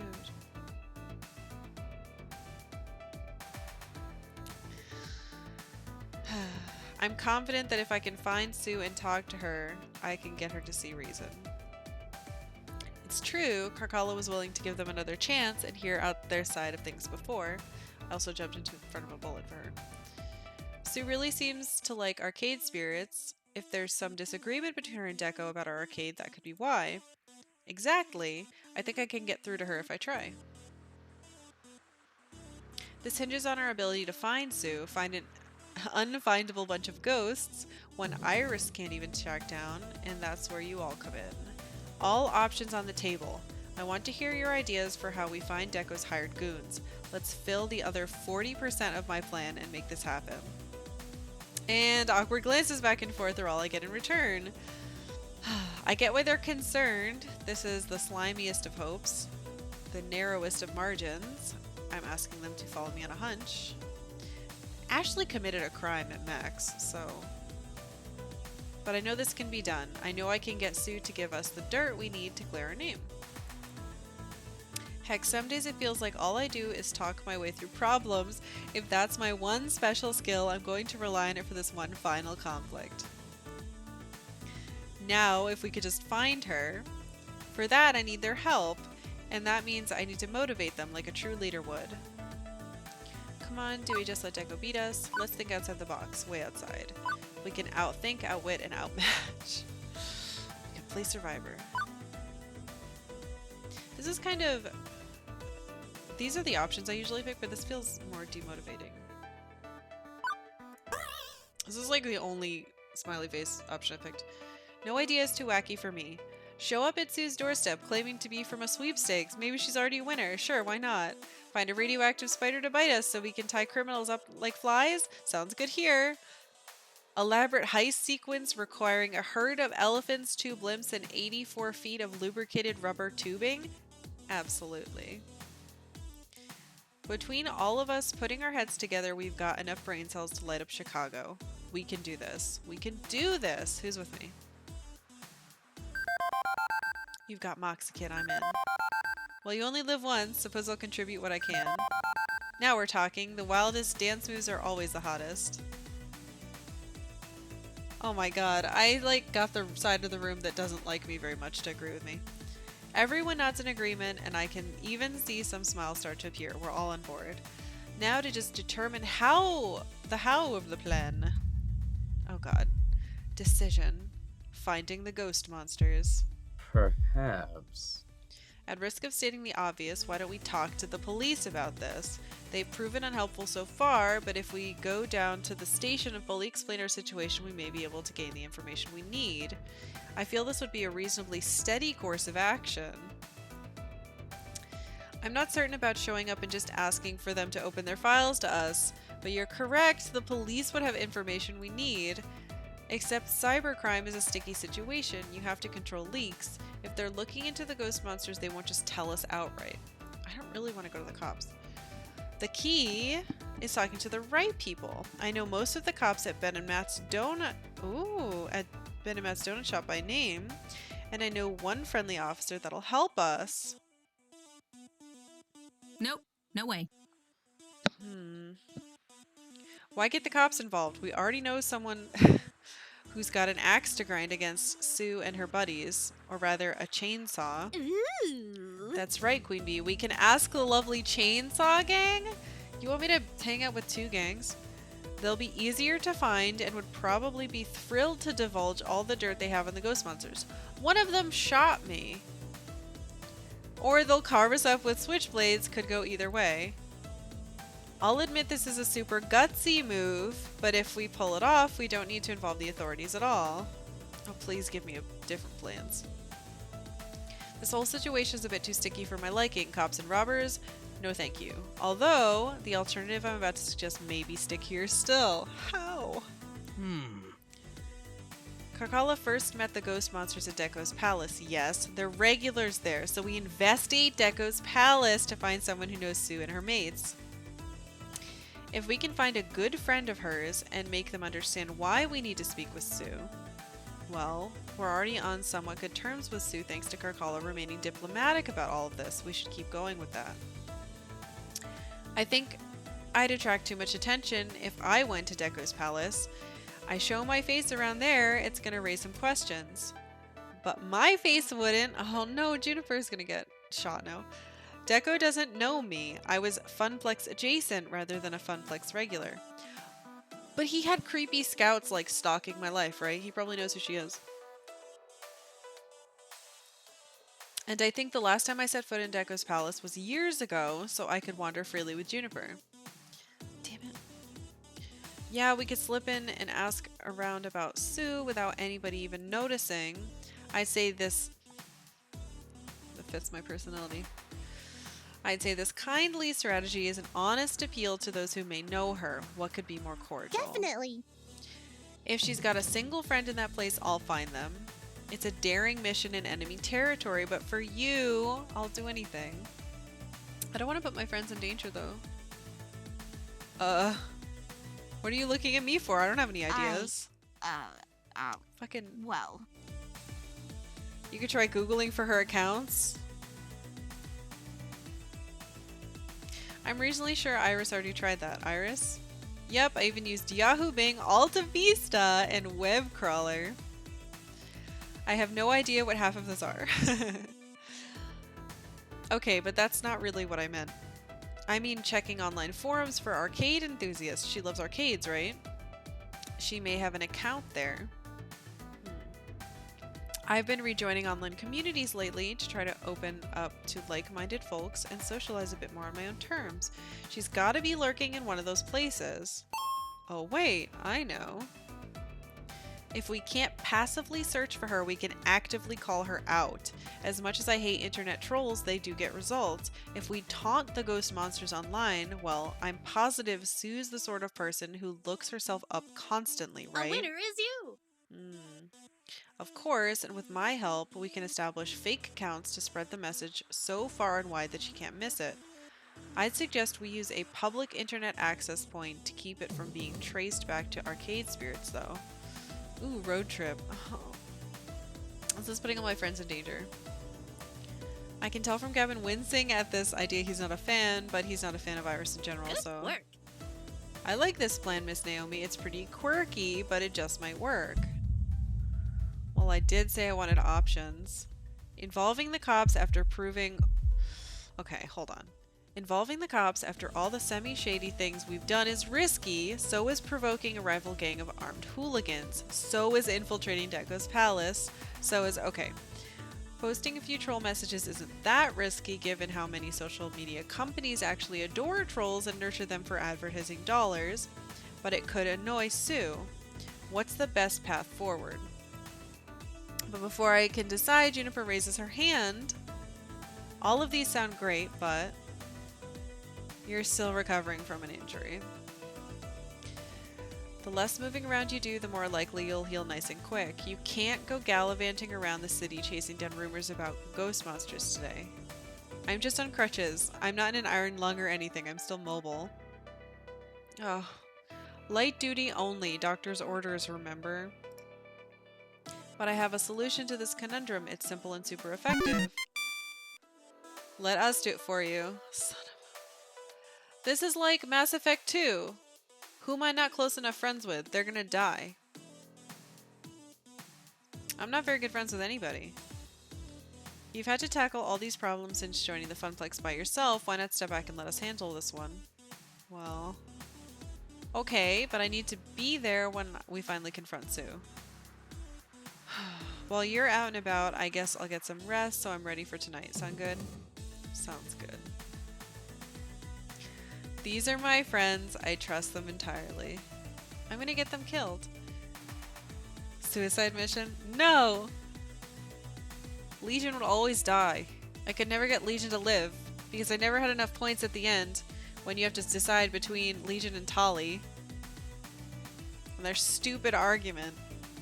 Even though Tali was obviously correct, and then Legion would die. And he would always fucking get... Dumb robot body would get launched into space.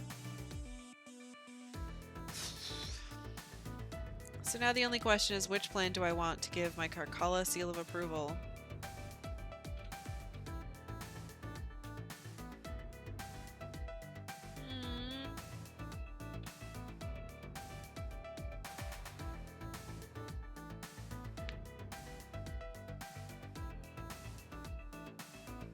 I don't want to go to the police. I also don't want to endanger my friends by sending them out to, like, fuck with the gang that shot me. This one will probably work.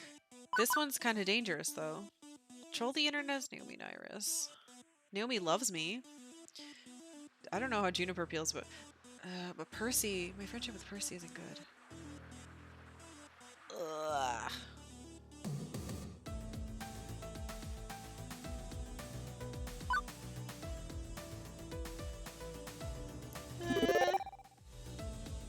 I think our best bet is to keep things quiet, not involve the police or criminals, not troll the internet, just ask around for some of Sue's friends.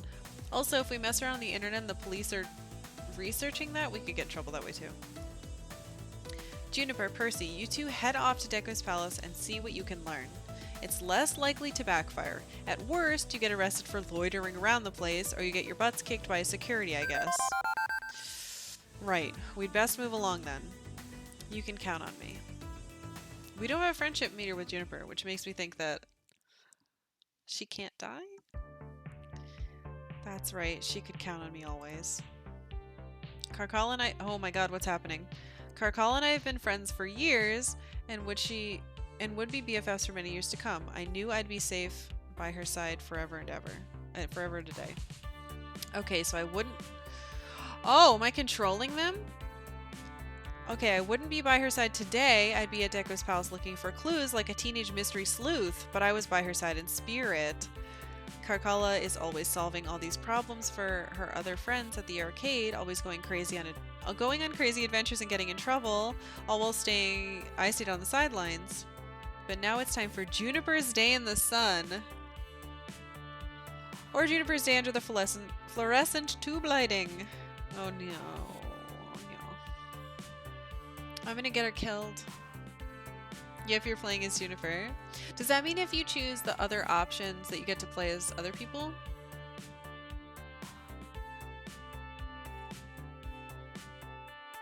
I've never been to Deco's Palace before.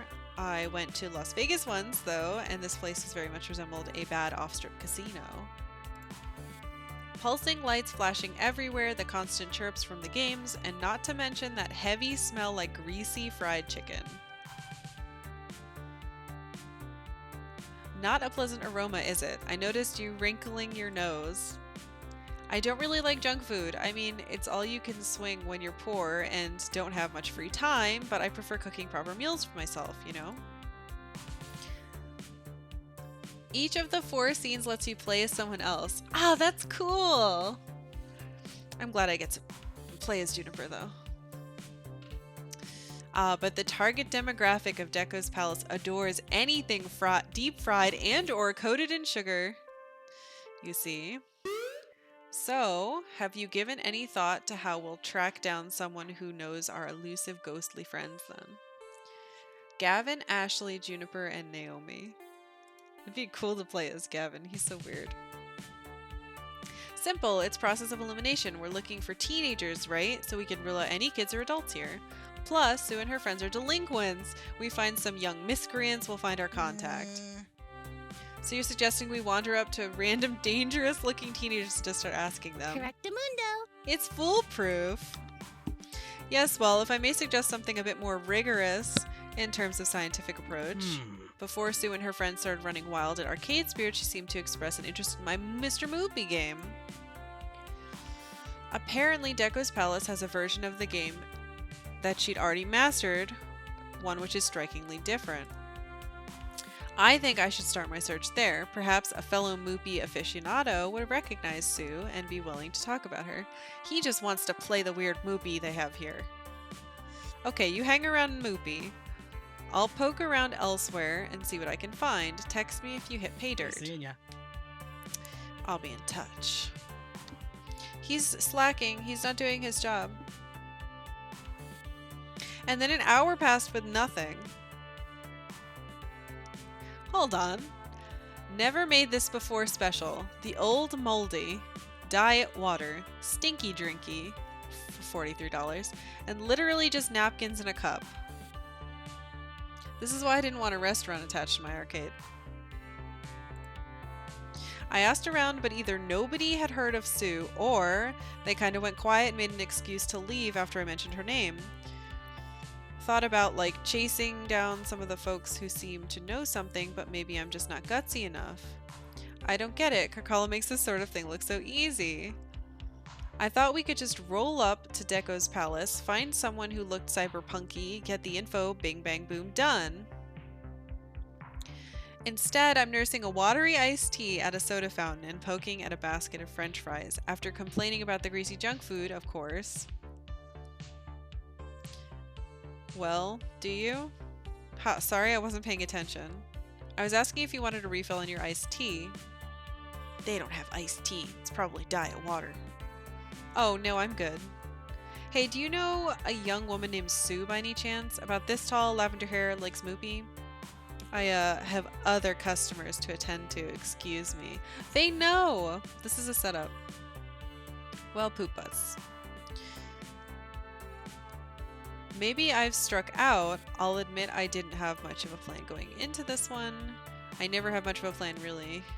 I couldn't even work up the nerve to leave that awful job until Karkalla gave me her approval. Like, I couldn't lay out my own plan for my life. Being an independent artist is hard work, but at least now I have something resembling a plan for my life. I'm going to do it. I'm going to make it.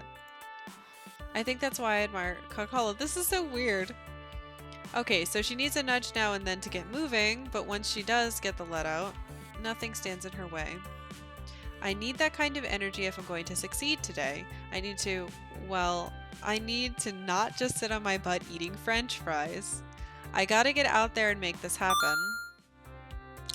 A notification from my phone snatched my attention just as I was getting off my bar stool.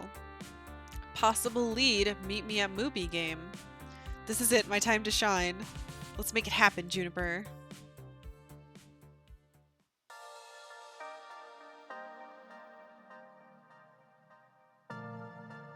It takes seconds for me to get there. I can see Percy standing near some weird touchscreen version of Mr. Moopy's Magic Maze, which is being played by a little girl standing on a step stool. I did it! I did it! And if you hit the button, it makes the wizard man eat all the dots. Impressive. You've got wonderful timing, Miss Tia. Thank you. Thanks, mister. Ah, Miss Tia, this is my friend, Miss Jupiter. I almost said Jupiter. Juniper. Juniper, Miss Tia here was telling me all about her best friend, Miss Sue. What? She was? Definitely. I mean, yes, I see, Sue, right. Okay, this isn't what I expected. I don't know why she said she would count out kids and adults anyway. I figured any friend of Sue's had to be the same rough and tumble punk, not like a cute little package of smiles and sunshine. How does the leader of a gang of thugs end up friends with a kindergartner? Still, this was my chance. I had to go for it. Let's see. How would Karkalla handle introductions? What a clever way to do this.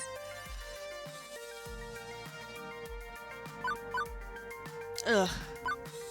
I'm very pleased to meet you. Hope you're friends. Yeah.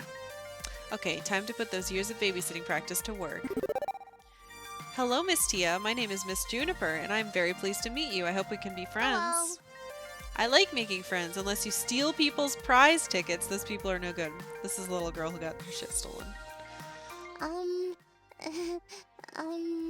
I wasn't planning to. Okay, then we'll be friends. So, how do you know Miss Sue? Oh, Miss Tia was telling me that her brother is the chap we've come to know as Inky. I see. Is he around right now? This is good economy of characters.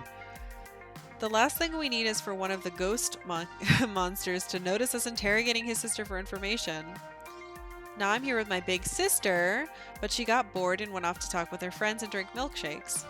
We come to this arcade lots and lots. My brother usually ignores me too, but Miss Sue is always very nice to me and tells great jokes. And she loves Moopy. She can make the wizard man eat all the dots every time. She taught me how to do it. Yay! You just gotta kick the game right here and it'll look all funny for a moment, and then munch, munch, munch, he'll eat all the dots right up. I see. Cheating. Well, Miss Tia, I was hoping to talk to Miss Sue today. Do you know where she is? Or maybe your brother? It's a secret. Oh, I'm not supposed to tell nobody. Miss Sue said it was a secret. Okay, Juniper, time to use his powers of persuasion. What would Karkalla do in this situation? I want to be friends with Miss Sue too, but a secret's no fun if you don't share it. What if Percy teaches you to... Blah, blah. What if Percy teaches you more movie tricks?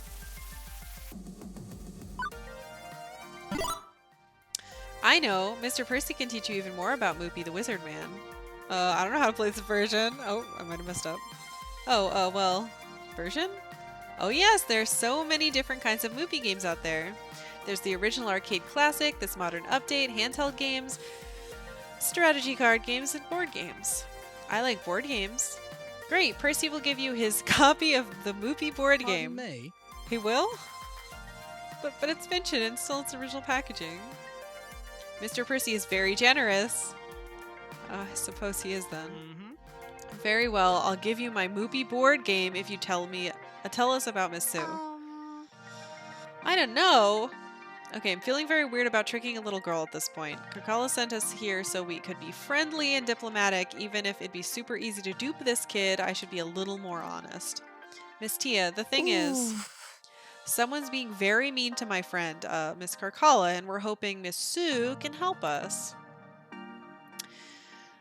That's really why we want to talk to her. We want to be friends with Miss Sue so she'll help us against this bully. Maybe she won't want to help, but we have to try. Miss Karkalla believes in being kind to people. That's why she sent us here. To find someone who's friends with Miss Sue so we can make all of this better again. Would you be willing to help us? If you don't want to, that's okay. We'll understand. Miss Karkalla? Yeah, you know me. I remember her. She helped me when I lost all my tickets at a birthday party. She made everything better again. Friends. Yes, I'll help you. I'll help you and Miss Karkalla lots. Miss Sue should be friends with a great person like her.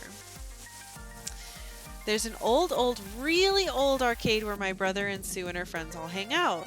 It's not too far from my home, and it's got so many games in it. Percy gets his phone out and starts trying to figure out the address based on her description of the area.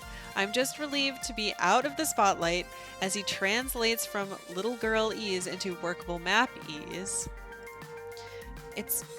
Oh. I thought it was going to be the old Funplex. Huh, says here it's a warehouse owned by Nostalgia Commodities. It's a super big house with one huge room, a really tall ceiling, and stairs and stuff. Quite good.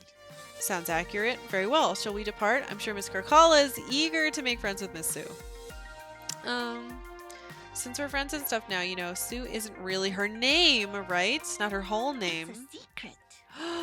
Her name's a secret.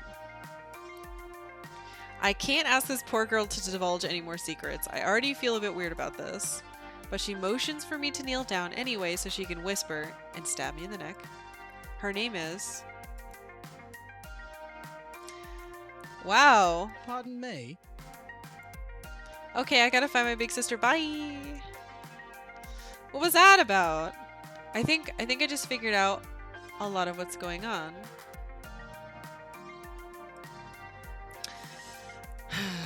I'll tell you on the way back to Arcade Spirits. Not only do we learn where Miss Sue, Sue, was hiding out, but we may have just been handed a heck of a plot twist. I can't wait to get home and divulge this info to Karkalla, and now that I think about it, I'm glad I can help out my BFF. Karkalla means a lot to me. We've been friends for years, and hopefully for many more years to come. Next stab. Deco Nami sends his regards. The little kid is like, it's like old Assassin's Creed. She's missing a finger and a knife comes out. All we have to do is get past this teensy-weensy little bump in the road, right? Just like stop a megalomaniacal, megalomaniacal. I can't say it. Megalomaniacal. Arcade czar from ruining all our hopes and dreams using nothing more than a street address and a name. I'm betting she will want Naomi at her side when they confront Sue, of course, and that's okay. I've had enough excitement for one day. I just hope that I did enough to give Karkalla the winning edge, or it'll be game over for all of us. Thanks. Alright. I'll be right back. We'll continue in a second.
Ah, precious water. Alright. It's final confrontation time. Okay. Alright. I can do this.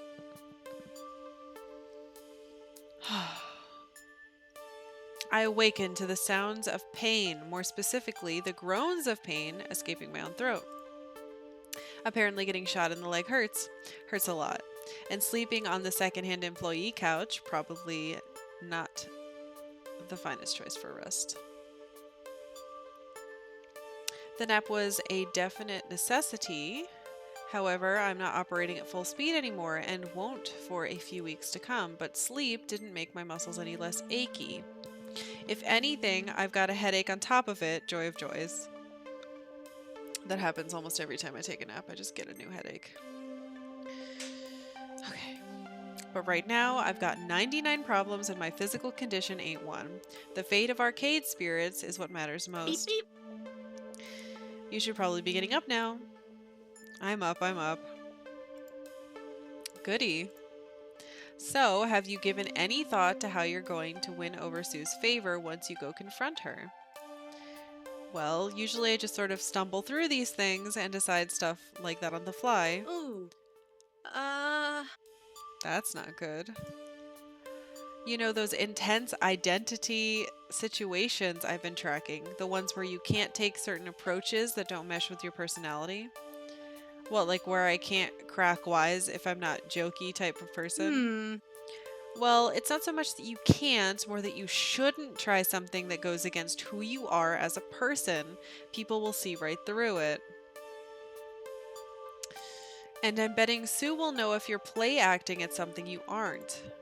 This will be a super intense identity situation, only one way through. When the time comes, you're going to have to take a stand based on your highest personality score. Not more numbers and systems. At least I'm pretty positive what mine is. It's for your own good. I'm just trying to help you make decisions that will save arcade spirits, and that means being true to your spirit. And what's that mean exactly? According to my calculations right now, your best bet for how to convince Sue is to be kindly. You've done a great job opening your heart to others and getting them to empathize with you. Do that with Sue and she'll be your friend in no time. And if I don't want to take that approach, it's a bit late to change who you are as a person. Remember, my numbers and scores only help me understand who you are. Who you are is who you've chosen to be. It's a causal relationship. But with the help of your friends, you can maybe get some ideas, nudge things around a bit until you feel confident taking a different tactic than your usual one. Speaking of your friends, here's one now. Woohoo! We've hit pay dirt. I approve of paid dirt. What do we have? Juniper and Percy are back from Deco's palace. They didn't get kicked out or anything. They found a kid who's good friends with Sue. That was me. I took over my best friend's body. We've got the address of Ghost Monster HQ and, well, a little something extra. Sue's real name. Gimme. I'm guessing it's not Sue. Oh, it's Sue.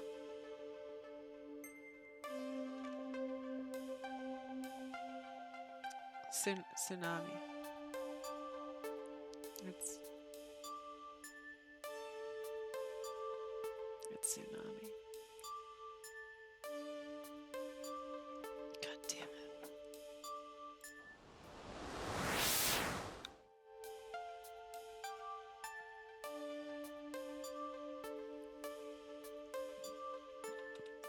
You're under arrest. Sue Flower, you're under arrest. God damn it. Son of a bitch. Tsunami. I should have known that.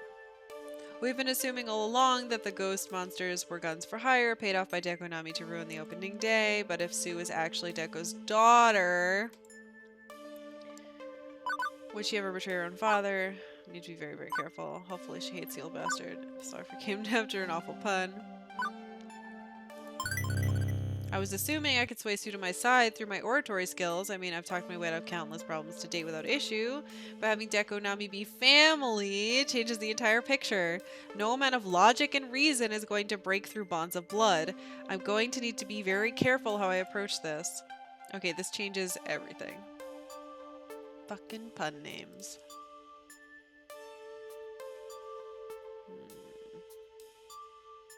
Hard to believe, isn't it? I'm not sure how you're going to win Sue over to our side now that we know this. But I want to be there when you do. I'm with you to the very end. Oh. She made me sneeze. I want to be there till the very end, in sickness and in health. We're not married. We've been dating for like 2 months. I just mean, you know, I'm happy. I'm happy to be at your side. Dude, I don't want to marry you yet. I wasn't like proposing anything. I wasn't suggesting something else. I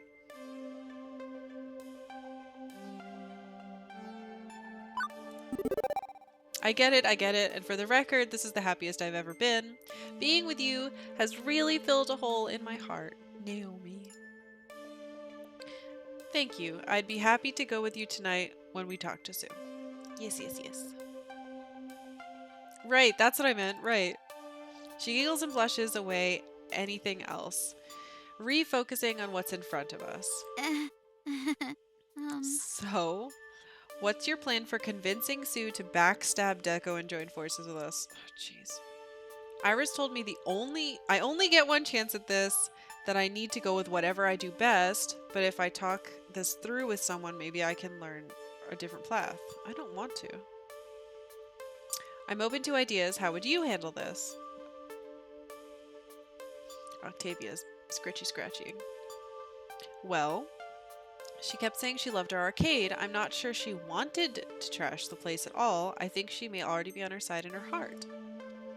If we approach as friends, waving the olive branch and trying to understand her heart a bit better, maybe we can make this work out for everyone. What do you think? Yeah. It's who I am. I can see it. More flies with honey than vinegar, and so on. I'll consider a more friendly approach.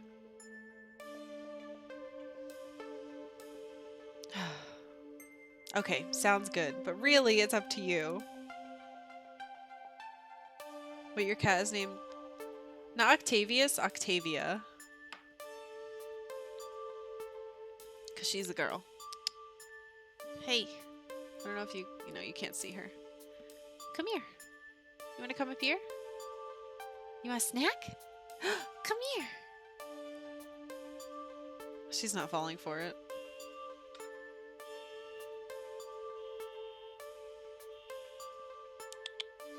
Come here. Yeah, get up. Come here. Come here. She doesn't know what I'm doing. Anyway, her name's Octavia. So that's where Anna got that name. It's also what she named the dance instructor in Teo's Romance. Is that where she got it from? That's crazy. Yeah, yeah. I mean, it might have been us. If I could get her over here. Hold on.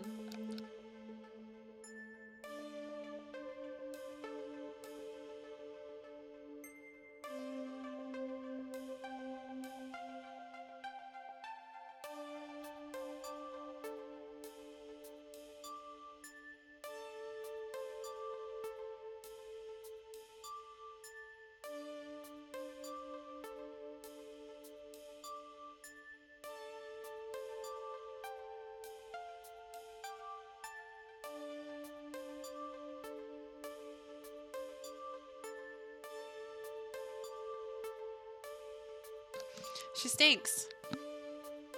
She smells really bad. And now she's sitting on my desk. She's big. She's even fluffier than your fluff. Yeah, she's very fluffy. She's a Siberian. Huh. She weighs 11.5 pounds. They just weighed her at the vet the other day. Ugh. She's a good baby. Oh, now she's gonna walk in front of my computer. Okay. What are you doing?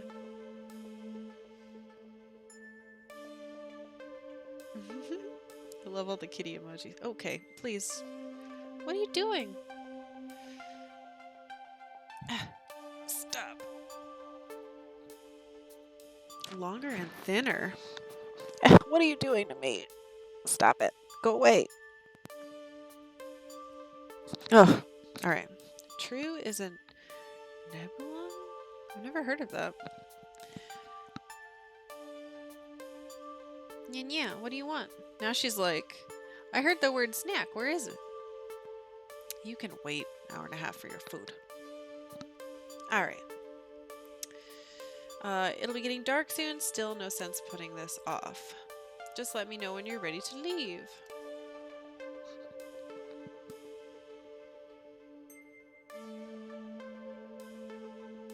I hadn't either. I found out because I went to the International Cat Show the other week and saw more kitties like him. That's cool.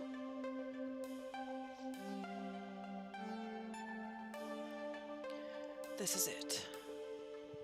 I love kitties. Either we sort this mess out or Arcade Spirits crashes and burns, or I get killed. I guess that's always an option, considering we're about to go confront a street gang that indirectly got me shot in the first place. I don't even want to consider the possibility of death. I'm immortal until proven otherwise, but, well, what a young person thing to say. If this is the end, I should probably have some words with my friends before I march toward doom, if only to get their opinion on how I should approach Sue. Grabbing my crutches, I swing my way out to the arcade proper to track down some folks.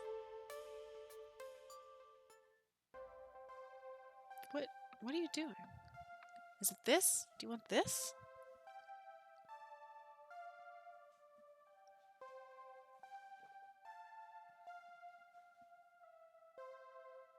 This? Is this what you want? Is it this? Could it be this? Yeah.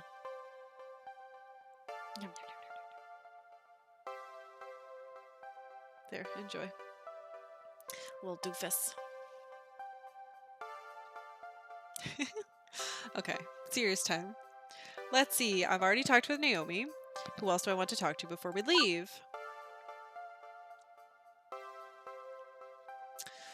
Let's start with our best friend.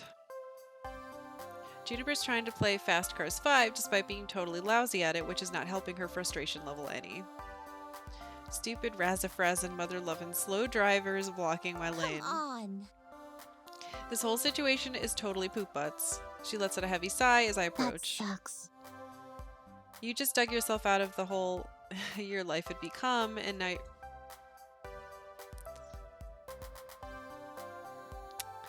you're gonna lose another arcade. It sucks. Seriously sucks. Arcade Spirits isn't lost yet. But it's not like you have a total plan for how to save it yet, right? Other than go talk to someone who may or may not help. Honestly, that's about as much of a plan as I ever have. And right now, it's as good a plan as we're going to get. If you were going in my place, how would you handle this? Well, I guess there's two tricks I'd try. One, she's a teenager, right? A rebel to the core. Be a rebel, a dissident, a class clown. Connect with her on that level and make her feel you're wild too. The greatest successes come from winging it, right? Wait. She's a teenager, right? I remember being young and totally stupid, let her make a mistake, then outthink her, keeping calm and using that to react to her moves. I guess they're wildly different ideas, but hey, one of them will work, right?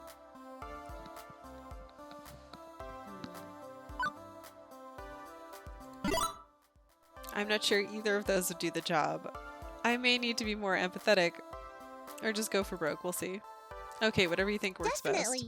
You know I'm proud of you. You've come so far from the S family curse days, when you'd blame all your misfortunes on fickle fate.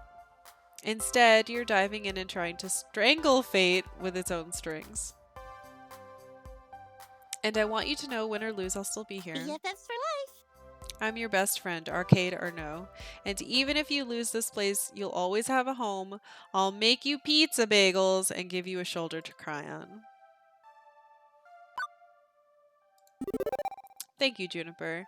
Your support means a lot to me. You're my best friend forever, my BFF, and that will never change.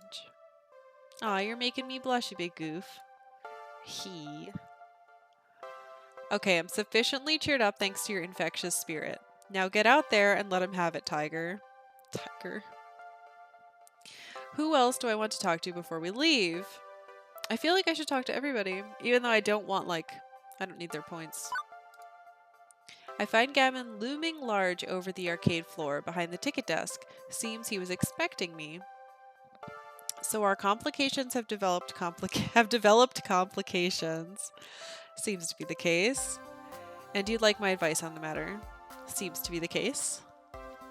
Be clear with Sue, be honest, and be ready to rise to whatever challenge she poses to you. Perhaps.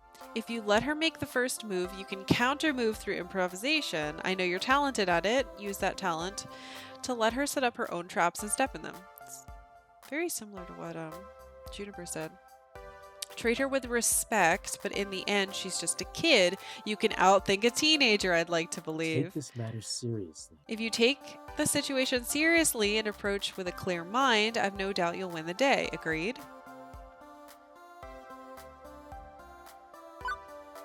If I click this, will it, like, change my stats drastically?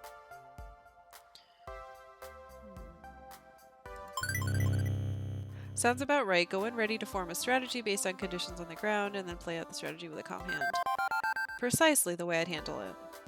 You know, when you first came to the Funplex, I had serious doubts about you. I'd assumed you'd just fill a seat and do the low-level labor while I focused on high-order management tasks. God, he has such a low view of me.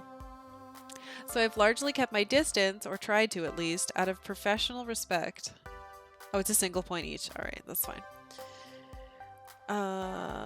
But I can't help but have come to know you over the time we spent together. I hope so. You're not a minimum wage trainee any longer. You've taken opportunity and run with it, developing not only the Funplex, but a whole new arcade as well. It's just a way to nudge your stats around if you don't want a kindly handling. Okay, cool. That makes sense.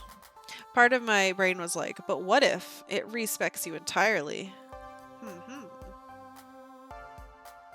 I know we're facing a difficult challenge. I'm not going to blindly assume everything will be just fine either. Certainly.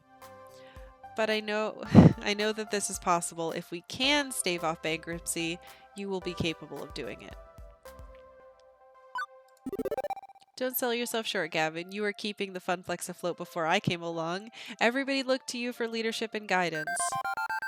Yes, well, I still feel I came up short, given all I could do was tread water.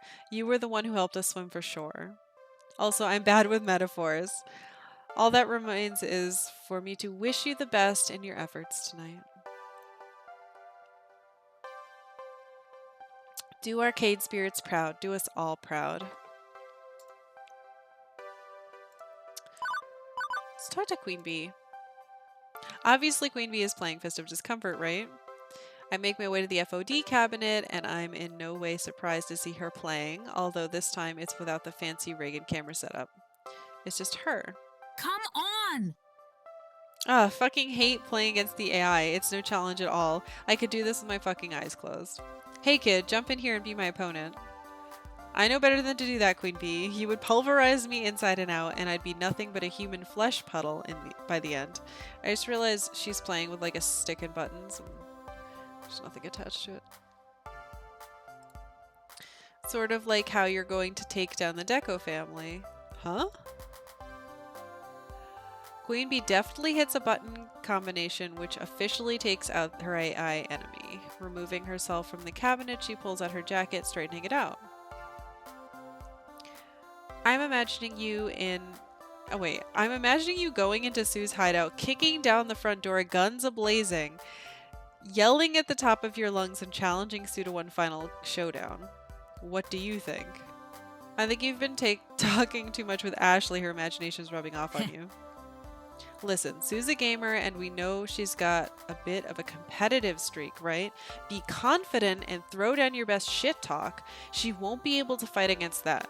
It sounds like she has more experience against that. She'll easily see we're superior to Daddy Dearest. As much as I'd like to, Sue doesn't like the spotlight being taken from her. I think there is a better way to handle this. Oh, you might be right. No matter how you decide to take Sue out, as one of the 4 heavenly kings, I endorse you. In fact, I wouldn't have furthered my career as a pro gamer if it wasn't for you. When you first showed up at the Funplex, I thought you were going to be easy fodder for me to crush beneath my heels. This is supposed to make me feel better? Hold on a minute, kid. Let me finish. Still calling me kid. But as I got to know you, you aren't just another fan. You're a true friend.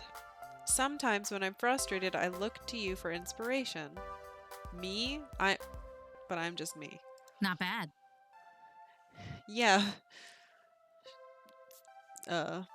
Some swear I'm not sure of, right? Watching you overcome your fears and fight for arcade spirits, it makes my soul burn. It makes me realize I can overcome anything too. Even my most hardcore battles. So when you go in there tonight, don't have any doubt. You're a fucking badass person. And even more badass friend. Queen Bee, I'm so happy to have you as a friend. You've shown me the wild side of tournaments, victories, combined with a whole lot of swears. You know, I really thought I would hate her when I first met her. She is likable. She's just mean to most people, which is still a little bit of an issue. I'd never have the chance to experience that if not for you. You are too sweet, kid. I'm glad you got to see what it's like to be an esports superstar. But seriously, you're the superstar. Okay, I can't handle any more of this mushy friendship talk. It's going to ruin my reputation as the most radical person here, and we can't have that. I don't think anyone believes you're less than radical. Hey, thanks. Thanks, kid. Now go and do your thing. Oh, and don't forget to kill him dead tonight. As I'm about to retort, she beats me to it. I meant that literally, not figuratively. Ta. Alright. Let's talk to Teo. There's one place. I just know I'm going to find Teo, and when I get there, he's already on stage grooving to the beat. You're too much. It's exactly like the day I first encountered Teo. Not a care in the world beside the BPMs and the flashing lights surrounding him. Never skip a day, do you? Even when impending doom is nigh. Even when we're about to go head to head with Sue. I think I might have missed a couple days when I got the flu once. But seriously, just thinking about you facing off against Echo's daughter worries me the heck out. That's why I hopped on Showtime stage to quell that anxiety. That's nice. Dancing is a good way to clear my mind and work off any stress. This game has really made me want to rebuy some Dance Dance Revolution shit. I wonder if DDR pads are any cheaper now than they used to be when I was a teen. Teo wipes the sweat from his brow as he hops down from the cabinet to join me on the arcade floor. Teo's carefree nature sheds and he looks me dead in the eyes. Karkalla, you don't realize how you've impacted us all, do you? I know it may not seem like it, but all of us have been impacted by what you've done for us and for our arcades. Thank you. We're all super grateful. Especially me and my crew. You've helped me grow my community of dancers and kept us from harm. Even when we tend to break the fire codes. I feel like you took the charge for that. I just provided a place for you all to play Showtime stage. Exactly, without you, my crew, no, me, I wouldn't have been able to grow without your guidance. You've taught me so much. Since I met you, you've shown that it's possible to care for others and take care of your own needs. And for that, I'm truly honored to be your friend. Friends are so important to me. Through the Funplex, I've made such close ones too. I can't wait to see what the future holds for all of us. Without my friends, I'd be lost. And we'd be lost without you. Lost in the sea of beeps and boops. I smile at Teo. He's always got a way to bring up these... blah, blah, blah. He's always got a way to bring up the mood. And right now, I could use that brightness. Your words are comforting. But Teo, with you and everyone else counting on me, maybe I should get on the stage and dance. I'd be lying if I said I wasn't stressed. And you have every right to be. You have to find a way to convince Sue to join our side. I don't envy you right now, not one bit. By the way, how are you going to do that? What's the plan? I'm still trying to figure that out exactly. What would you do if you were me? He takes a minute to really think it over. Sue's still a teenager, right? Very much so. And what do teenagers do best? Rebel? Precisely, and how do they rebel? By doing what they want, when they want. They're all about having fun, appeal to her sense of adventure and mischief. You're sure to convince her if you act as childish as she will. This isn't like a game of hide and seek. She's smarter and wilder than that. Being silly isn't going to do me any favors on winning her favor. You always know best. Do I? No matter what happens in there, Mateo and his wily crew of dancers has got your back. You're a part of our community after all, and a bond like that never dies. Thanks for always believing in me. No problem, my friend. Now go out there and show them your moves. Show them your moves. Alright, who's left? Ashley and Blech. Ashley's wandering around the arcade floor, practicing what I can only assume are magical girl final attack sequences. Aren't you out of costume for that? Ashley finishes a twirl before addressing me. You can take the magical girl out of the outfit, but you can't take the magical girl out of your heart. Plus, I'm practicing for the final boss fight. Aren't you ready? What? You take role-playing games, right? Doesn't this feel like you're about to enter the final boss fight, like in every RPG ever? A little bit. Look, you've gathered up all your team members. See also us, your friends.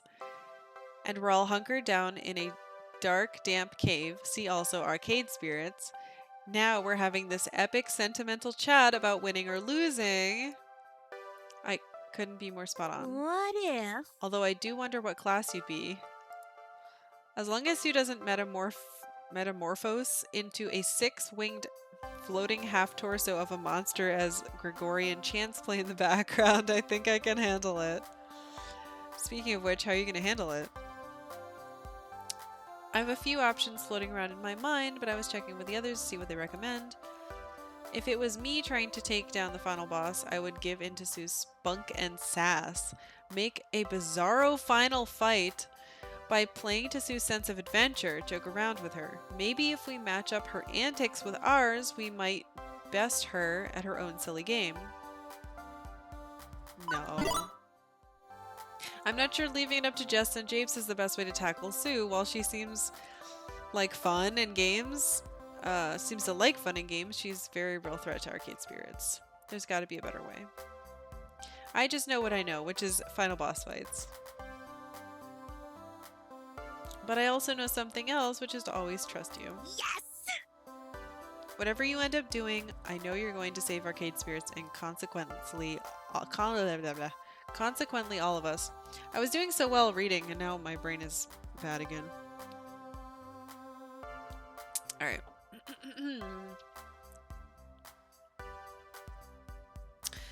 Isn't that a little too hopeful? There's a very real chance I can fail this. This isn't some game, it's real life. Of course I realize that. But I gotta have hope. I believe in you, even if you don't believe in yourself. And here's where I get really sappy. Ever since you came to the Funplex on that day, you've affected us all. You've changed all of our lives. And mine.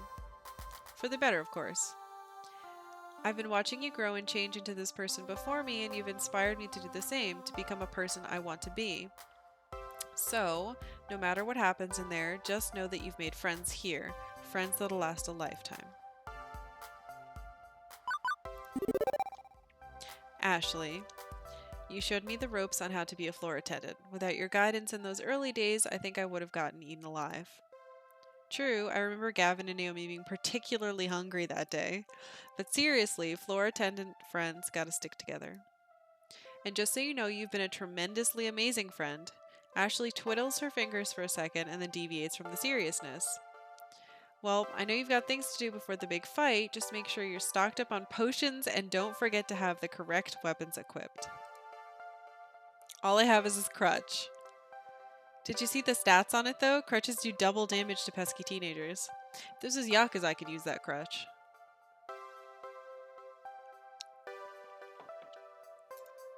Good to know. And Ashley.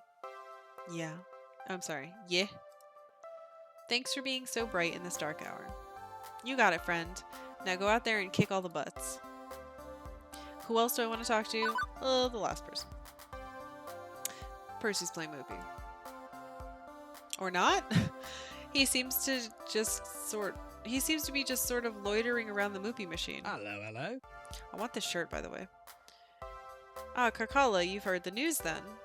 That our arch enemy is the father of our secondary arch enemy? Yeah. Rather unfortunate. Unpleasant business, that. Simply unpleasant. I wish I could offer you boundless enthusiasm and a show of confidence, but this whole situation's gotten rather out of hand, hasn't it? And his money's tied up in this. As your business partner, my advice at this stage would be to cash out while you still can. Oh, come on!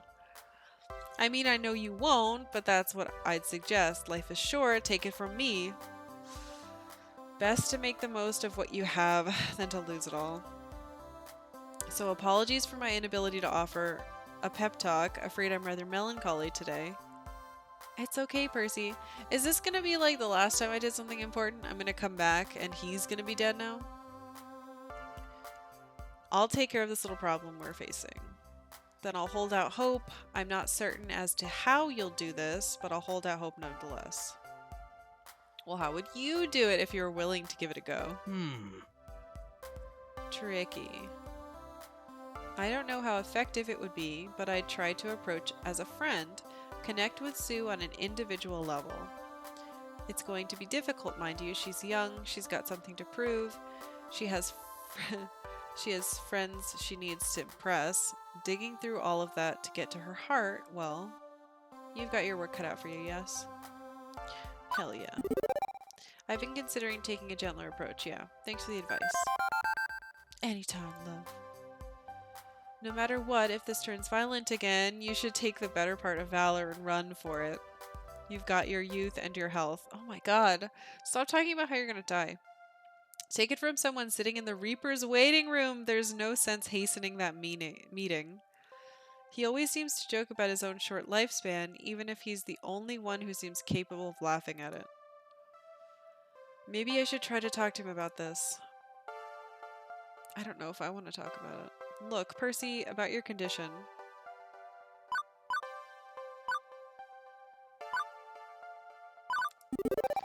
Are you sure your condition is truly a death sentence? Can nothing really be done?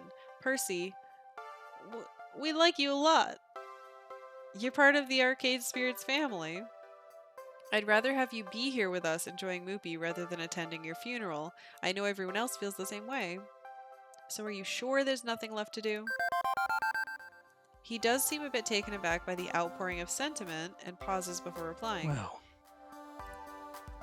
I suppose it's not like no stone's gone unturned. There are some options? And he just ignored them? Ugh, the sun's back. What?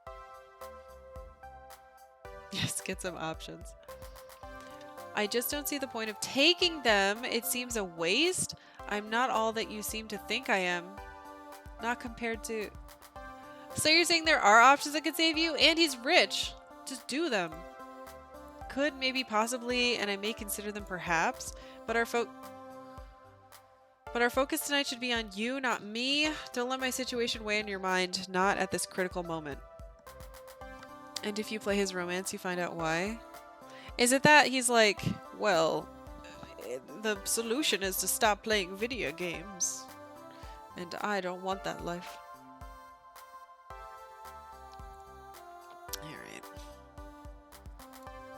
I'll hear no more of it, understand? Well, this is all I'm going to be thinking about. Fine. lovely. Now go out there and do right by your friends. Save Arcade Spirits. I've decided to hold out hope after all. Lovely, isn't it? Nope, that's not it. Who else do I want to talk to before we leave? There's no one left. No sense putting it off any longer. I talked to everyone that I wanted to. I gathered as much information as I could. I'm just delaying the inevitable at this point. It's time to do this. For the sake of my future, my dreams, my friends' dreams, and arcade spirits itself. I take Naomi's hand in mine as a soft smile curls my lips. We're ready to depart and face our destiny together. Maybe I should have saved.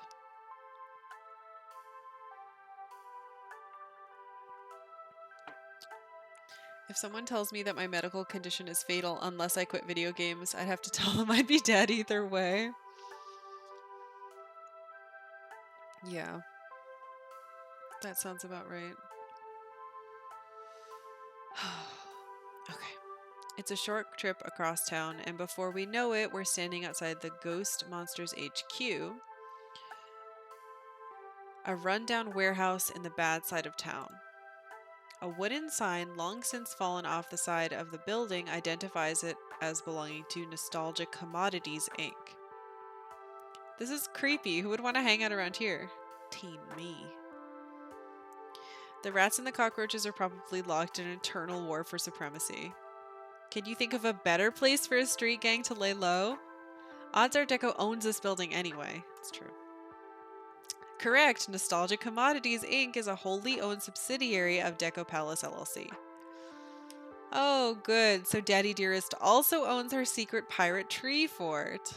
A pirate tree fort would be way cooler than an abandoned building. We've come this far, though. No turning back, right? Right. I'm going to try to stay in the background on this one, but if I see an opening someplace where I know I can do some good in the conversation, I'll jump in. Let's do this. Thank you, Naomi. I sigh once, looking over at my companion. I'm sure glad I'm not going at this alone. I'm nervous for sure, but I know what I have to do. Kill him with kindness. I settle down on my crutches, armpits resting on the padding as I prepare to enter the belly of the beast. Hey, listen. What the fuck, Iris? Kind of about to be in the middle of something here. I know, and I've spontaneously reprogrammed myself to include new measurable metric, which should be useful for your mission. I call it the incredibly right indicator of success, or IRIS for short. Hey, when you have a great acronym already, you may as well use it.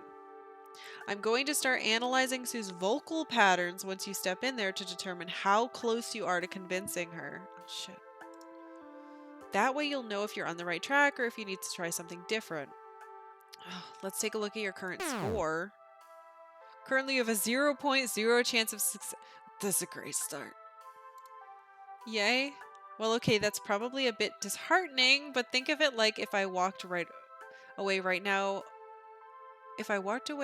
I'd fail miserably instead of I'm doomed, I'm doomed, I'm doomed. Why would you even tell me? You just shouldn't tell me if my percent chance is 0.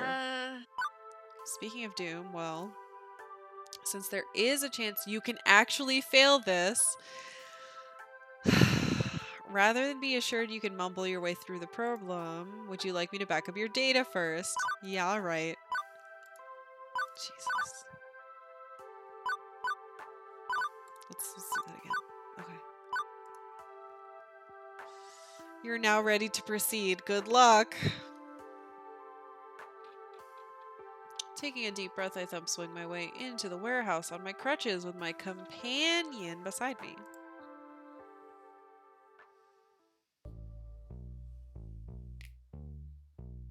Is this what he's been doing with all the old games? I don't know what I expected to find on entering the lair of a notorious gang of cybercriminals, but a makeshift arcade that rivals my own was not high on the list. If this is a dumping ground of a warehouse for Deco's industry, it makes sense, though. A place where old arcade games go to die, turned into a playland for punks. It's actually kind of cool. They should open it as their own arcade. A disorganized maze of games litters the ground floor, poorly lit and barely functional. Only some of the screens are on, and many have serious ghosting and burn-in. How sad. Whoa! This looks like a Moopy level. As for the ghost monsters themselves, the good news is they haven't noticed our arrival. As I look up, I can see them on the second floor in the catwalks. They seem distracted. That's good news. The bad news, they're distracted because they have a visitor. Unfortunate. Daddy jerk bucks. I gotta get going. Enjoy the finale. Oh, thank you.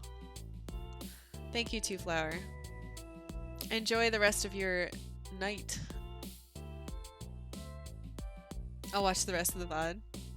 You can make fun of how poorly I do.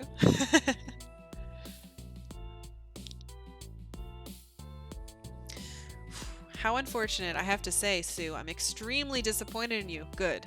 Let's start with them having conflict so I can take over and fix it. It's hard to get a good angle from down here, hidden in the shadows, but it sounds like the old man's ranting at his daughter in his usual passive-aggressive way. It's not really passive-aggressive, it's more like aggressive-aggressive. I could stay hidden and eavesdrop on their conversation, gather more information, or I could announce myself and barge in on them both, or risky. But which makes the most sense for how I'm going to handle the negotiations we're about to have? Oh my... I wasn't expecting to be this kind of option. I don't want to fail this and have to do it again. Ugh.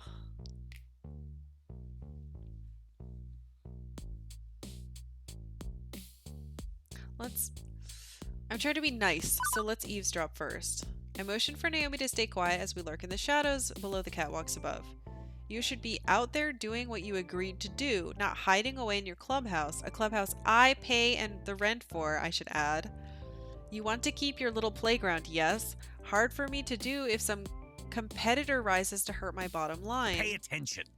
Look at me when I'm talking to you. Ugh. I'm trying to explain how the world works. Pay attention. Oh, what a dick already. Yes, Dad. It's hard to tell from this angle, but I could swear she said that through gritted teeth. There's a certain forced tone to it as well. Am I not generous? I don't ask for much, I feel.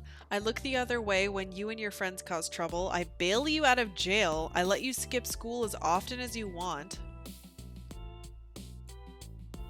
All told, I feel I've been a lenient father who understands and appreciates his daughter's inclinations.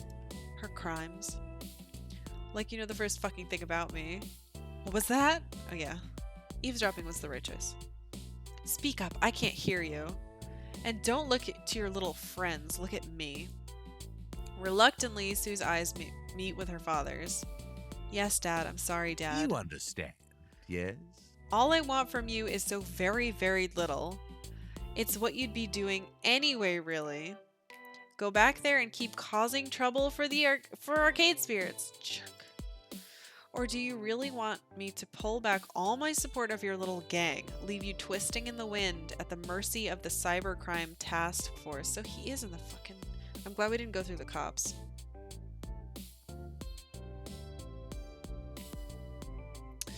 Of course not, Dad. I'm sorry, Dad. Ooh. Chance of success is now 25%. Oh, the sun.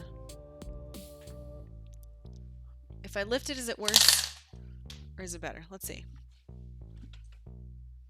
Yeah, worse.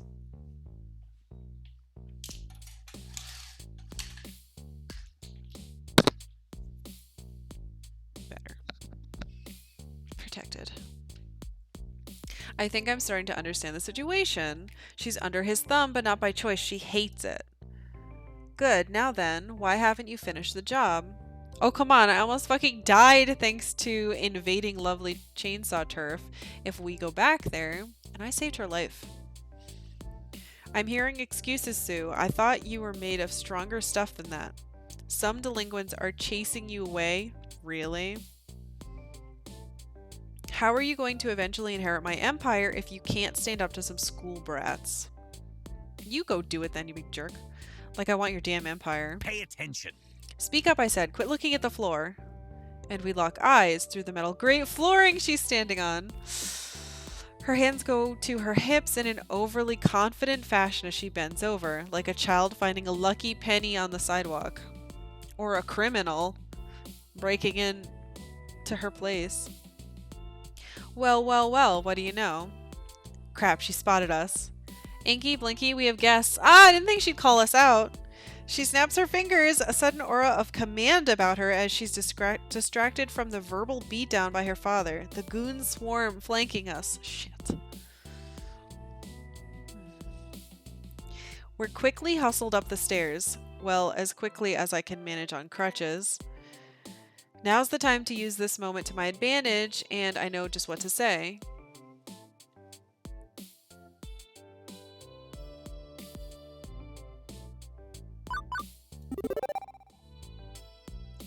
Sue. Deco. Good to see you. Apologies for barging in at this late hour, but you're a little difficult to track down. I found... Deco's face twists into a grotesque blend of anger and fear. Fear? What in the hell? Hey, what is it?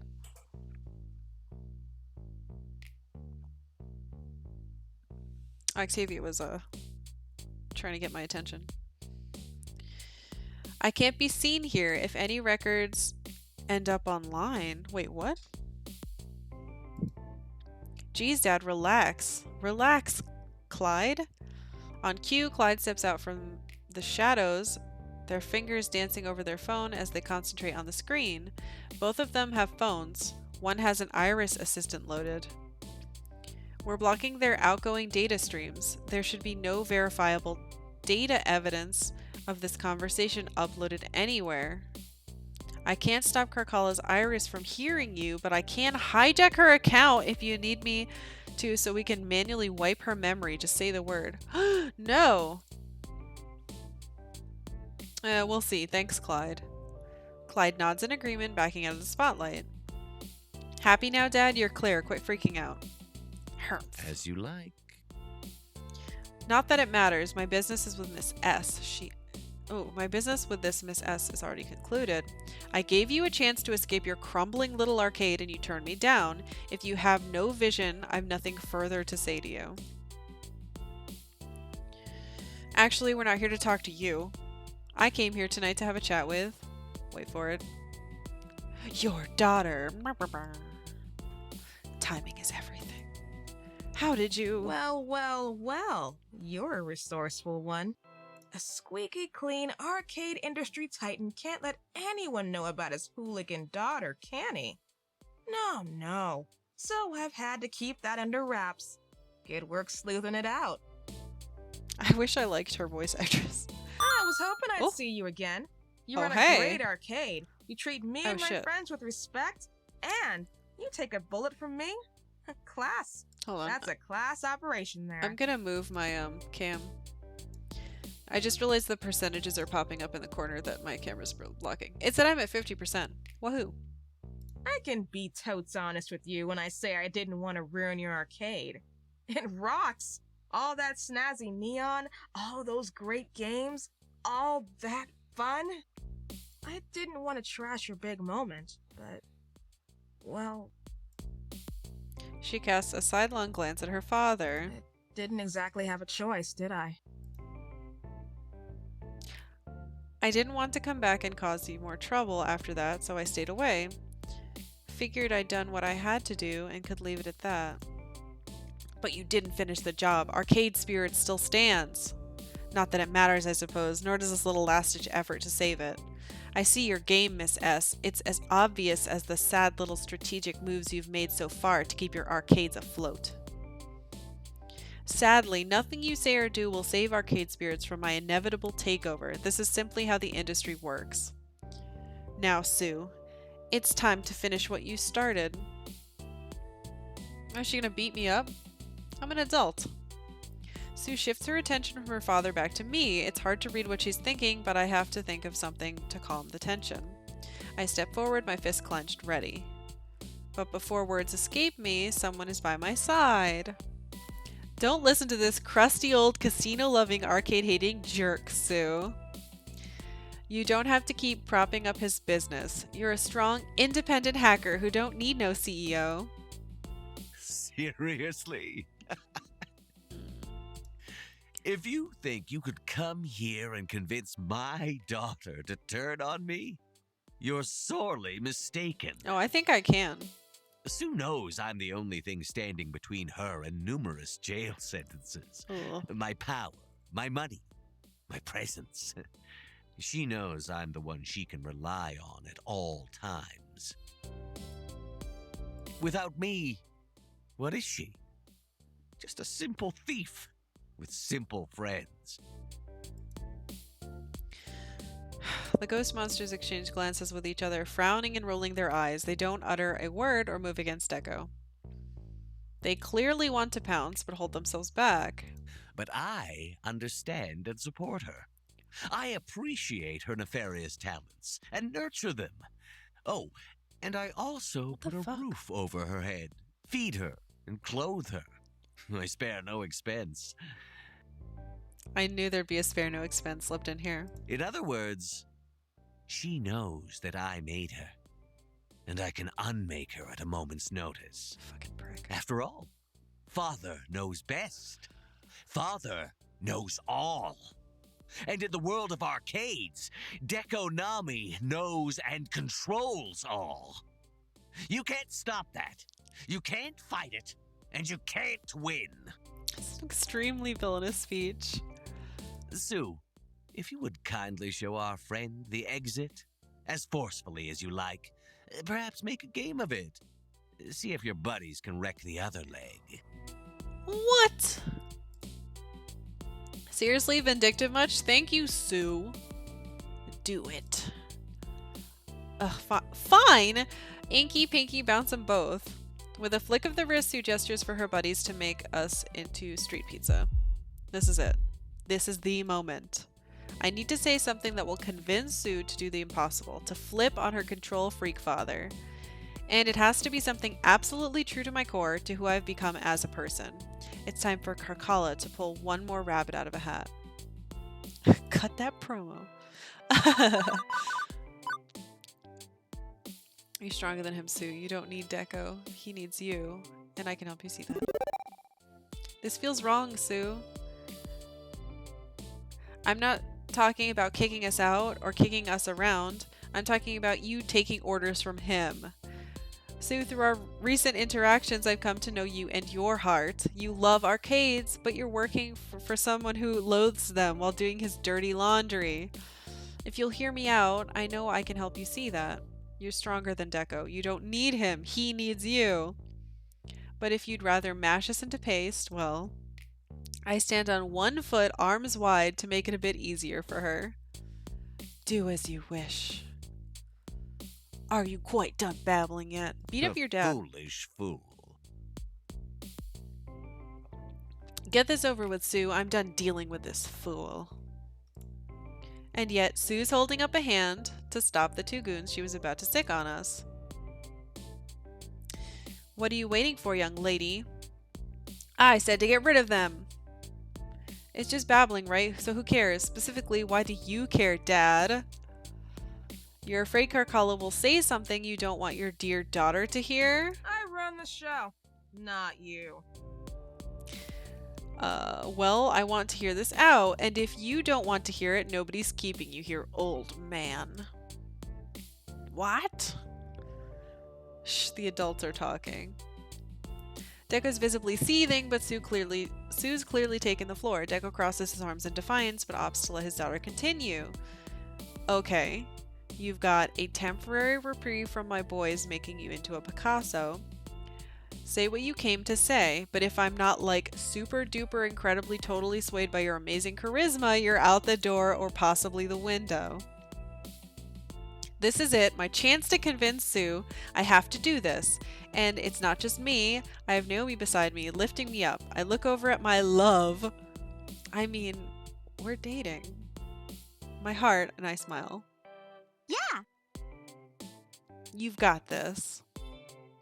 I believe in you. You've got a pure heart, one that beats with the passion of 1,000 arcades. Okay, I'm not that good with metaphors. But still, I know if anybody can reach Sue, it's you. Impressive loyalty there. Her loyalty bumped me up to 75%.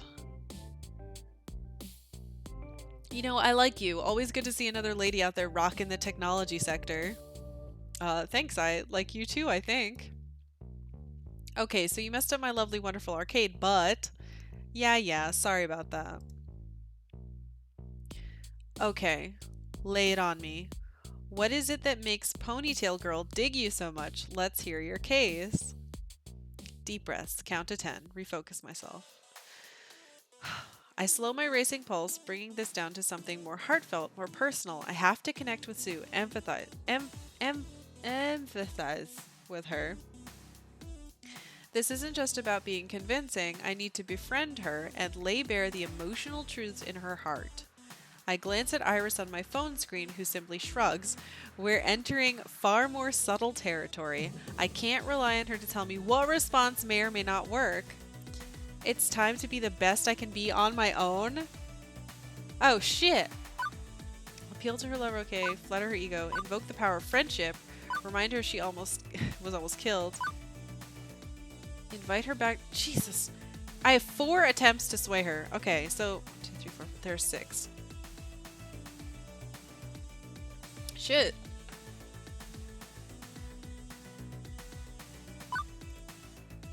There's something I've been paying close attention to as we spar back and forth like this. The ghost monsters. They're trying to be unreadable, but part of the background noise of the scene. Just part of the background noise of the scene, but I can read them. Clyde especially is looking like they're holding back a lot of feelings. Sue, do you think that without Deco you'd be alone? What about them? I gesture to the 3 supremely buff dudes and the nervous-looking individual accompanying them, all in their color-coordinated clothes. I think you're forgetting the ghost monsters. They're more than a gang, they're your friends. They'll support you if Deco won't. If he tries to burn you, they'll stand in the front line of the flames. You've got the power of friendship on your side, whereas your father doesn't have a friend in the world. He needs to rely on you. What, this smattering of thugs and children? You think they can keep her out of jail? You think they can feed her or clothe her? Laughable. I'd do that. I don't care if it takes my whole allowance or I have to get a real job. I'd help her if you won't. Oh, Clyde, this isn't... No, Sue, please listen to me. I don't like speaking up, and your dad, he scares me. But Karkalla is right. We're your friends, and we'll be here for you, right? Fuck yeah. Ghost monsters ride or die. 20th century television sitcoms teach us that a group of self-chosen friends are the new family structure of America, according to many critical studies. So please, don't feel like you'd be alone. If you choose to side with Karkalla, you won't be. Clyde shifts embarrassedly, averting their eyes to the ground, shuffling their feet. It's like they really want to say something but can't find the courage within. You love her! Thank you, Naomi. Yeah. Oh, so cute. It's okay. Clyde, just admit it. You love Sue. Clyde looks shocked that Naomi just outed them, but eventually they shrug and smile warmly at Sue. Sue blushes in return. Aw, heck. I love you too. I always have. Oh, cute teen love. Sue sweeps Clyde up in a giant bear hug and places a tender kiss on their cheek, causing the timid one to turn bright red. It's true then. Love can bloom on the battlefield. Oh, this is ridiculous. Sue, friendship is irrelevant. What matters is power. It's me, Palpatine. And your friends have none. Do you really want to trade a powerful ally for a weaker one?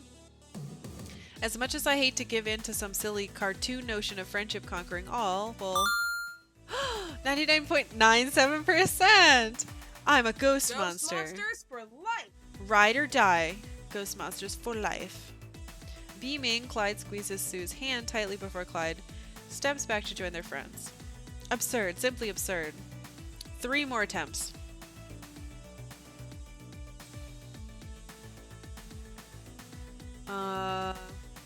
Let's invite her back to the arcade. Hey, so you like arcade spirits, right? I offered you a second chance before. It still stands. I'd welcome you and your friends returning to enjoy our games. It's not like you wanted to hurt us.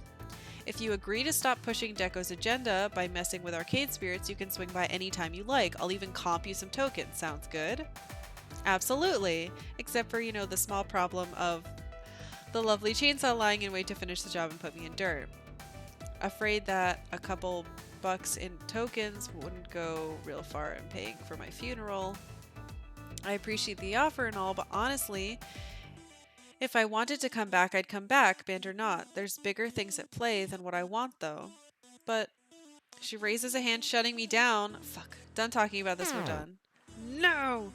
Damn, I honestly thought that'd work, but she shut me down so fast, I doubt she'd want me to push any harder. Shit. 2 more.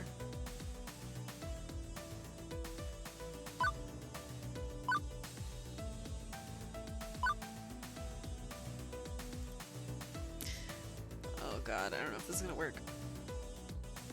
Love of arcades? Shit. I think there's... I'll do that the next one, I think. I think there's a pretty simple indicator of how much Deco cares about you, Sue. He nearly got you killed. He didn't know that was lovely chainsaw territory when he asked us to go to Arcade Spirit. Did you tell him? Of course. And how did he react? He didn't care. I don't follow. Why should I? Some pathetic little gang of campfire scouts pretending to be a menace to society. They're nothing. I'd like to think my daughter and her friends are clever enough, strong enough to overcome such nonsense. Except they nearly killed her. That giggling gathering of girls proved a bit more dangerous than you thought they'd be, Deco. No doubt the shooter would have peed her pants in fear before getting the nerve to pull the trigger if you hadn't startled her. Making some assumptions there, Deco. For all you know, they're sociopaths to the core, and now you're pushing her back into their turf. A hard lesson, but one she must learn. If Sue can't learn to rise to such mediocre challenges, she won't be ready to inherit my empire. You understand, yes? Am I a harsh tutor? Perhaps. But I know Sue will be stronger for facing her fears, worthy of the challenges to come in running Deco's palace. Fuck. Do you want to own Deco's palace? Is that your future? How do you feel about facing lovely chainsaws again? What kind of... Let's ask her. Tsunami, owner of Deco's palace. That feels weird when I say it. But let's hear her thoughts. Sue, do you want your father's empire? Well, he's mega rich and I get all his power when he croaks. Yes, well, aside from all that. That's a lot of all of that to brush aside, I could do with the resources he's got. And you have to run a series of arcades that you actually hate. Casinos with no love for the kind of games you've hoarded here. Well, okay, running the palace would suck. Fuck! But I can always sell it for cash and buy myself an island. What? Or heck, I could crash and burn his entire empire, then start my own arcade on my own terms. There's just so much possibility if I grit my teeth and tolerate him until he inevitably drops dead of butt cancer or something. Yeah, sounds good. But I need to stick by this old bastard if I'm gonna get his moolah. Sorry. Hey, maybe one day we could open arcade together. I think you were right. I have to do arcade. Pretty sure that's the opposite of the effect I was looking for. You love arcades. Please let this work. You love arcades. You've got pixels in your heart, Sue. I mean, look at this place. It's amazing. You built one heck of an arcade here. Also, your friends can have fun. A fun place to relax and enjoy themselves. It's not that great. A lot of games are busted. Naomi, fix them. Make her side with us. True, I see some monitor burn-in and a few corrupted ROMs. They're telltale signs, and some of the power supplies are probably shot. But I bet I could get a lot of these games fixed up and working in no time at all. Whoa, seriously? You clearly love games just like I do. You've got the spirit of a retro gamer. I can see now that when you hurt my games, it wasn't because you wanted to. You'd never willingly hurt a game, so I'd be happy to help. Seriously, you think you can appeal to her love of those pieces of garbage? Such a shame. Such a shame. The only reason she has any of these games is because I couldn't find space in a landfill for them. They're my cast-offs. What's to love? Oh shit, you were right. Wrong. Damn it, Dad, they're not just junk. When I was a kid, I used to love going to your arcades. Bring your daughter to work day was a treat. I got to have fun. and enjoy all these great games. I felt special, like I was a special kid because my daddy ran an arcade. It felt good. I felt good. Like you were this amazing person I could look up to. But then you started throwing them out and replacing them with fucking slot machines and mobile game ports. Sensing he's losing her, Deco switches tactics. Am I not generous? Shit. And I gave you the games you loved, see? They're all down here. Instead of throwing them out, I gave you a very generous gift as my beloved daughter. It's not going to be enough just to say she loves games. I have to take Deco down a peg. So he generously gave you his garbage? Do you feel loved, Sue, like a beloved daughter? Why did you stop? Fuck.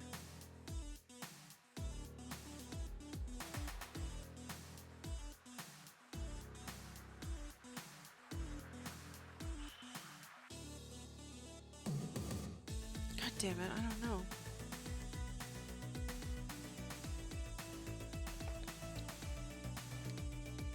One and three do feel strong. 3 feels really strong because it gives her a chance to like reflect and talk about like how he failed her.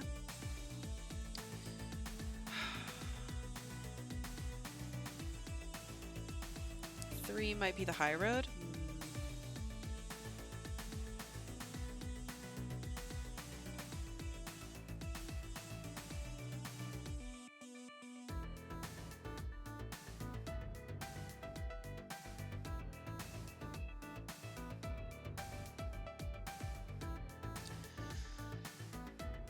I can't. 2 is weird.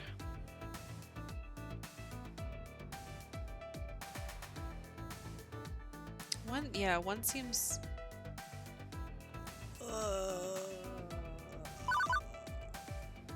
Let's let her decide.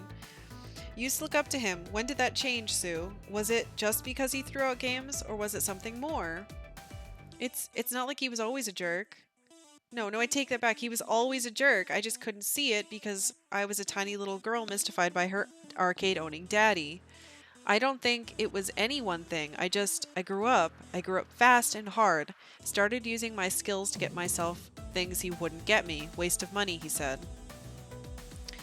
And when he caught me with a stolen credit card, I was expecting a lecture, punishment, a father trying to set his daughter on the right path.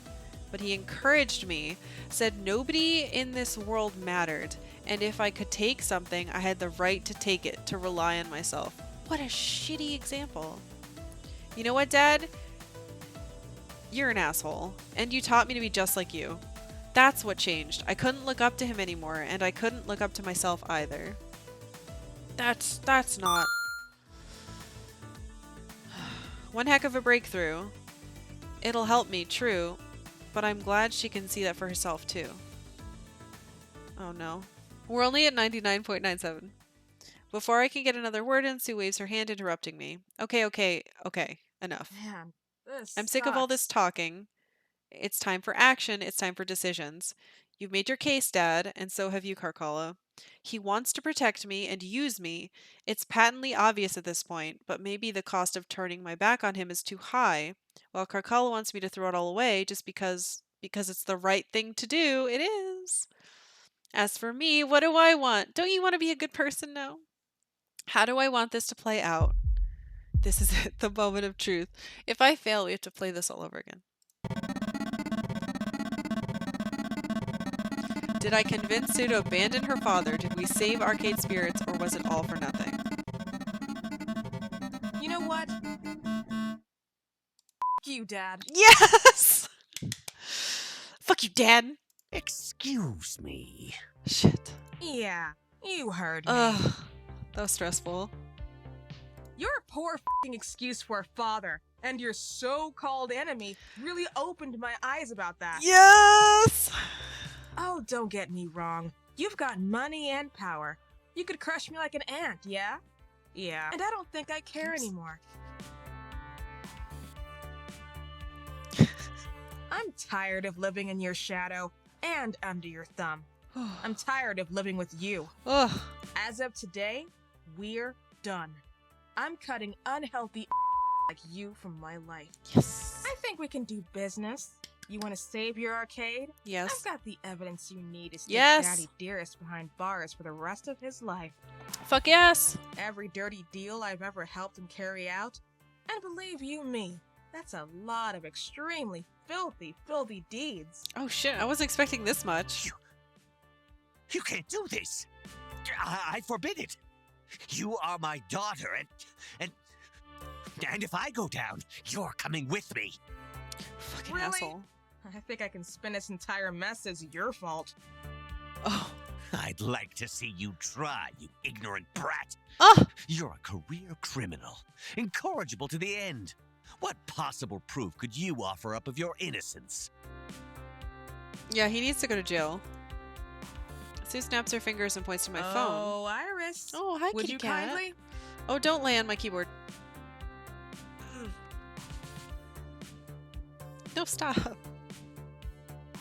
She really wants to lay on my keyboard. Okay, hi. Would you kindly... Ow. Sure thing, Miss Sue. You summoned Kitty, you brought this on yourself. And from my speaker, a perfect audio recording of Deco's earlier self-incriminating words. Who knows I'm the only thing standing between her and numerous jail sentences. My power, my money, my presence. But I understand and support her. I appreciate her nefarious talents and nurture them. She knows that I made her, and I can unmake her at a moment's Doesn't he have the notice. cops in his pocket, though? Golly, that sure smells like corruption of a minor and blackmail to me. And once I do my hair and pigtails and offer a jury big puppy dog eyes, oh, my mean old dad forced me into a life of crime. Well, what do you think happens next? Cops are one thing, the DA is another. Yeah, that's true. Let's get the feds in here, actually. No, that's impossible. You said you blocked all recording devices. I said I couldn't block Iris from functioning, just block her from uploading her recordings anywhere. She was still listening this whole time.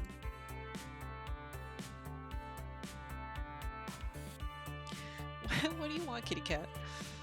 You can go ahead and remove the data block now, Clyde. Already done.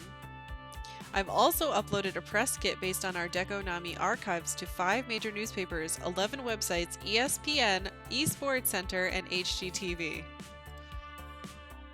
Home and Garden Television? I figured the 2 guys from Arcade Flippers might be interested. I really like that show. With that settled, Sue turns a smug, satisfied smile toward her doomed father. Welcome to the Ides of March, Dad.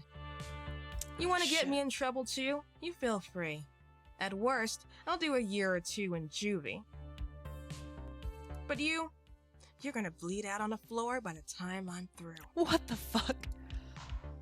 Inky, Blinky? Wait, no, we shouldn't assault him. Yeah, boss. Show my father the door. Okay, gently. Don't leave any marks, at least. No! No! This is completely unacceptable! I am your father! I'm Deco Nami! I am the arcade business!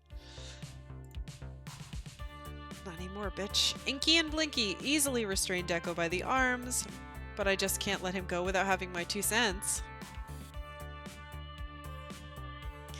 It's a shame it had to come to this, but goodbye. It's nothing personal, Mr. Nami, just business. Oh, this is good, because of all the fucking sass he gave me. It's nothing personal, Mr. Nami, just business. The arcade industry doesn't need you anymore. It's time for fresh blood, to turn things around from the dead end you steered it toward. And so, justice is served. You impudent, insignificant little... Are you still here? Not for long. I haven't lost. I can still fight this. I can still... See ya, nerd. And the ghost monsters remove Deco from our sights. Instantly, the entire atmosphere of the place changes, as if a great weight has lifted. I couldn't be more relieved, and I relax into a sigh. Not gonna lie, the next few days will be interesting, to say the least. I think you better stay at my place. My parents won't mind at all. Yeah, I'm gonna need to hide out until the heat's off. Maybe practice batting my eyelashes at a weak-willed jury box full of concerned parents, too. She's probably gonna have to dye her hair suitable color. Sue blinks in astonishment. Oh right, Karkalla, you're still here. Oh, I knew you were special. Knew it from day one. If the heat ever cools off and we make amends with the lovely chainsaw, I might pop by your arcade, play some games, and not stir up any trouble. I'll keep my promise. The public will know Deco hired a gang to go after you. That should exonerate your arcade as a victim of his shady dealings. So, we square? Thank you for everything you've done. Yep, we're also triangle and circle. Oh, you wronged me, but I can let it go. Yeah. Thank you. I know this wasn't easy for you, giving up so much. She's probably also gonna go to jail to help us. And I appreciate what you've done for my arcade. I owed you, honestly. I may still owe you for that matter. She's being very sweet. Now that Whoa. she's not on the keyboard. We did it! We really did it! Yahoo! I mean, I knew we could do it. I really did, yeah. We saved the arcade! Okay, so things are gonna be a bit wonky for a few days, and we'll have reporters swarming the place and maybe some cops. But we did it! We saved the arcade we built together. We did. A place where we can have a future together, an arcade of our dreams. I love you. Thank you so much. Stop telling me you love me. Everything I've ever dreamed it would be.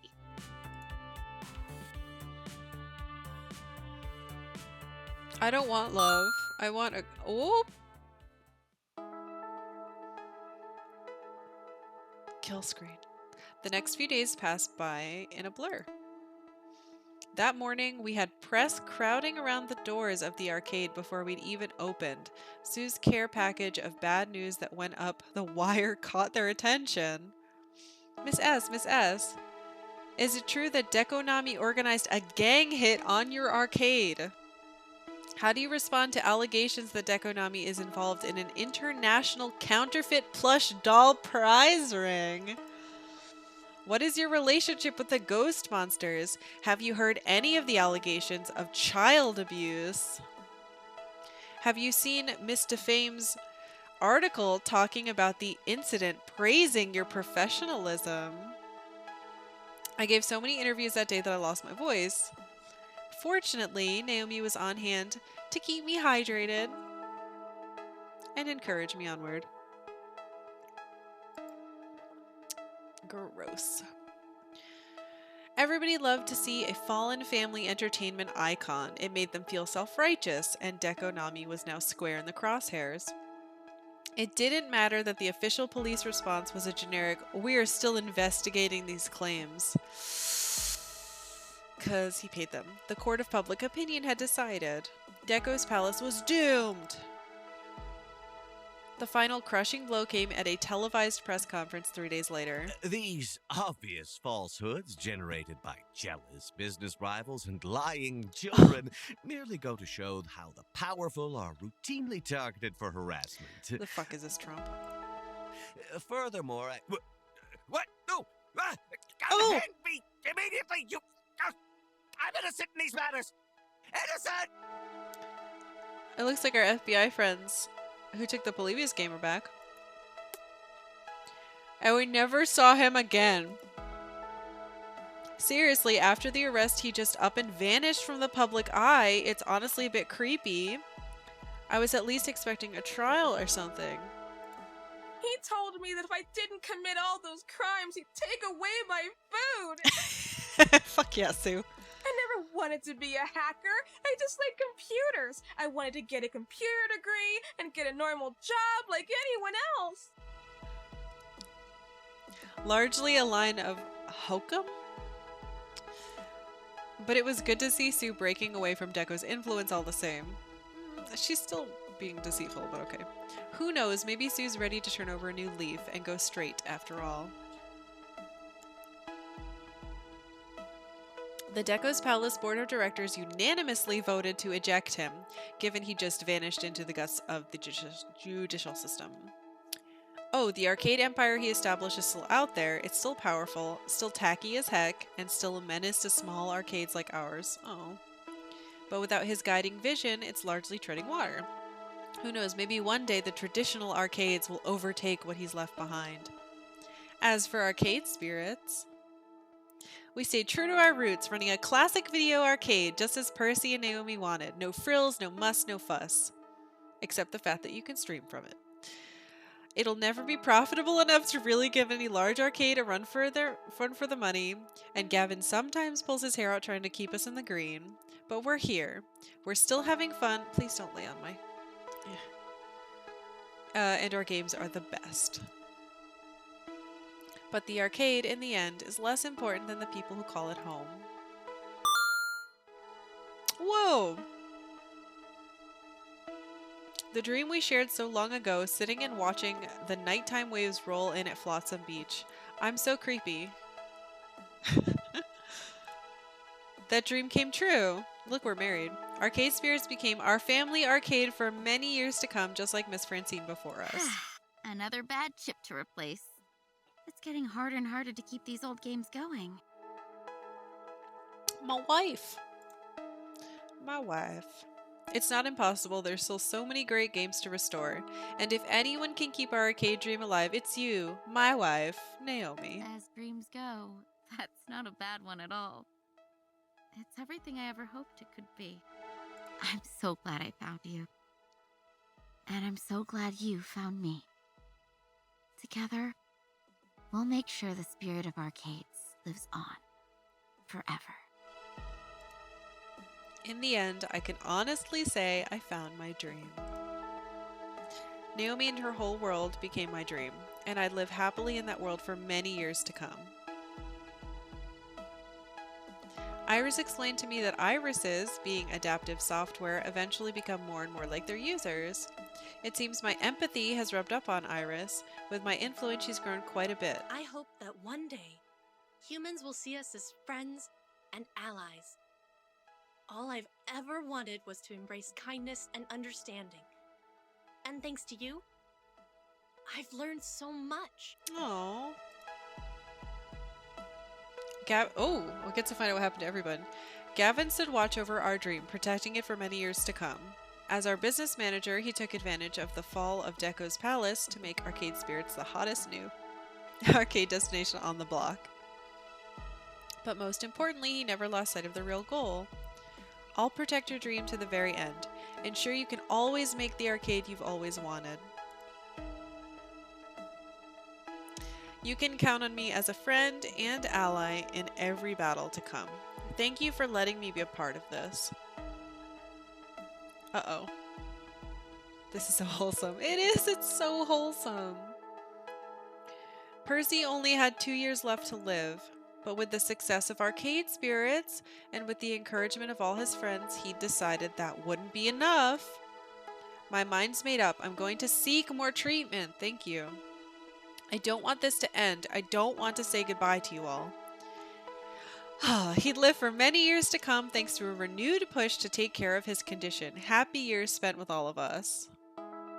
As for Moopy, well, with all the time in the world, he took his time, paced himself, and eventually beat the score. Although I'm honestly not sure what to do with the rest of my life. I suppose we'll just have to see when we see. When the 4 heavenly kings invited her to live and play at their team house, Queen Bee instantly said yes. Listen, kid, I'm sad to leave you, but I'm not gone for fucking ever. Or for fucking forever. This is my true home, and you're my family. I'm going to come back and visit. Good for her. And often. And that she did. She stops by as much as her schedule allows, and even brings some other big names to the arcade. We'll always live stream her matches on the big screens, cheering for her all the while. This one is dedicated to Karkalla and everyone else at Arcade Spirits. I couldn't have done it without those amazing friends of mine. We always keep Fist of Discomfort warm and ready for her next visit. Through the good times and the bad, Juniper stuck by me, my BFF for life. I'm really proud of you, you know? You pulled yourself out of the tailspin your life was in. You went for it. You did it. You made it happen. I'm lucky I got to be even a small part of that. A large part of it, I'd say. I wouldn't be here now if not for you. It's true. She's the one who made me download the app. Hey, I'll take credit if you want me to. Just call me Juniper, the life coach. And you know I'll be in your corner until you're dead. Hopefully later rather than sooner, though. Oh no! Did I get a bad... Hold on, it got gray.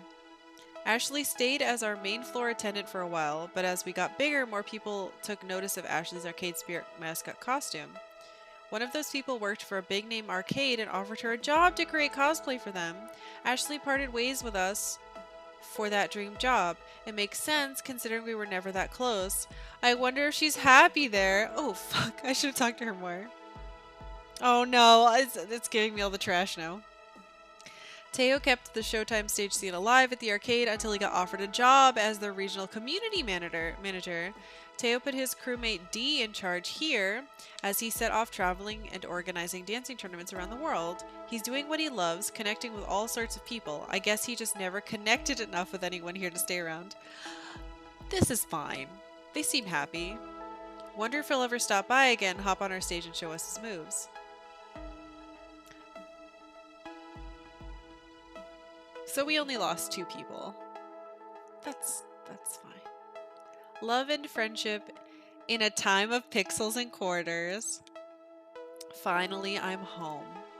Arcade Spirits. Thank you, Arcade Spirits. My spirit is restored and my future is bright. At last I can say, I'm happy. I'm finally truly happy with who I am and where I am. I fought hard for this and won it at great effort, but happiness is my reward. For this day and every day to come.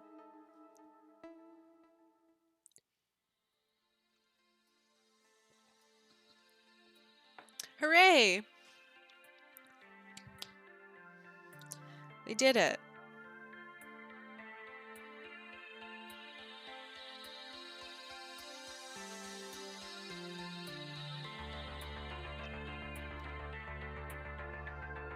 Ugh. So, we fucked up a little. Ashley and Teo ditched us. But everybody else stayed. So that's nice. Fucking Mark Meir. I can't believe it.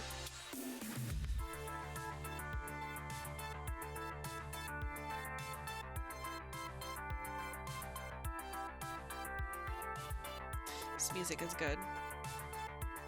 That was really fun. To my understanding, you always lose the 2 people you're least close with, so it's not possible to have all 6 by the end. Oh! I'm fine with that then.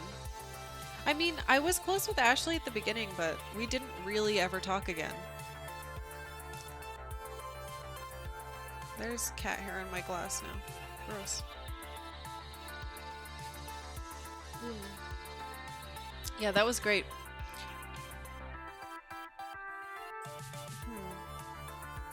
I think I would have been upset if any of the other people had left. But like the endings they got, like going off and doing cosplay stuff and doing dance stuff, that's their dream. I remember Two Flowers saying something along the lines of, you can't be equally good friends with 6 people. I mean, that makes sense. It kind of makes sense in real life too. There are different moments in your life where people are closer to you and stuff. I really like this song. But yeah, that was Arcade Spirits. That was my first visual novel. Surprisingly great. Really sincere and sweet, and the writing was good, and I don't know, I'm surprised. I really didn't think I'd like any visual novels. I tried Hotable Boyfriend once and I was like, oh, I hate it. So yeah, surprising. Look at all the referenced games. It's fantastic. What about the cat one? Cat one.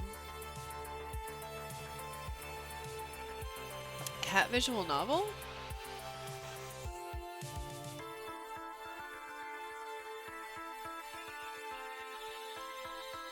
Did I play a cat visual novel?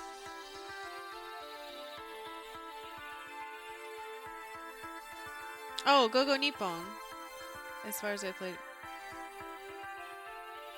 Had almost no choices. But I only got 2 days in it.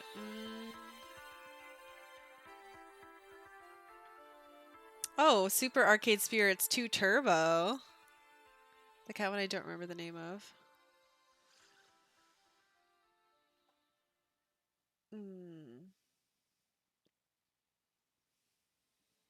I know about the creepy one with the horse-headed people. Or the horse bodies.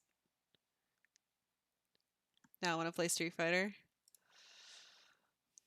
I would want to play Street Fighter if I get smoked every time I played. Whoa, what? This is outrageous. I demand to speak with my lawyer. Hello, hello. Can anyone hear me? You can't do this to me. I'm... It's the awesome FBI lady.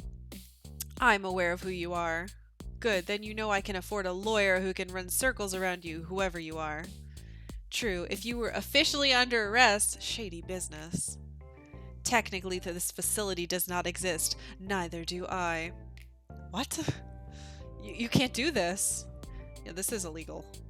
If you prefer, I could hand you over to the police. There's a cybercrime task force that's eager to get their hands on you. But if you'd like to avoid a lengthy prison sentence, Oh no, I have a proposition for you. Are she gonna betray me? I'd like to know about a tiny, tiny little detail buried in all those leaked files your daughter posted online. Specifically, the 1980 Bleep playtests. The what? I'm afraid you've met me at a disadvantage. You know damn well what I'm talking about. Sinneslachen's pride and joy. You hosted secret playtests of the game. Oh, those tests? Sorry, but I don't see what help I'll be. I only played a minor role. Once the test was over, the machines were shipped out to other locations. Exactly. Against our authority, Sinneslachen distributed their prototypes. And you're going to use all your connections, all your leverage, every drop of what little influence you have left to help us find our property. Polybius was our project, Mr. Nami, and we want it back. I don't want to get sucked in there again. Oh yeah, in chapter 2, we found this. It killed a lady. And we got sucked into the Polybius game and had to fight our way out. It's a choice. For real this time. Game over. Tron? No, Polybius. It was a real game. Well, it's a real legend. A Portland-related legend. Sounds like the plot of Tron. It kind of is. It kind of is. Your flux capacitor is now charged. On your next playthrough, you can use your mouse wheel to scroll back and forth in time and change your most recent decisions. Oh, so I can cheat. Also, would you like to save your character and story data from this playthrough so you can use it at any future Arcade Spirit expanded content? Yes.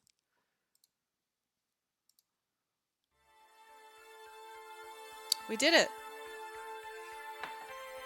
Prizes. That's a bunch of art and stuff. Oh, terrible costumes. Very bright. Francine oh, this is cool.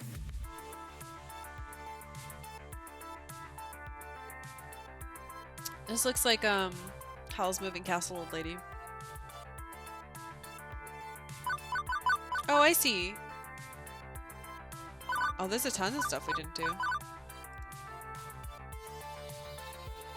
Oh, this is cool.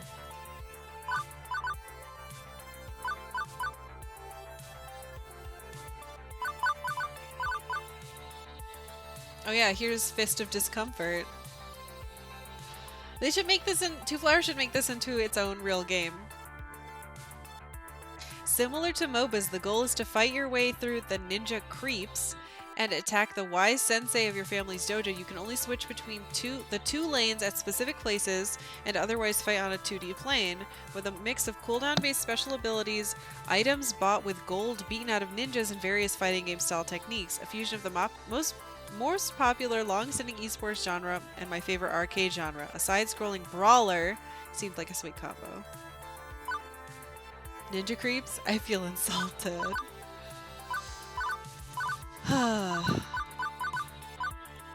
So that should be there. Okay, so it's right before. Holy crap! It's done. Aww. Let me move my camera. It's popping. It was popping Naomi up. See? Because she's who we romanced. That's sweet. All right. Ooh, it's been almost 7 hours today.